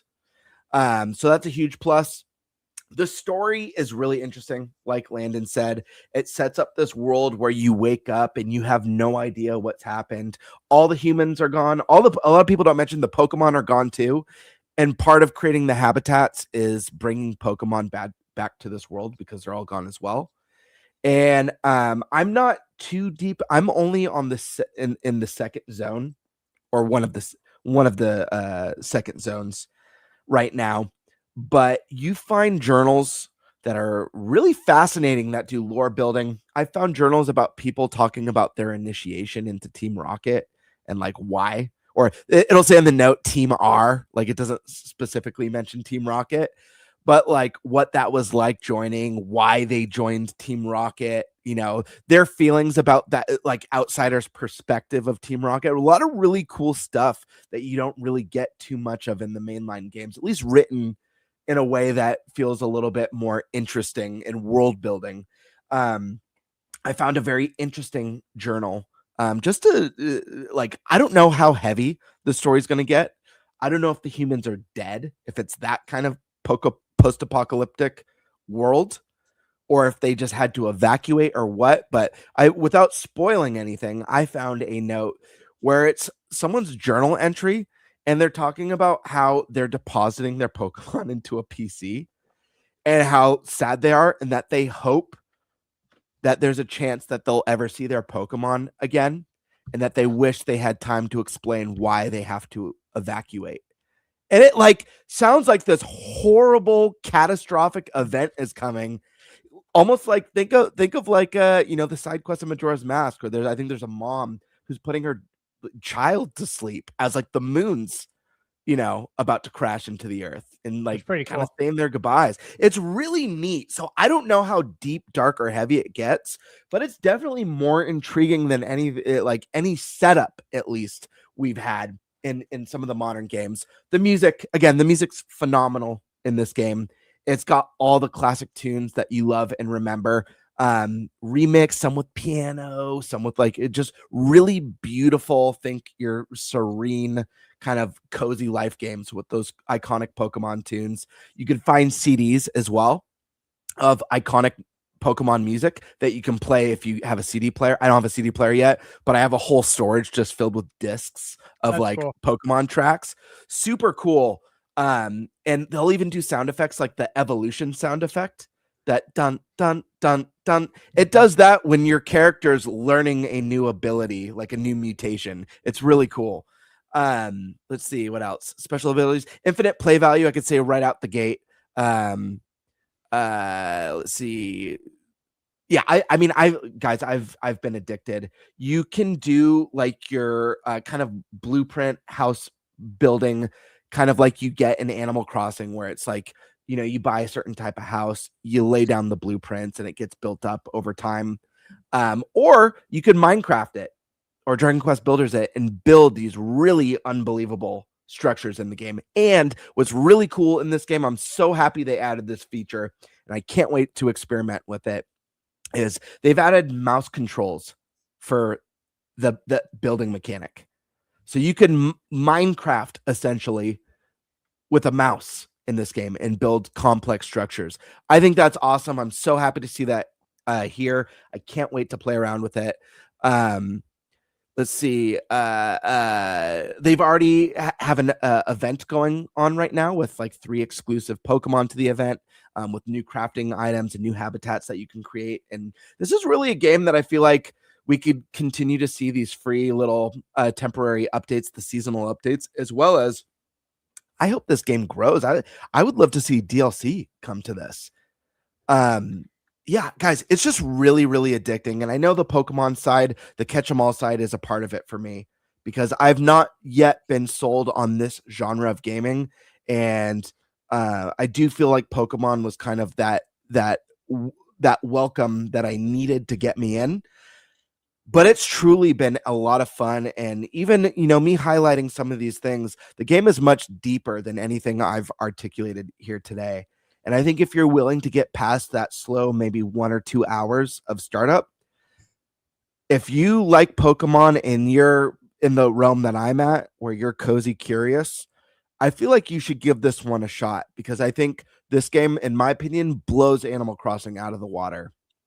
And maybe Animal Crossing fans will hate that or think that's blasphemy, but I really think that this game offers so much more than Animal Crossing. So much more options, multiple regions to visit and build up. And like Landon said, you don't have to worry about weeds, and you don't have to worry about paying off your mortgage or paying off debt. It's filled with side quests. Not only do you have daily side quests, but certain Pokemon will run up to you and be like, "Hey, Ditto," or your name that you named your character, and they'll have like a side quest for you randomly. Really, really cool stuff. But there are a few things that I wish were a little bit different, or I think would make this game even better at the very least. And it's one thing that I think Dragon Quest Builders and Fantasy Life has as an edge over this one, and that's the lack of combat. This is a game that I wish had combat. And I understand humans are gone in the narrative, but even if they incorporated something like feral Pokemon show up, Dragon Quest Builders 2 has a thing where like certain nights, enemies and like a world boss might show up and attack your town, and you have to kind of hold, almost like tower defense. You almost like hold them off. You're fighting with all the villagers that you've accumulated as you've been building up your town. Something like that would be so fun. And if you could equip Ditto with like a fire move and a grass move and certain things to battle in this game. In this game, you get to build up Pokemon centers. And I've seen screenshots. I haven't come across this in the game, but it looks like you're even able to rebuild Pokemarts. So like, to me, the thought of like, man, if they had added the ability to rebuild a gym, reintroduce gyms into the world, even if you're just battling with the Pokemon who show up in your village, I think adding combat to this game at some interesting capacity would have served this game well. Let's see. And then my only other negative, so 3 negatives: slow start, no combat. The last one is I wish this game had more multiplayer options. I think it's great that you could create a server island essentially, or a server world essentially, and go on with up to 3 friends and have a world that you build up with your friends. Love that. I think it's amazing. Unfortunately, when you're playing through the story in the main game, you can invite another player into your world, and I tested this out with Colin, by the way. But it's as a spectator. So you can go to their world, but you cannot interact with anything. You can't even use your moves. Even like, it's not even that your moves don't do anything to the crops or to the blocks. You can't use them. It's X'd out. You can't do anything. You could only walk around and look. So I do feel like that's a missed opportunity. I feel like getting to experience this story with a friend and build up this world together would have been a huge plus for the game. Maybe it's something they add in an update down the road if people are clamoring for it. But that being said, I'm loving this game. I've sunk, I don't know how many hours. If I had to guess, I'd say at least 15, maybe more, maybe like 18, maybe 20 even. And I'm not done with it. So I think that says a lot for someone who's not generally, the target audience for this. It helps being a Pokemon fan. It helps that I'm curious about the genre. I don't think this is going to win over anyone who hates this type of game, but I think if you're interested and you're open to it, I think there's a lot to love here. And I think, like me, you'll be really pleasantly surprised as you get deeper. And one tip of advice for anyone who's just picking up this game or plans to pick it up this weekend, you could get stuck in that first zone for probably 100 hours, because I was like, I'm not leaving this place until I've made this like my dream place, and I've found every Pokemon here and found all the secrets, because there's a lot of secrets. I found a hidden underground area that requires ancient relics to unlock the purpose of it. Cool stuff like that. The problem is you barely have any tools. You think you have all the tools of like an Animal Crossing in the first zone. Go to the next zone. Your tools and your abilities and the things that you're capable of doing grow exponentially. And from what I understand, that happens as you reach each new zone. So don't trap yourself in that first area as a completionist, because I could see myself getting stuck there for 50 hours and then moving on and be like, holy crap, why did I stay there? I'm burnt out. Forget this. But yeah, I listen, I recommend it. Bottom line, this is a great game. I hope Game Freak is watching. I hope this is kind of a call for them to be like, hey, like, third parties doing Pokemon better than we're doing Pokemon. Let's step it up. Let's kick some butt with this next one. And maybe they're planning on it. This is going to be the longest development time, getting this next game in 2027. I hope they're watching. But yeah, those are my thoughts. Interesting. Good insight, dude. Yeah. Interesting. I swear, nope, I'm not buying this game. Sorry, the temptation popped up for a moment while he was talking. But it's also not financially in the cards regardless. So it's pretty easy for me to not give it the temptation when it's like, well, I don't have the finances to buy this thing right now anyways. I'd be worried recommending it to you for 2 reasons. One, you don't like cozy games. This game does share a lot in common with DQ Builders, and you didn't like that one. And second, you're not a big Pokemon game. So it's like kind of like it might be a 3 strikes you're out situation for you. Not big Pokemon, not a Builders fan, and not really a Cozy Life fan. But I don't know. Colin doesn't like cozy games at all. He picked it up. He was feeling the FOMO. I saw him playing like all night. He was online all night. I was like, dude played for like 10 hours straight. So I don't know. Maybe there's something special about this one that's just grabbing people. Yeah, I think maybe so. Multiplayer wise, can you visit each other's like towns as a spectator? Yeah. See, one thing I because the one thing that could get me potentially to consider would be the reason I play Animal Crossing. Me and Yulia play it together. And so you can like go to people's towns, and yeah, you don't live there per se, but you can do things there and it stays as part of it. So like being the spectator that can't really do anything and is in like their own instance of your town. So like whatever they do is like reverted when they leave. It's like, that sucks. Yeah, the plus side of the multiplayer on this one is you can create like a server world essentially for you and your friends. And I believe, I haven't done it, I believe you or your friends can enter that world and expand on it and build up on it at any time. You don't need if I recall, you don't need the creator of the world to do it. There'll just be like a world password or something like that, I think. Yeah, I read about that. I gotta get some more information on it because the only thing I've seen come out from people talking about that dream thing or whatever is that if you bring your Pokemon there, you lose them. They don't come back with you.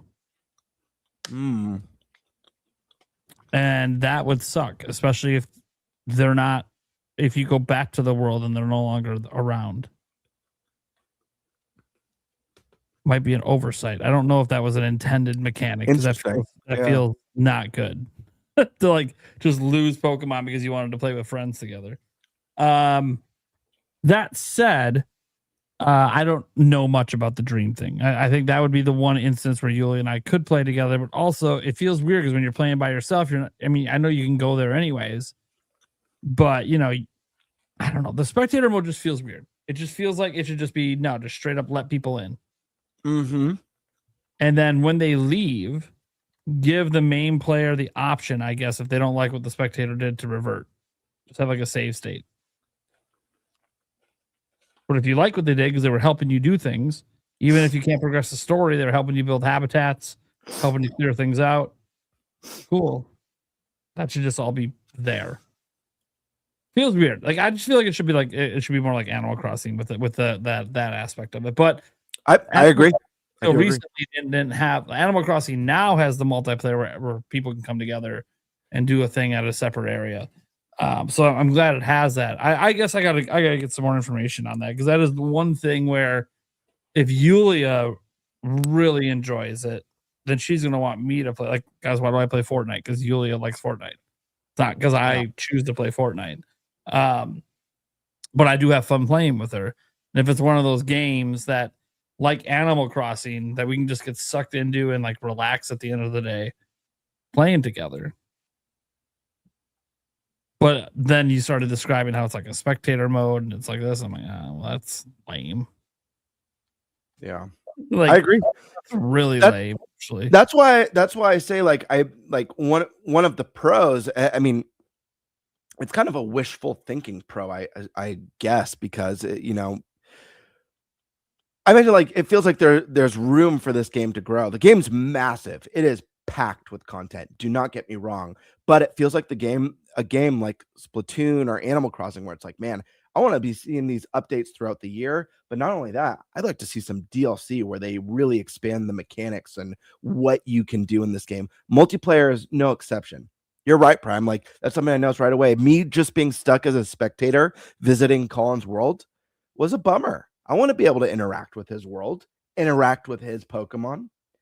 And I think they need to add that. I hope they do in time. And I don't know. It's I will say this. Animal Crossing has got some I feel like I feel like Pokopia kind of set a bar. I feel like Animal Crossing, whatever's next for the series, is going to need to crush, because I do feel like people are going to be cross-examining it with this game and how much this game has to offer. People are going to be making comparisons, and this game offers a lot. Especially if there's regular content updates coming. Yep. Which we don't know. Like yet. I've found, I don't want to spoil anything, but like iconic trainers from Kanto, like I've found their outfits. Like you discover outfits hidden in the world, That's also sad. Gym leaders. I mean, I know they're dead, but right. Right. But it's really cool stuff. And I will add a speculation. I have a feeling when all is said and done, we already have like these like larger than life mascot characters from Pokemon that have just like transcended other Pokemon in popularity. Pikachu, obviously the face of the series. Eevee is a huge fan favorite. Another one that comes to mind is Gengar. Like there's Gengar stuff everywhere. People love Gengar. I feel like after like all is said and done with this game, that Ditto is going to be one of those new iconic Pokemon characters that you're just going to start seeing more in like marketing, and whether it's plushies or shirts or whatever it is. I have a feeling that this character is about to explode in popularity, like a Pikachu or an Eevee. All right. Well, let's get to our little super chat / Q&A session, guys. You guys can still get your questions in right now. There's still time. You want to super chat them in on any of our channels. Demonic Brawler did his rounds here, gifting people memberships. Thank you so much, Demonic Brawler. Thank you. We always appreciate the support. Joey Pitts. Convince me on budget to get Pokopia FOMO getting me. Are you trying to convince you to buy it or convince you to not buy it? Joey was asking me to review it. Okay. So he's like he's obviously on the fence. So he wants to be convinced to buy it, basically. Yeah. I told him like I don't have time to fit it in right now. I wish I could. I just don't. Well, but Bird just gave a really good explanation. Yeah, honestly. the Game Bird just sell you on it because that might have been what you needed. Or it's what you needed to not buy it. Story sounds awesome. Yeah. Wait to man. When we'll see the last Switch 1 game? Well, if you just mean in general, it's going to be a while. Third parties and indies are going to be supporting this thing for years.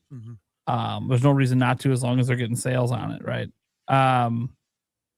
If you just mean Nintendo, I think they're done this year. Could be wrong, but I think this is the last year where they make games for Switch 1. And that includes cross-gen. Like I don't think I said going in, I didn't think we'd see a lot of cross-gen games, and we honestly haven't. It was what? Pokemon and Metroid.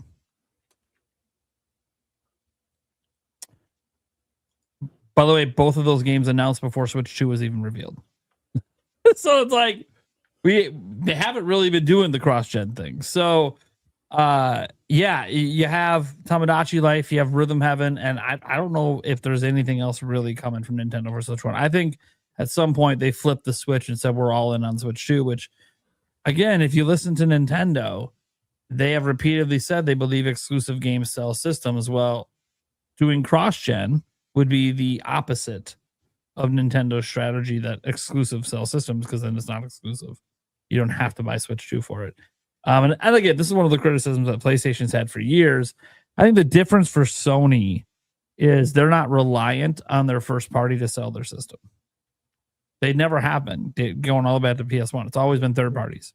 So yeah, so like for Sony's like first party games to be cross-gen, I don't think it actually was as big a deal or as detrimental to sales because they're not as reliant on those exclusives to push units. You know, Call of Duty comes out, it's pushing units. Madden comes out, it's pushing units. I mean, they have GTA is going to be the biggest selling thing for PlayStation ever, and that's not their game. Third party, and it's going to be on Xbox Day 1. So yeah, it's one of those things where there's just different reasons that the systems are successful, and Nintendo truly believes in the exclusive strategy, even though they are seemingly giving third parties room to breathe. That's the one thing you can say is, hey, we're trying to let third parties shine a bit more. Cool. Also, your sales bump happened when Pokopia came out, not when Resident Evil came out. So people are still basically buying the system for your games, and Nintendo knows that, so they're very aware. So I kind of think because they're aware of that, this was kind of it. This was going to be like a roughly a year and change transition period for them. And then they move on and they get all their games out on Switch 2, because you got to remember, things are going swimmingly for Nintendo. They projected 19 million this fiscal year. Is there anyone who thinks they're not hitting that? And by the time we get to next year, they should be north of 30 million. So that install base is already up there with the N64 and the rest. They're going to be all in on pumping the games out for Switch 2, so they can keep pushing those sales even higher. So we'll see. We'll see what happens.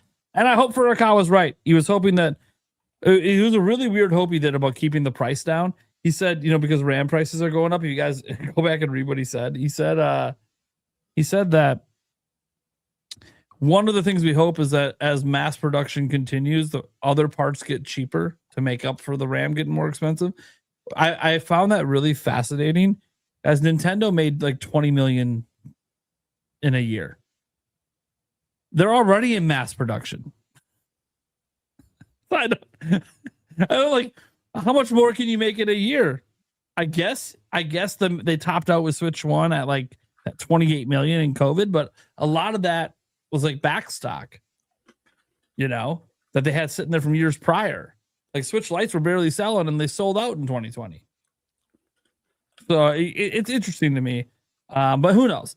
Maybe they're hoping that the demand, and by the way, for the economy of scale to make up for the RAM prices, the demand has to go up.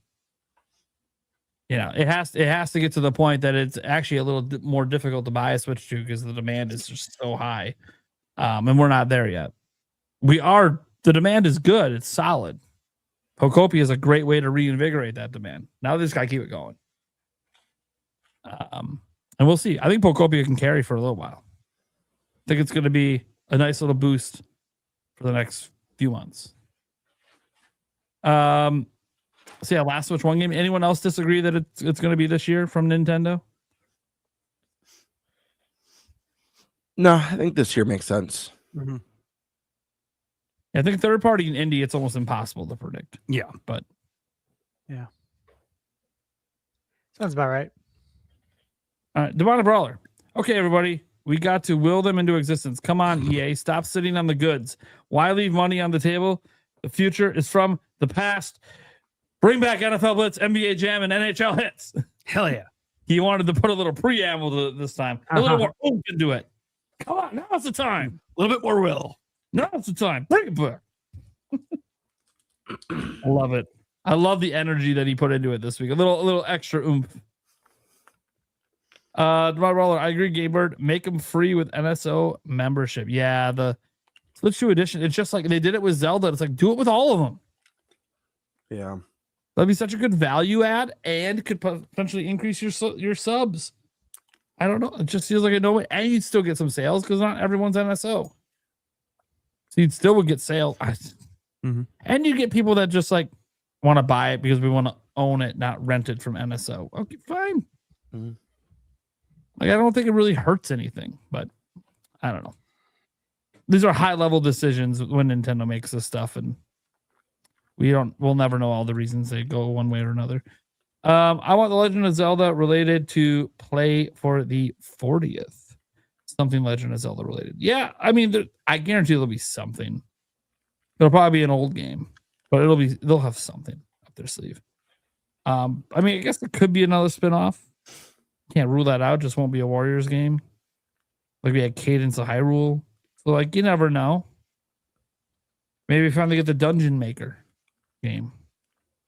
Yeah, could be something. Could be something cooking that we don't know about. I feel like there is.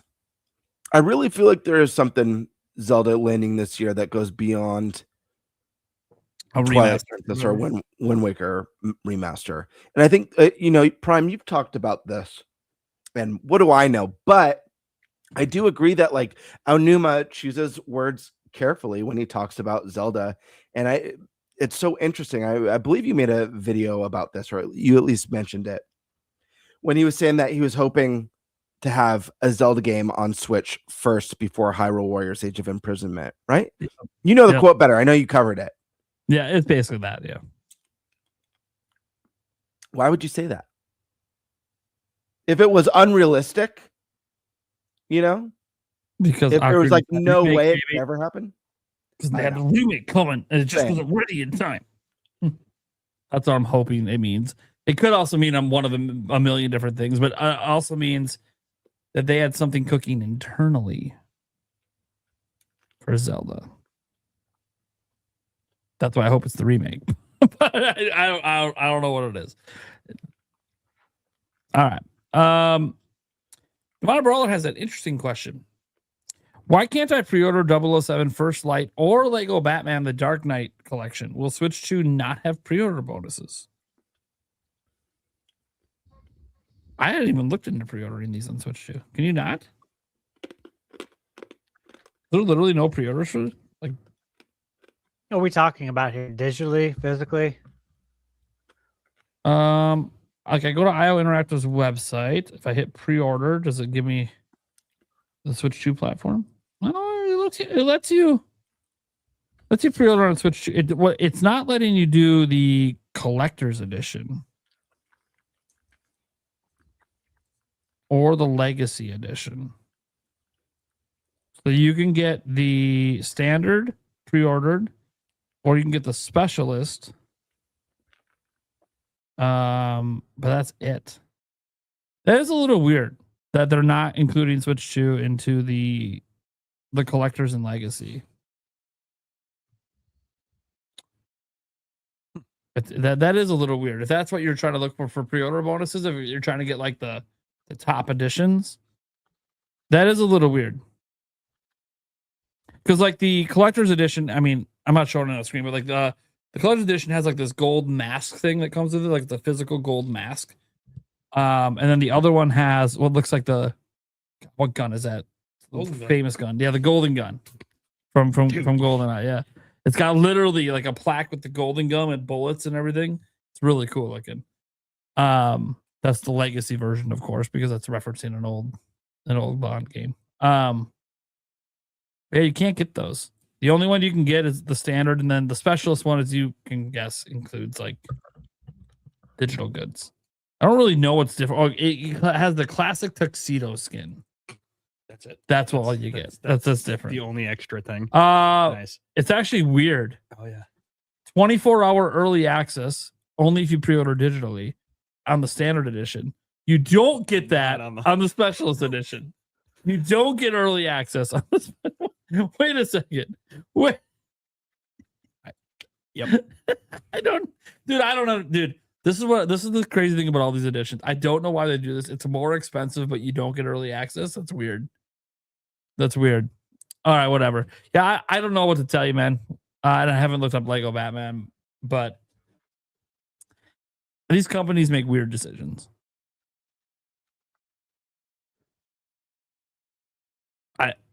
I don't know how else to explain it. I think Luigi's Mansion 4 or Dust Bloods will be the holiday game, says T.J. Mayor Hoffer.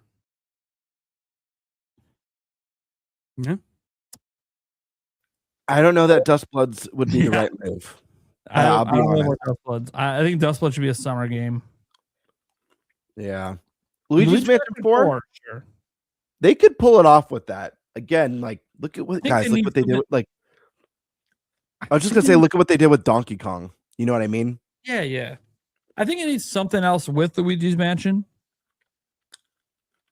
but it could be a holiday game. It could be an October or November game, but I feel like there should be at least one other thing to pair with it. I just don't. The Dust Bloods, I don't think would be the right call for that. But I don't even know. It depends on what else they have to offer. Which, again, we don't know until there's a direct. And even then, we might not know because, as September proved, you're not necessarily going to get exciting things in the direct. We don't know. From Nintendo, that is. There's always something exciting in every direct. But, go to 10 Gaming for the Birdman. You're muted, or your audio died, or something happened. I don't know. No, just messing with you, just for the thrill of it.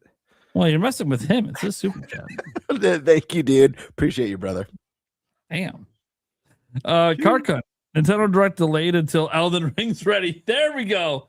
That's what's going on. Contractual obligation. No general direct until Elden Ring's ready. Makes sense. They could shadow drop it the same day. Oh, man. I mean, that's not the real reason, but that is, you know, it is supposed to come out this year. Of course, it was supposed to come out last year. So that one I do believe is actually coming, though, unlike Borderlands, which, you know, is on an indefinite delay. Yeah, an indefinite delay where you pulled all the developers to go work on the main game that all the other versions are playing. So when you're pulling the whole dev team, that feels like the end. It just is what it is. Plus, I don't care that much anymore about that game coming over. Jorge, I always go by how Nintendo presents their next big games. They'll announce them when their teams are ready to share them again. I want their teams to do it on their terms. Well, that's exactly what they do anyways. Mm-hmm. We can demand what we want. Like, I want to see 3D Zelda now. Like, dude, Nintendo don't give a fuck what I say. I mean, they might care about certain feedback I give, but when it comes to when they're going to reveal their games, they don't give two shits. Also, hi, Nintendo. Yeah, hi, guys. I know you don't give two shits about when you might personally agree with me that we should reveal. It don't matter, though. You guys are going to make the decision based on what's best for your dev teams and your marketing. I know this. And it doesn't always fit our impatient, dopamine addicted brains. I get it. I still want to direct. Mm-hmm. Like, doesn't really change my mind, but I know you're going to do whatever the fuck you want to do. And that's fine. As I said, there could be literally no direct this year. They could do like all Nintendo Today announcements or something. I don't really care, honestly. Just announce games that excite me. You want me to send you a list, Nintendo? If you care that much about my personal desires, I'll send you a list. Call me. They don't get two shits. Daniel Alvarez, Pokopia keycard sold out. We save physical media. I don't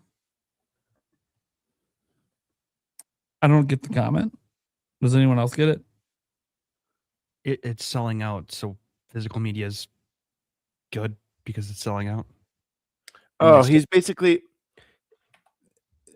he's just saying that it's saving physical media. I think the physical editions are selling out.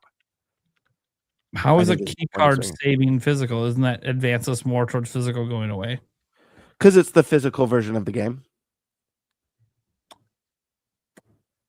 It is the physical edition. Key cards are the physical edition.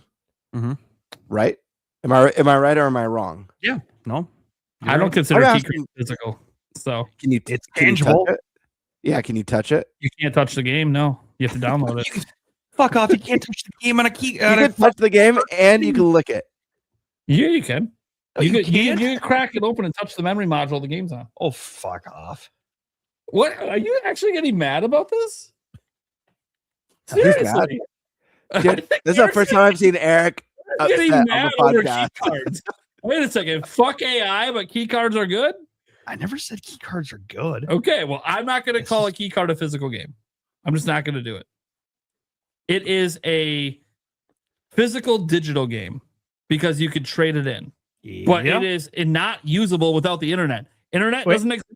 Can't play it. It's not physical. Wait, you just said you're not going to call it physical, but you just called it. I'm going to call it physical digital. Digital physical. That's a caveat. That's you can't physical. use the word. No. You use the word physical. No, you use the word physical. It's a hyphenated word. Stop. Yeah, but digital physical is an oxymoron. Stop. It is. And Yeah. you know who Key cards uses are oxymorons? Who uses oxymorons? I do. Morons. That's fine. Call me a moron then. Listen. Key cards are not true physical. They require Prime. the internet.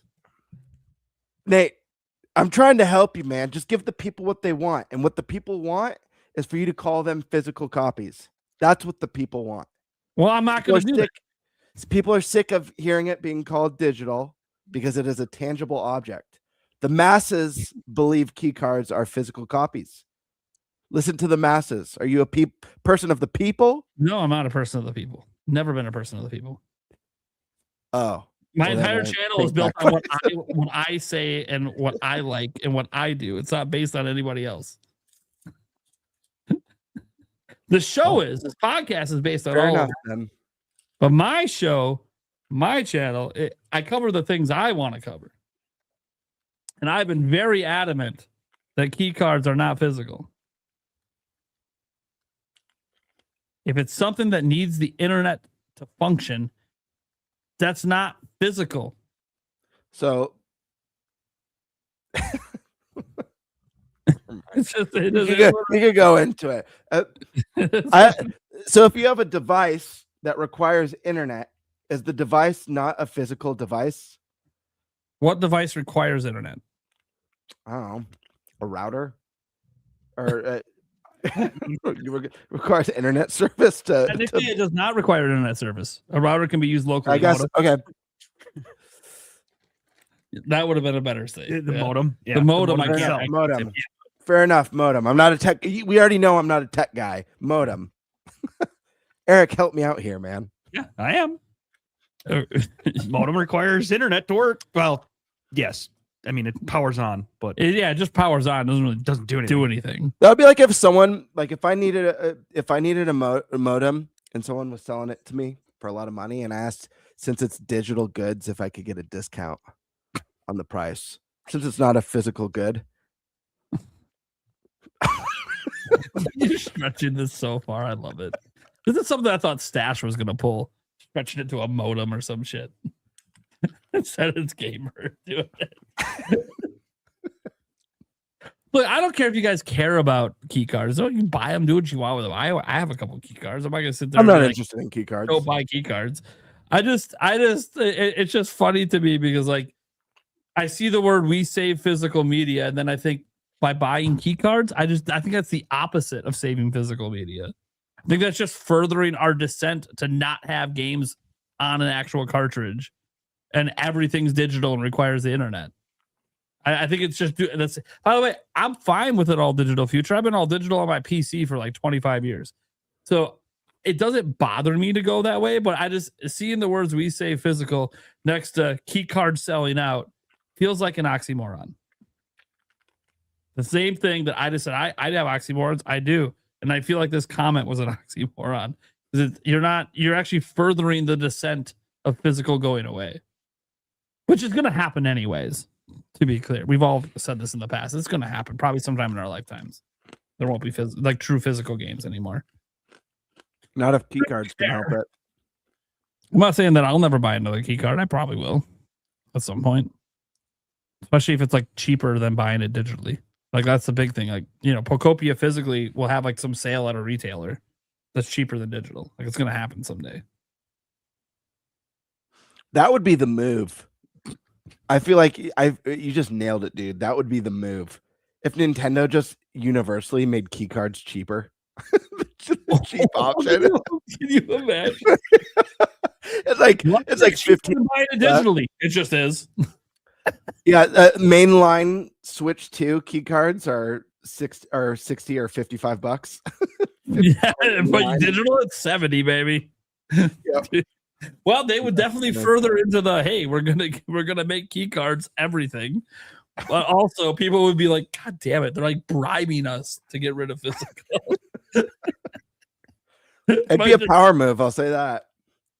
I will say, obviously, guys, there's some reasons for some games where like they don't want to be on a cartridge because the read speeds are slower than the SD card slot or the internal memory. So I get it from some perspectives where streaming and loading assets super fast is like you need it. But I also just say then just do what the other systems did and use Switch 1 cartridges and have them be install carts. So you have to install off the cartridge, but you still don't need the internet. My big bugaboo is just the requirement of the internet. And I know once the game's installed, you don't need the internet, but you still need it to install it. And it's like, I don't like that. That's why I don't like key cards. But it's whatever. The all digital future is here. I already know what happens in my house when the internet goes out. The only system that's usable is my Switch 2. So wait, does that mean that like how like most AAA games on other hardware require like a day one download?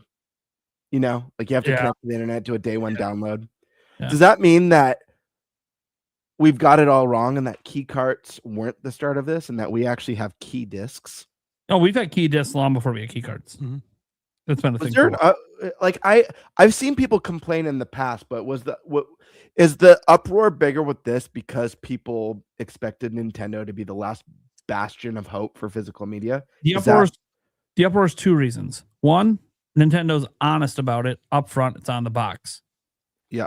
All the Xbox games are this way. And you could look at those box arts and never know.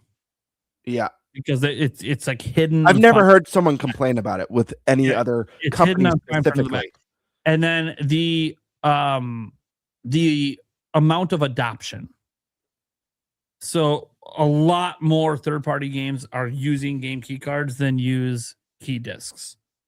So I think those are the two things. I don't think it's about Nintendo's reputation. I think it's more so the rapid adoption combined with just right out front, ugly but honest advertising. This is a key card. You need the internet to download the game. Those two things kind of put them in the forefront because Game Key discs, I can't even tell you what was the first Game Key disc because it's never been marketed. It's been around. So someone in the comments added me. This is sorry, I'm not wearing my glasses. Michael Gutman. Or wait, was it him? Sorry, it popped. Indiana Jones. I think it was him. Indiana Jones.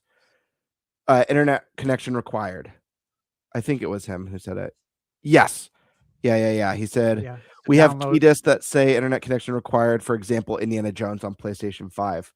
So does that mean there's no physical version?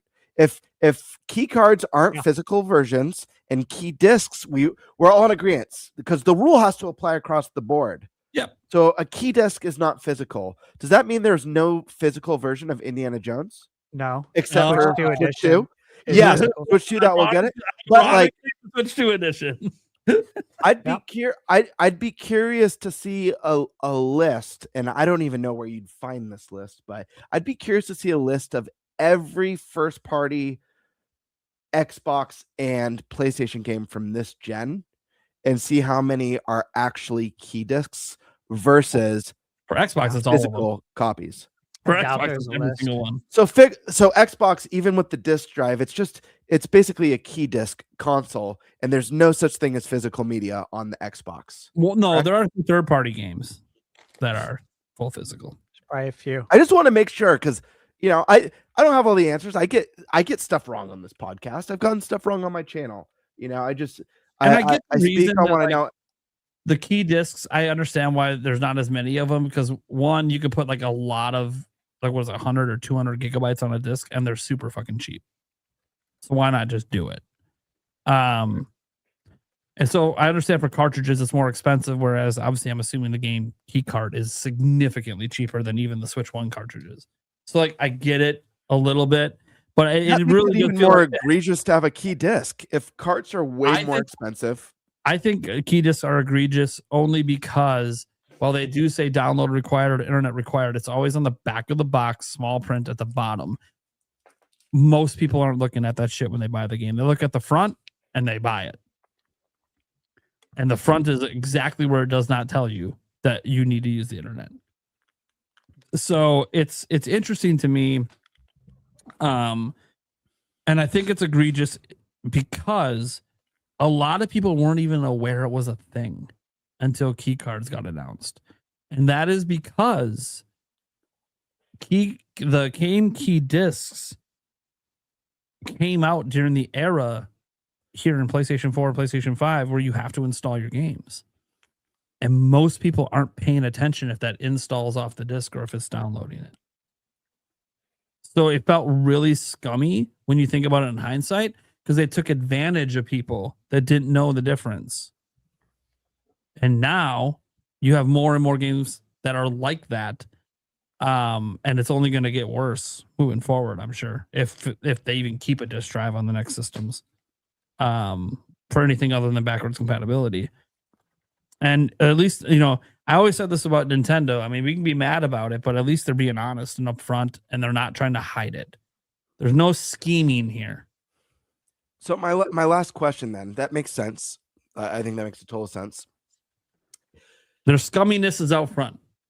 Are we seeing because we see a lot of with Switch 2, when a game doesn't have a physical release. I know we've all seen it here on the podcast and people in the audience have seen it. When a game has digital or key cart only, there's kind of an online boycott the key cart, right? You guys have seen this? Yeah. Don't buy it. Don't support key carts. Yeah. Are we seeing this with the key discs?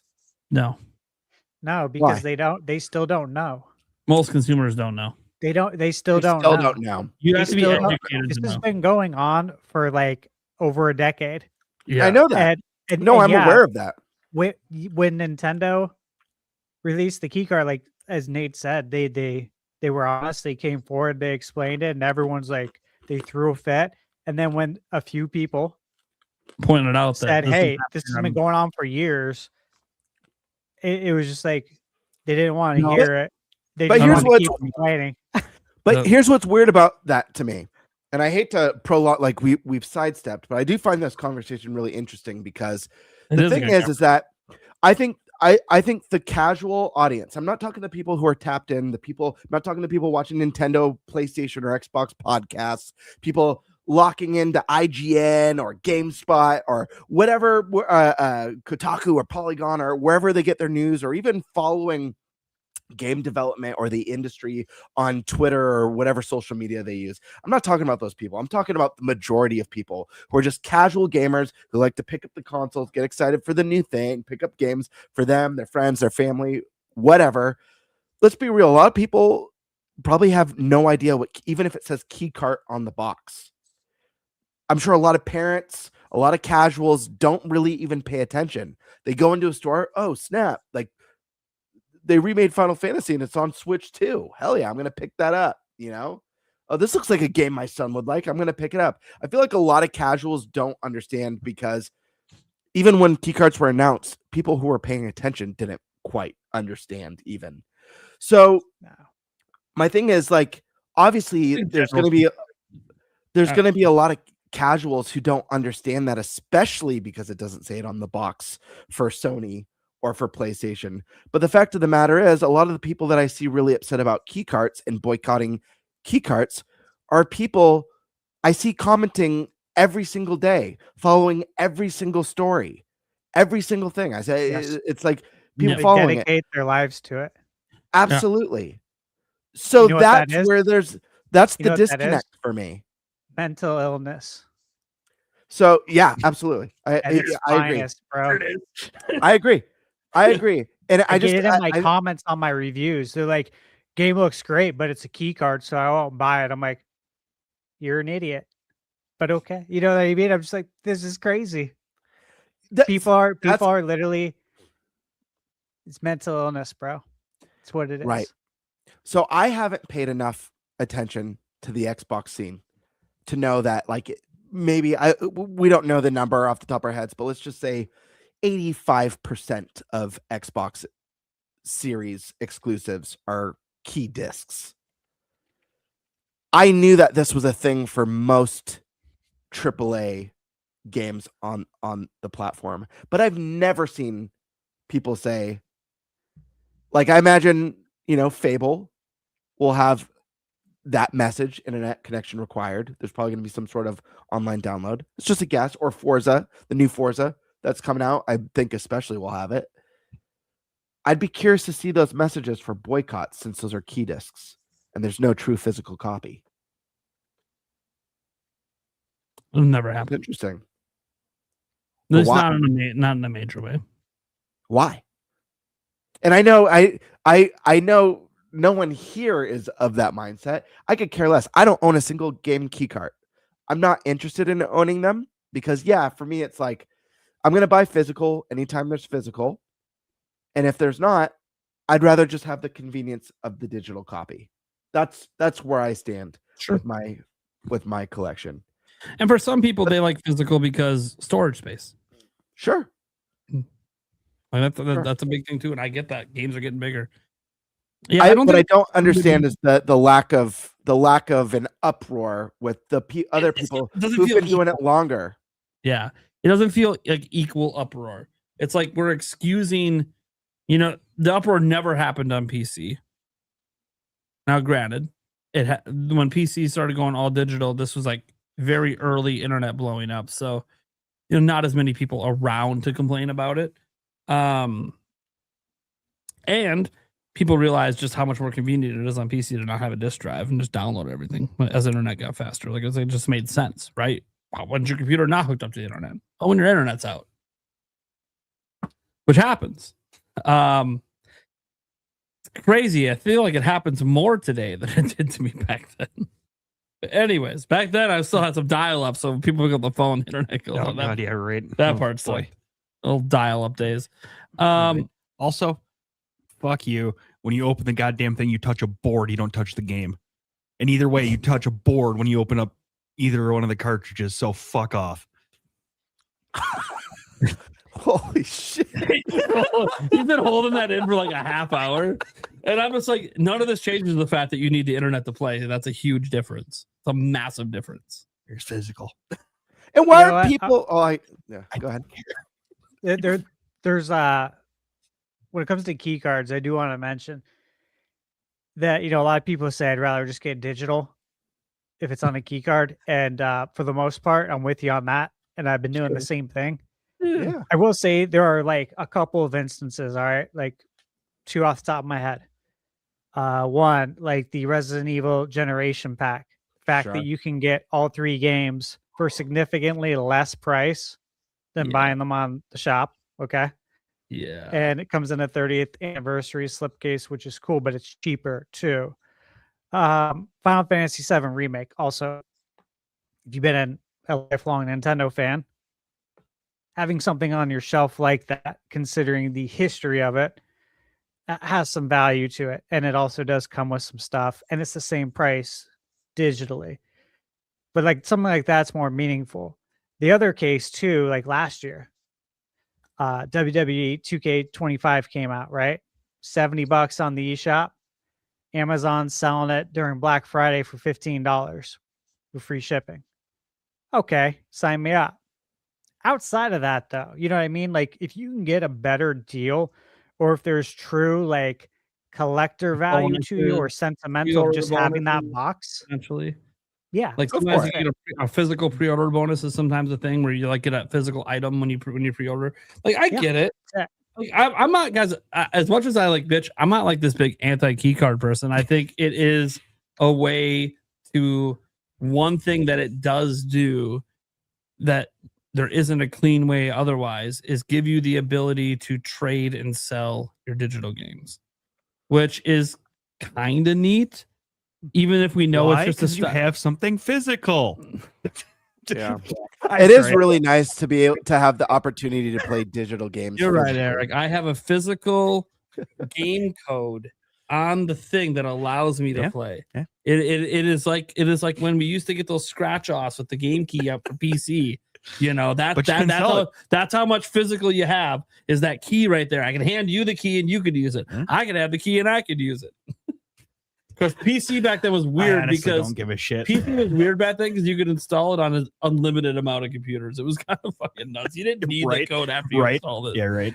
PC gaming back then, way different than today, where they try to limit how many computers you could install on. Yeah. That was not the case. People would literally buy the game, post the code on internet forums, and everyone has the game. Pretty much. It was not good. Not good for the companies. Anyways, great for consumers. Just need one person to bite that bullet. One last super chat we had here. Reaper says Stash is incorrect. You can buy the generation pack digitally for the same price. Yes, you can. I think you gave off the impression that you couldn't. But you don't get the slipcase, do you? No, well, you don't get the slipcase. No. The 30th anniversary. Sentimental value. For Can I ask someone, one last question? if you've been playing it your whole life since '96, you might want that. He's talking about himself, guys. If you don't know, all these references are always to himself, like the Final Fantasy VII. That's a sentimental value for him. There's got to be other people who are gaming. Oh, I'm sure. Well, I'm sure. Back then, and we're upset that only applies to him. I just want you guys to understand when he talks like that, he's talking about people like himself. He's not talking about everyone. Not everyone's going to care about the slipcase. Not everyone's going to care about the sentimental value of Final Fantasy VII, because that was the first Final Fantasy to leave Nintendo. Like, not everyone's going to care about that, guys. But he was just pointing out that there can be individual reasons that even if you don't like key cards, you still might consider it if you're buying those games anyways digitally. I think the strongest argument is obviously when there's sales. And I have to brought that up myself. Like, hey, dude, if you're selling me a key card for like $50, but it's $70 digitally, fuck yeah. Why the fuck this has been happening with fake physical too, which I guess we can call it that. You know, like that's what's been happening for so long.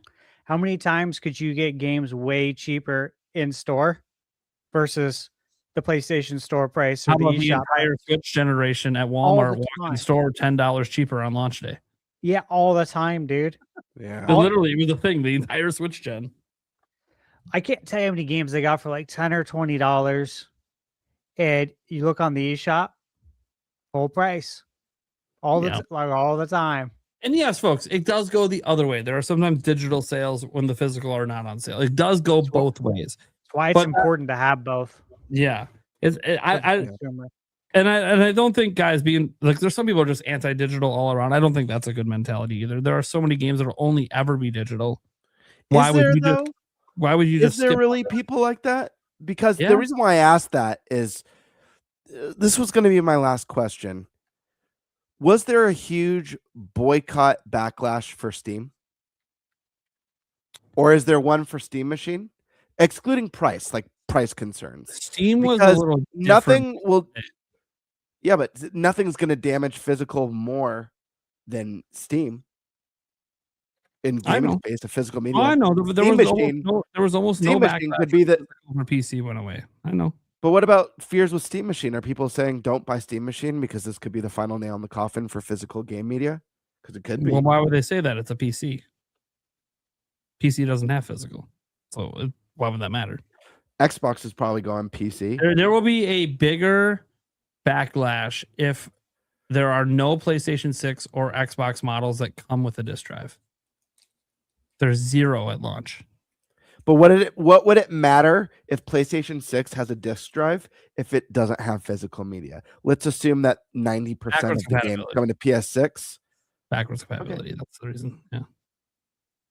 Do we think it's there are some rumors out there that PlayStation 6 will not have a disc version at launch. Just you could buy the accessory if you want. Yeah, I highly doubt it's gonna have a built-in disc drive. It's for sure gonna just be an accessory, and this will probably be the last time they do it. And then people are just gonna get left behind. And people will probably backlash about that a bit because that'll be the first time the big wake-up call. Oh shit! They don't even come, and the disc drive is sold out. What am I going to do with this fat stack of PS4 and PS5 games I have right here? You mean the fat stack of key discs that they've been collecting? Depends on what they've been buying. It depends on what don't actually make up a majority of the releases on the platform. But if you only buy from certain companies and only buy certain games, and yes, you will have a fat stack of key game discs, which, by the way, you also can't use because you need a disc drive. It's almost a worse version of digital in that case when you don't have a guaranteed disc drive on the system. Yeah. I swear, if they do that and they don't make the PS5 disc drives compatible with PS6 so people don't have to buy a new one. And by the way, it would behoove Sony if they're making a handheld to go all digital. Mm-hmm. It would really, and they've already made, you guys think about it. There's no PlayStation 5 Pro model that sells with it. Yep. The all digital version, obviously, they still have the base PS5 they sell that comes with the drive. But 2 of the 3 models they sell don't come with the drive. Next time it's going to be all the models don't come with the drive. Well, I mean, guys, just go into a brick and mortar shop, go into a Best Buy or a Target even and look at the video game section. The Xbox is like non-existent. PlayStation is small. Nintendo takes up most of that real estate because whether or not you like game key cards, they still have the most robust lineup of actual physical video games.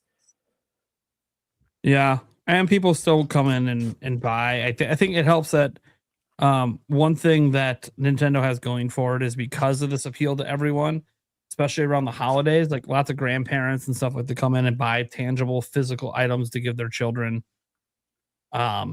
And you're seeing this come back a lot where people were doing gift cards for so long, and now people are kind of like, no, we should do something they can hold in their hand. Because it feels like even if it doesn't mean more to the kid, like maybe the kid doesn't care if it's digital or physical, it means something to the gift giver. That they get to see their eyes get wide and open this thing, get super excited about ripping that thing open and slapping the cartridge in. Like just something about seeing that as a gift giver feels so much more impactful than here's a gift card. Absolutely, I 100% agree. That's why it feels way better giving a specific gift over like a gift card. You know what I mean? Which is essentially just giving money. It feels so much better to see someone open an actual gift that you picked out.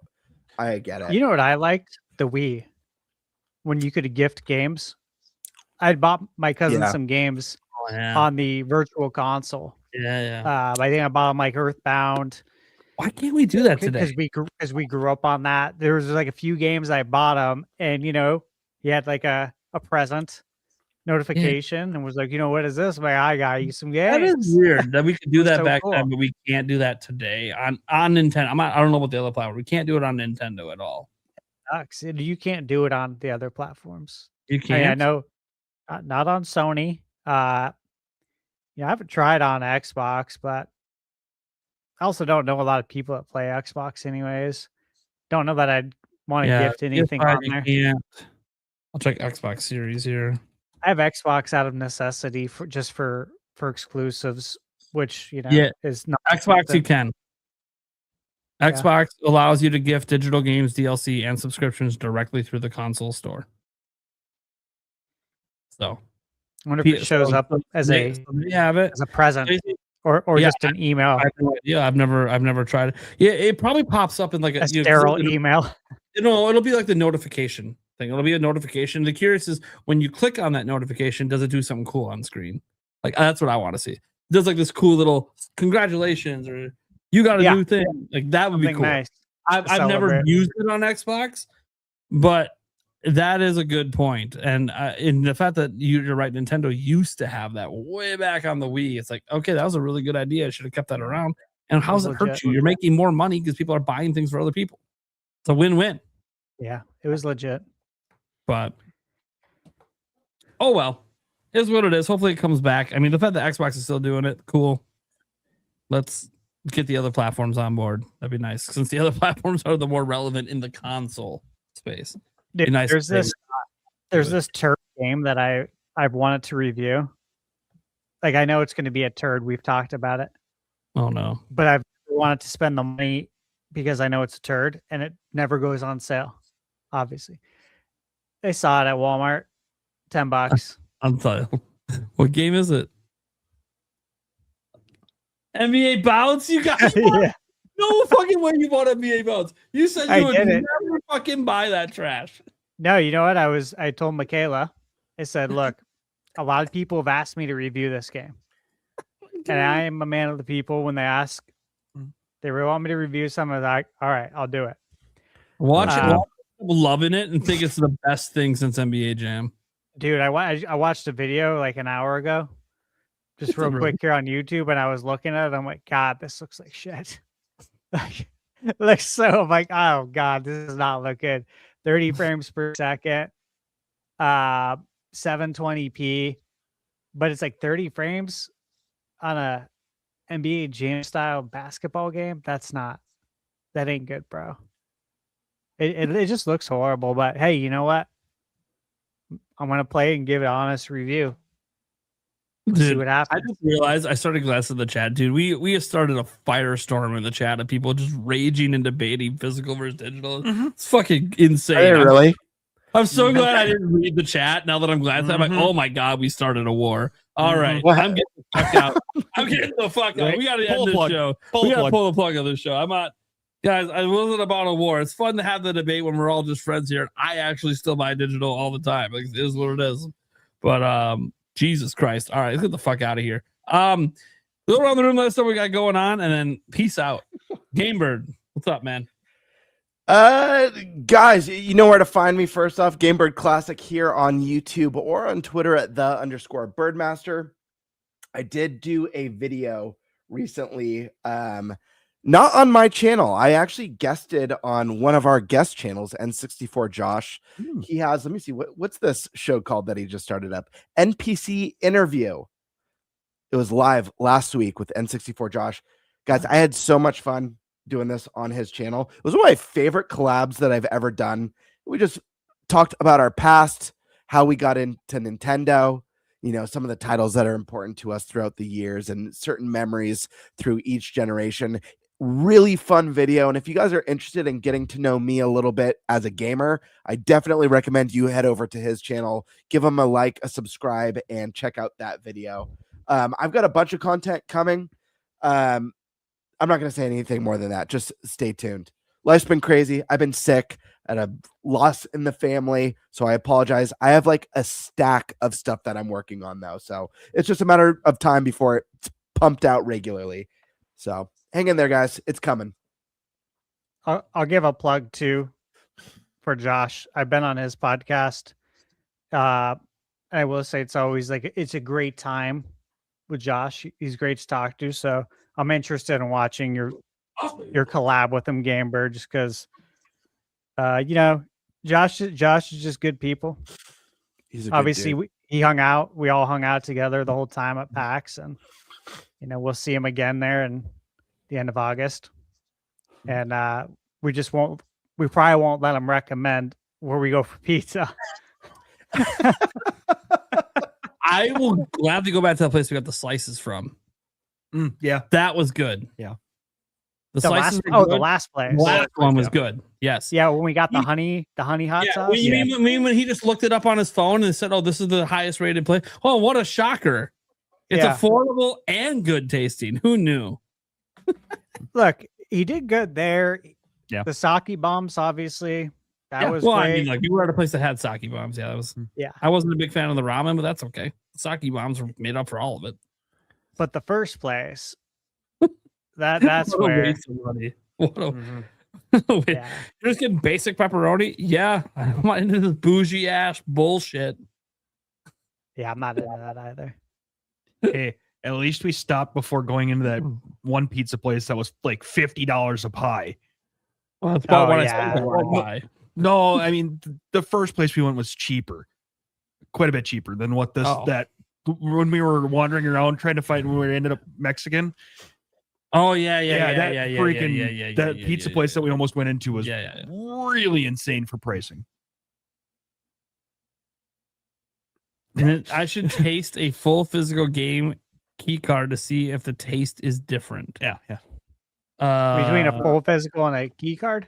Key card, yeah. That would be interesting to see. No, what you should do is you should. Next week. I can do it next week. They're gonna taste the same, but I'll do it next week. I think you should prepare like a poo-poo platter of like do a regular Switch game, a key card, a regular disc, and a key disc. Yeah, there you go. Do a code in the box too. Yeah, I have that. Yeah, in the box. I have that. It's a poo-poo platter of video game sampler. I gotta see if I still have the insert with the code. I might not have the insert anymore.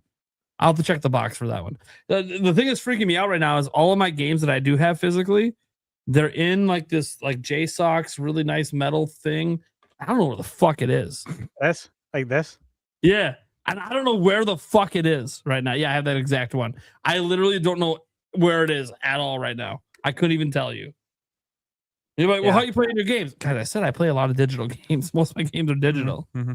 But you better find that. I know, I'm pissed. I got like fucking 20 games in it. Dude, that's the fear though I have of putting my games in something like this, because this is not something I've ever done, but they sent it to me. I'm like, yeah, I'll try that out, And it's nice. I do if I travel, sure. But if I misplace it, dude, screwed. That's what I am right now. I'm hoping it's in my office. Gets stolen. Right? If it gets stolen, it's so easy. My kids took it. Fuck.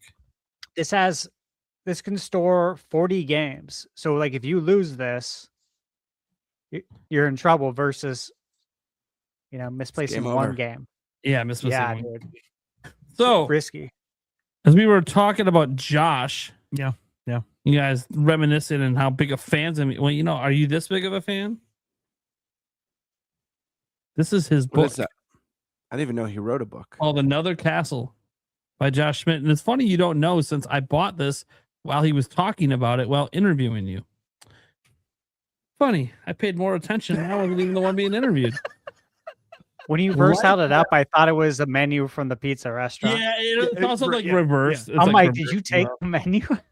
No, it's also reversed. No, his name's on the bottom, Josh Schmidt. It's Life Lessons, illustrated by Mario Bros. Another Castle is learning to enjoy the journey through its ups and downs. The lessons was taught to me as a child.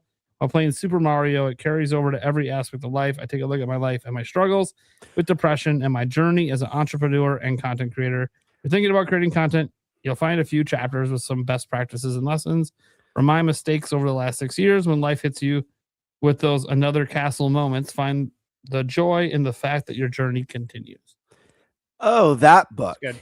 My bad. Yeah, I went right to the YouTube section. So anyways, the point is, as you guys are like sitting there almost bragging about Josh, I was like, wait a second. I'm the only one that actually paid the man and bought something from him. No, I wasn't going to say anything about this until when we were at PAX West, and I was going to razz him. I probably still will because he's not even watching this. Just razz him about the $50 pizza and like, you know, how much he fucking owes me for that. And as he tries to get his wallet out to pay me, I'm just going to whip this bad boy on. Dude, all I want's your signature. That's all you got to do to pay me back. Just sign your fucking book. That's it. I don't need anything else from you. Because I'm never letting that $50 pizza go. I'm just going to razz about that shit 10 years from now. And watch, 10 years from now, even a slice of pizza is now just 50 standard at that point because the money devalued that much. I missed it. So I've got no issues with Josh and pizza. I was not there for that.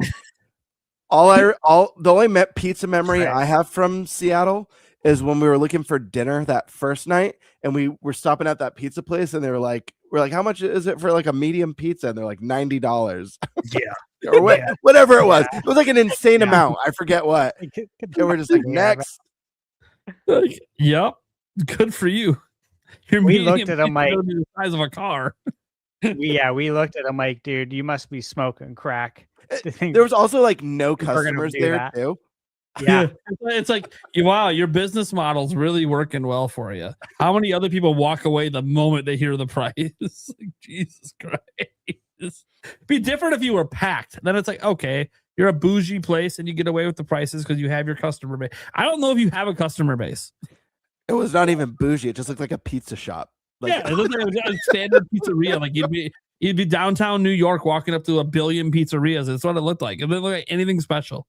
$90. Like, get the fuck out of here. Not doing for that. The cheese, by the way. That wasn't even a specialty pizza. I'm trying to find it. I don't know. I don't want to find it. I never want that place probably went out of business. No. Well, if they're not, then they're drug smuggling money through there. I would only want to find it to make sure we never go there again. The place we got the slices from, I want to revisit that, even though the walk kind of sucked. It was uphill a lot. Pretty much everything's uphill. Nah, Seattle wasn't too bad. Just that pizza place in particular was a really long walk uphill, but it was good. So I remember the whole time walking, I told you this better be worth it because like the last place he took us to sucked, and now my legs are dead. And we got there. Okay, this is actually good. I wish I'd remembered that. I should have wrote that place down. Yeah, I could fucking DoorDash that in or some shit. Yeah, there's that. Yeah, I'm just probably buying a whole pie is probably reasonable there. We can just like have it be delivered to like a pub that's closer to our hotels and just fucking eat pizza and drink there. They let us have it in. A lot of bars will let you do that. So, all right.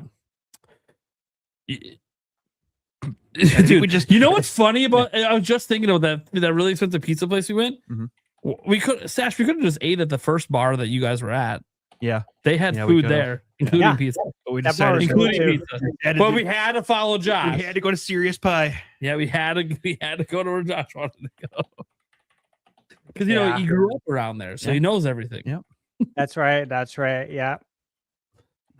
I'm just gonna tell him next time. You grew up here. That's cool. I'm in this pub. I see a menu with pizza and cheese curd, and they look affordable. So I'm staying here.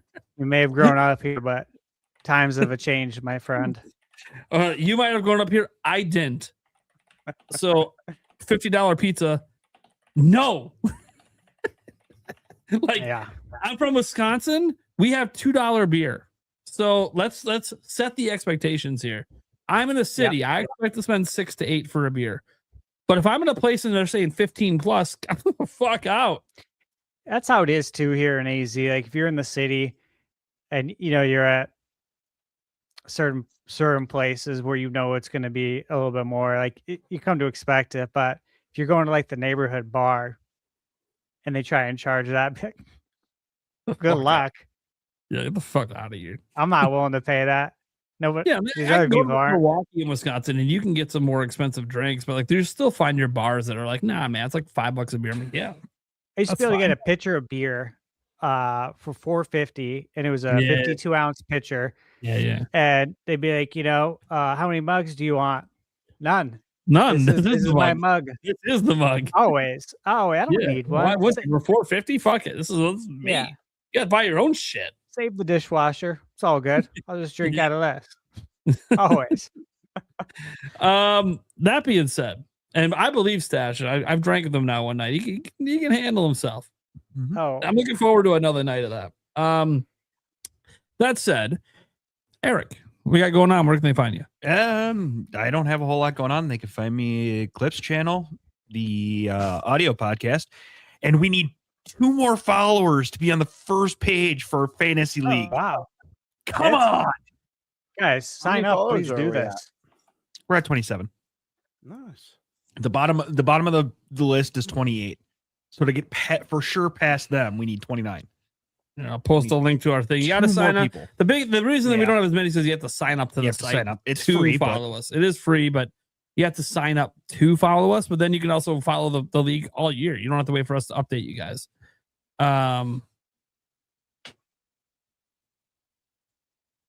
Okay. Sorry, I was looking at this weird symbol I saw on there, but I know what it means now. Okay. Yeah. Cool. Anyways. All right. Hey, I had my first game score in the 80s. Woo! Of course, I've only had 2 games get reviewed so far. Most of my games are way later this year. But here we go. You gonna read it off, Game Bird, or are you just gonna put it up?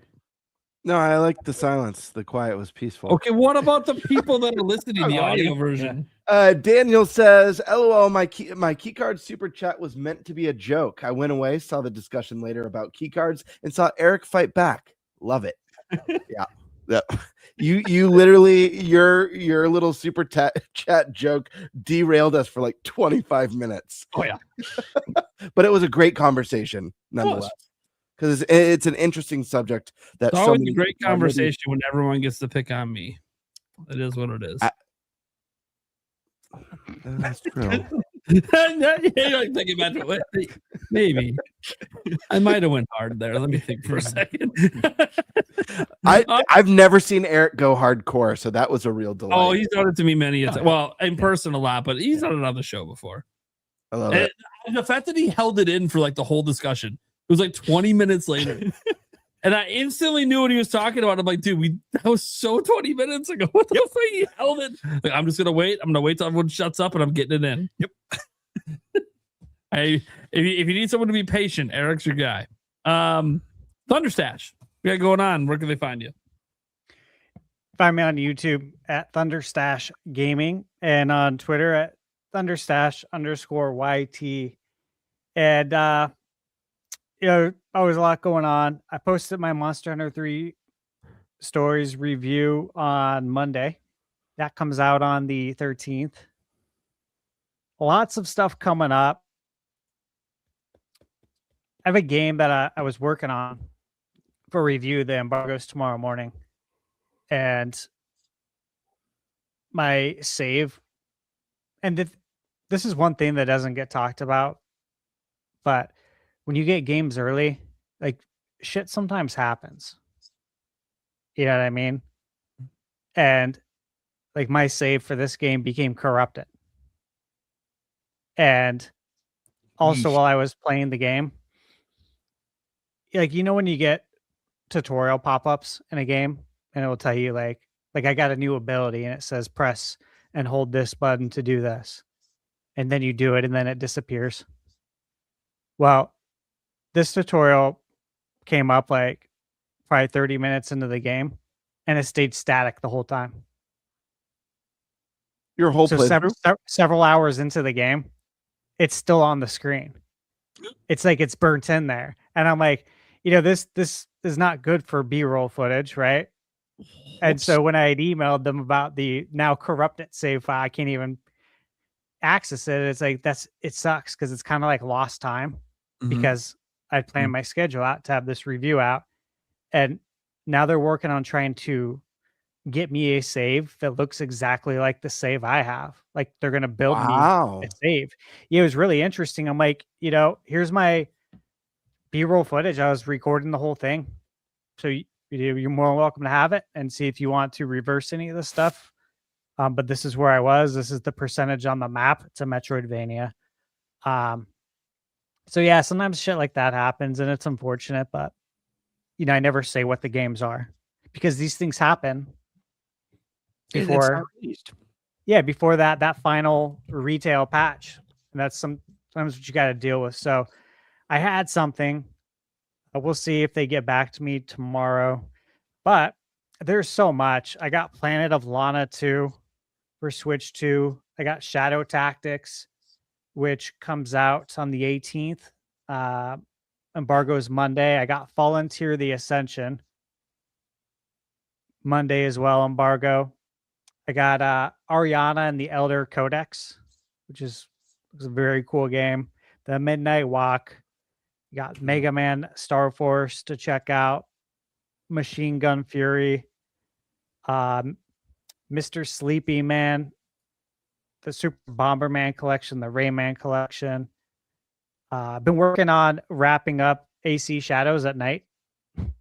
Last couple of nights, been playing it to like 2 or 3. I've seen you on there. Bro, when I've been on Pokopia. Have you? I've been seeing you. Yeah, I've been seeing you on. Oh, that's AC. right.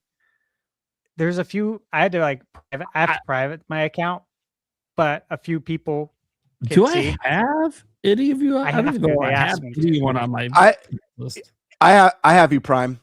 Do you? I have both. You guys both. I don't want to force, I have the private force friendship, but I have you guys best friended on there. I have stars next to you. Like I'm gonna be playing the Midnight Walk soon.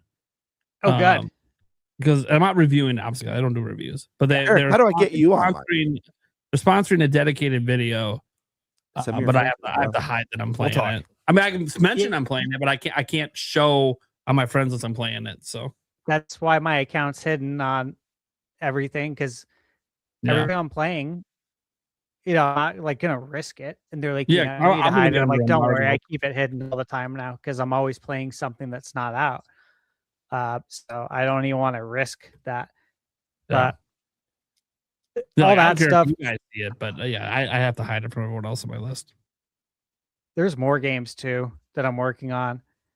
I got my hands in a lot of baskets right now. Let's just say that there's a lot. Just keep an eye out. I wish it was more clear. It's just a lot of stuff right now. Juggling a lot. Nice. Yeah. Nice. Okay, well, I am Nintendo Prime. I covered usually daily news videos. I know it hasn't been super consistent lately. Some of it's because the news has been a little bit slower, but also some of it's just been I'm slammed. Part of the slam's good slammed. Like I worked on a sponsored thing today. That's cool because that helps pay the bills. But other slammed isn't always great. It's life. Doctor's appointments out the ass. Even now, like it's 1:23 a.m. I gotta be leaving here in 6 hours to go to a doctor appointment that's an hour and a half away. So, it's fine. I'll be all right. But it's just the way my life is right now. Tons of appointments, tons of stuff going on. And then spring break for my kids is next week, which is cool for them, not for me. Because, of course, they're all home next week. So now we have all of their appointments are all week long, and they're never going to leave me alone. And it's going to be cold all week. So it's going to be constant. I want my tablet, or I want my Switch 2, or I want this, or I want that. And it's like, okay, but as a parent, I can't just let you play that for like 16 hours. You got to do other shit. So it's just it's a lot, but that's part of parenting. It is what it is. But yeah, I just trying to sort out some stuff, and I guess if I get lost, there's always another castle. Shout out to N64, Josh. You guys can follow me on all the socials. You can also check out our audio version everywhere that audio podcasts are heard, and our podcast clips channel as well if you want to see smaller segments. Usually standard podcast link for other shows. Hour or whatever. But yeah, go check out the podcast clips channel. It has been growing. Shout out to YouTube for adding, the feature to allow our channels to collaborate with it, which helps expand the reach of it, which is really good because that channel growing actually benefits all of us if it ends up getting to where I hope it gets to someday. So go check that out if you want it in the smaller sample. Also, technically this show is live streamed over there as well, but only in the vertical format, which I know Stash and Gamebird also usually stream in the vertical formats as well. I don't. I just didn't notice anyone really watching the vertical format, so I just abandoned it. Maybe I'll try it again someday. And I know, guys, if you're watching on X, you kind of came in like an hour into the show. I don't know what was going on. There was some errors happening. And then with me and Stash trying to stream on X, it just wasn't working. And then I reconnected my account on the back end and it fixed everything. And then I could stream to X. I don't know what happened, but I'll try to make sure that I get it fixed sooner next time if this becomes an ongoing issue. I'm sure it has something to do with X's API and shit, because I know they messed with some stuff with it recently. So, all right. Well, thank you guys so much for being here. And we'll catch you same time next week. I guess I'll give you the tease. People always like to know who's coming on next, as I already closed the document. Nice. I know. I usually leave it open right till I can shout them out who's on next week. The Demi Moore tease? The Demi Moore tease. Yeah, that's what we're doing. You know what tease I'm talking about? Strip tease. Titties. I know the titties. The 1994 classic. Yeah, I know. Next week we have on Scott Sword Alyssa and Professor Noctis, which some of you guys might not know, but I've met him in person before. Yeah, dude, we have kind of a loaded slate coming up. Dude, Special Nick is going to be coming on soon. Andres Restart, N64 Josh. Do I know Special Nick? Talk, Is he been on the show before? Kiwi Talk, Switch Force. Oh my God. No. Rogers Base, Hoops. Jesus Christ, we have a loaded slate. Yeah, we do. It's be fun. And then even like Wood from Beat 'em Ups is trying to slip into one of these episodes. So guys, we're trying over here. We're trying to have a nice slate. We have some weeks right now without anyone scheduled, which is all fine. Nothing wrong with the core four. Probably a great time to go over Fantasy Critic when it's just us. Yeah. Because I don't know that it's that exciting for the guests. That's why we always save it for the end when we do. We were going to get to it today, but as you can see, we're good. Yeah. Bye, It remains a fantasy. I gotta go to bed, man. Yeah. Me too. Me My too. throat hurts. It's an In-N-Out you ate. That's what it is. Punishment.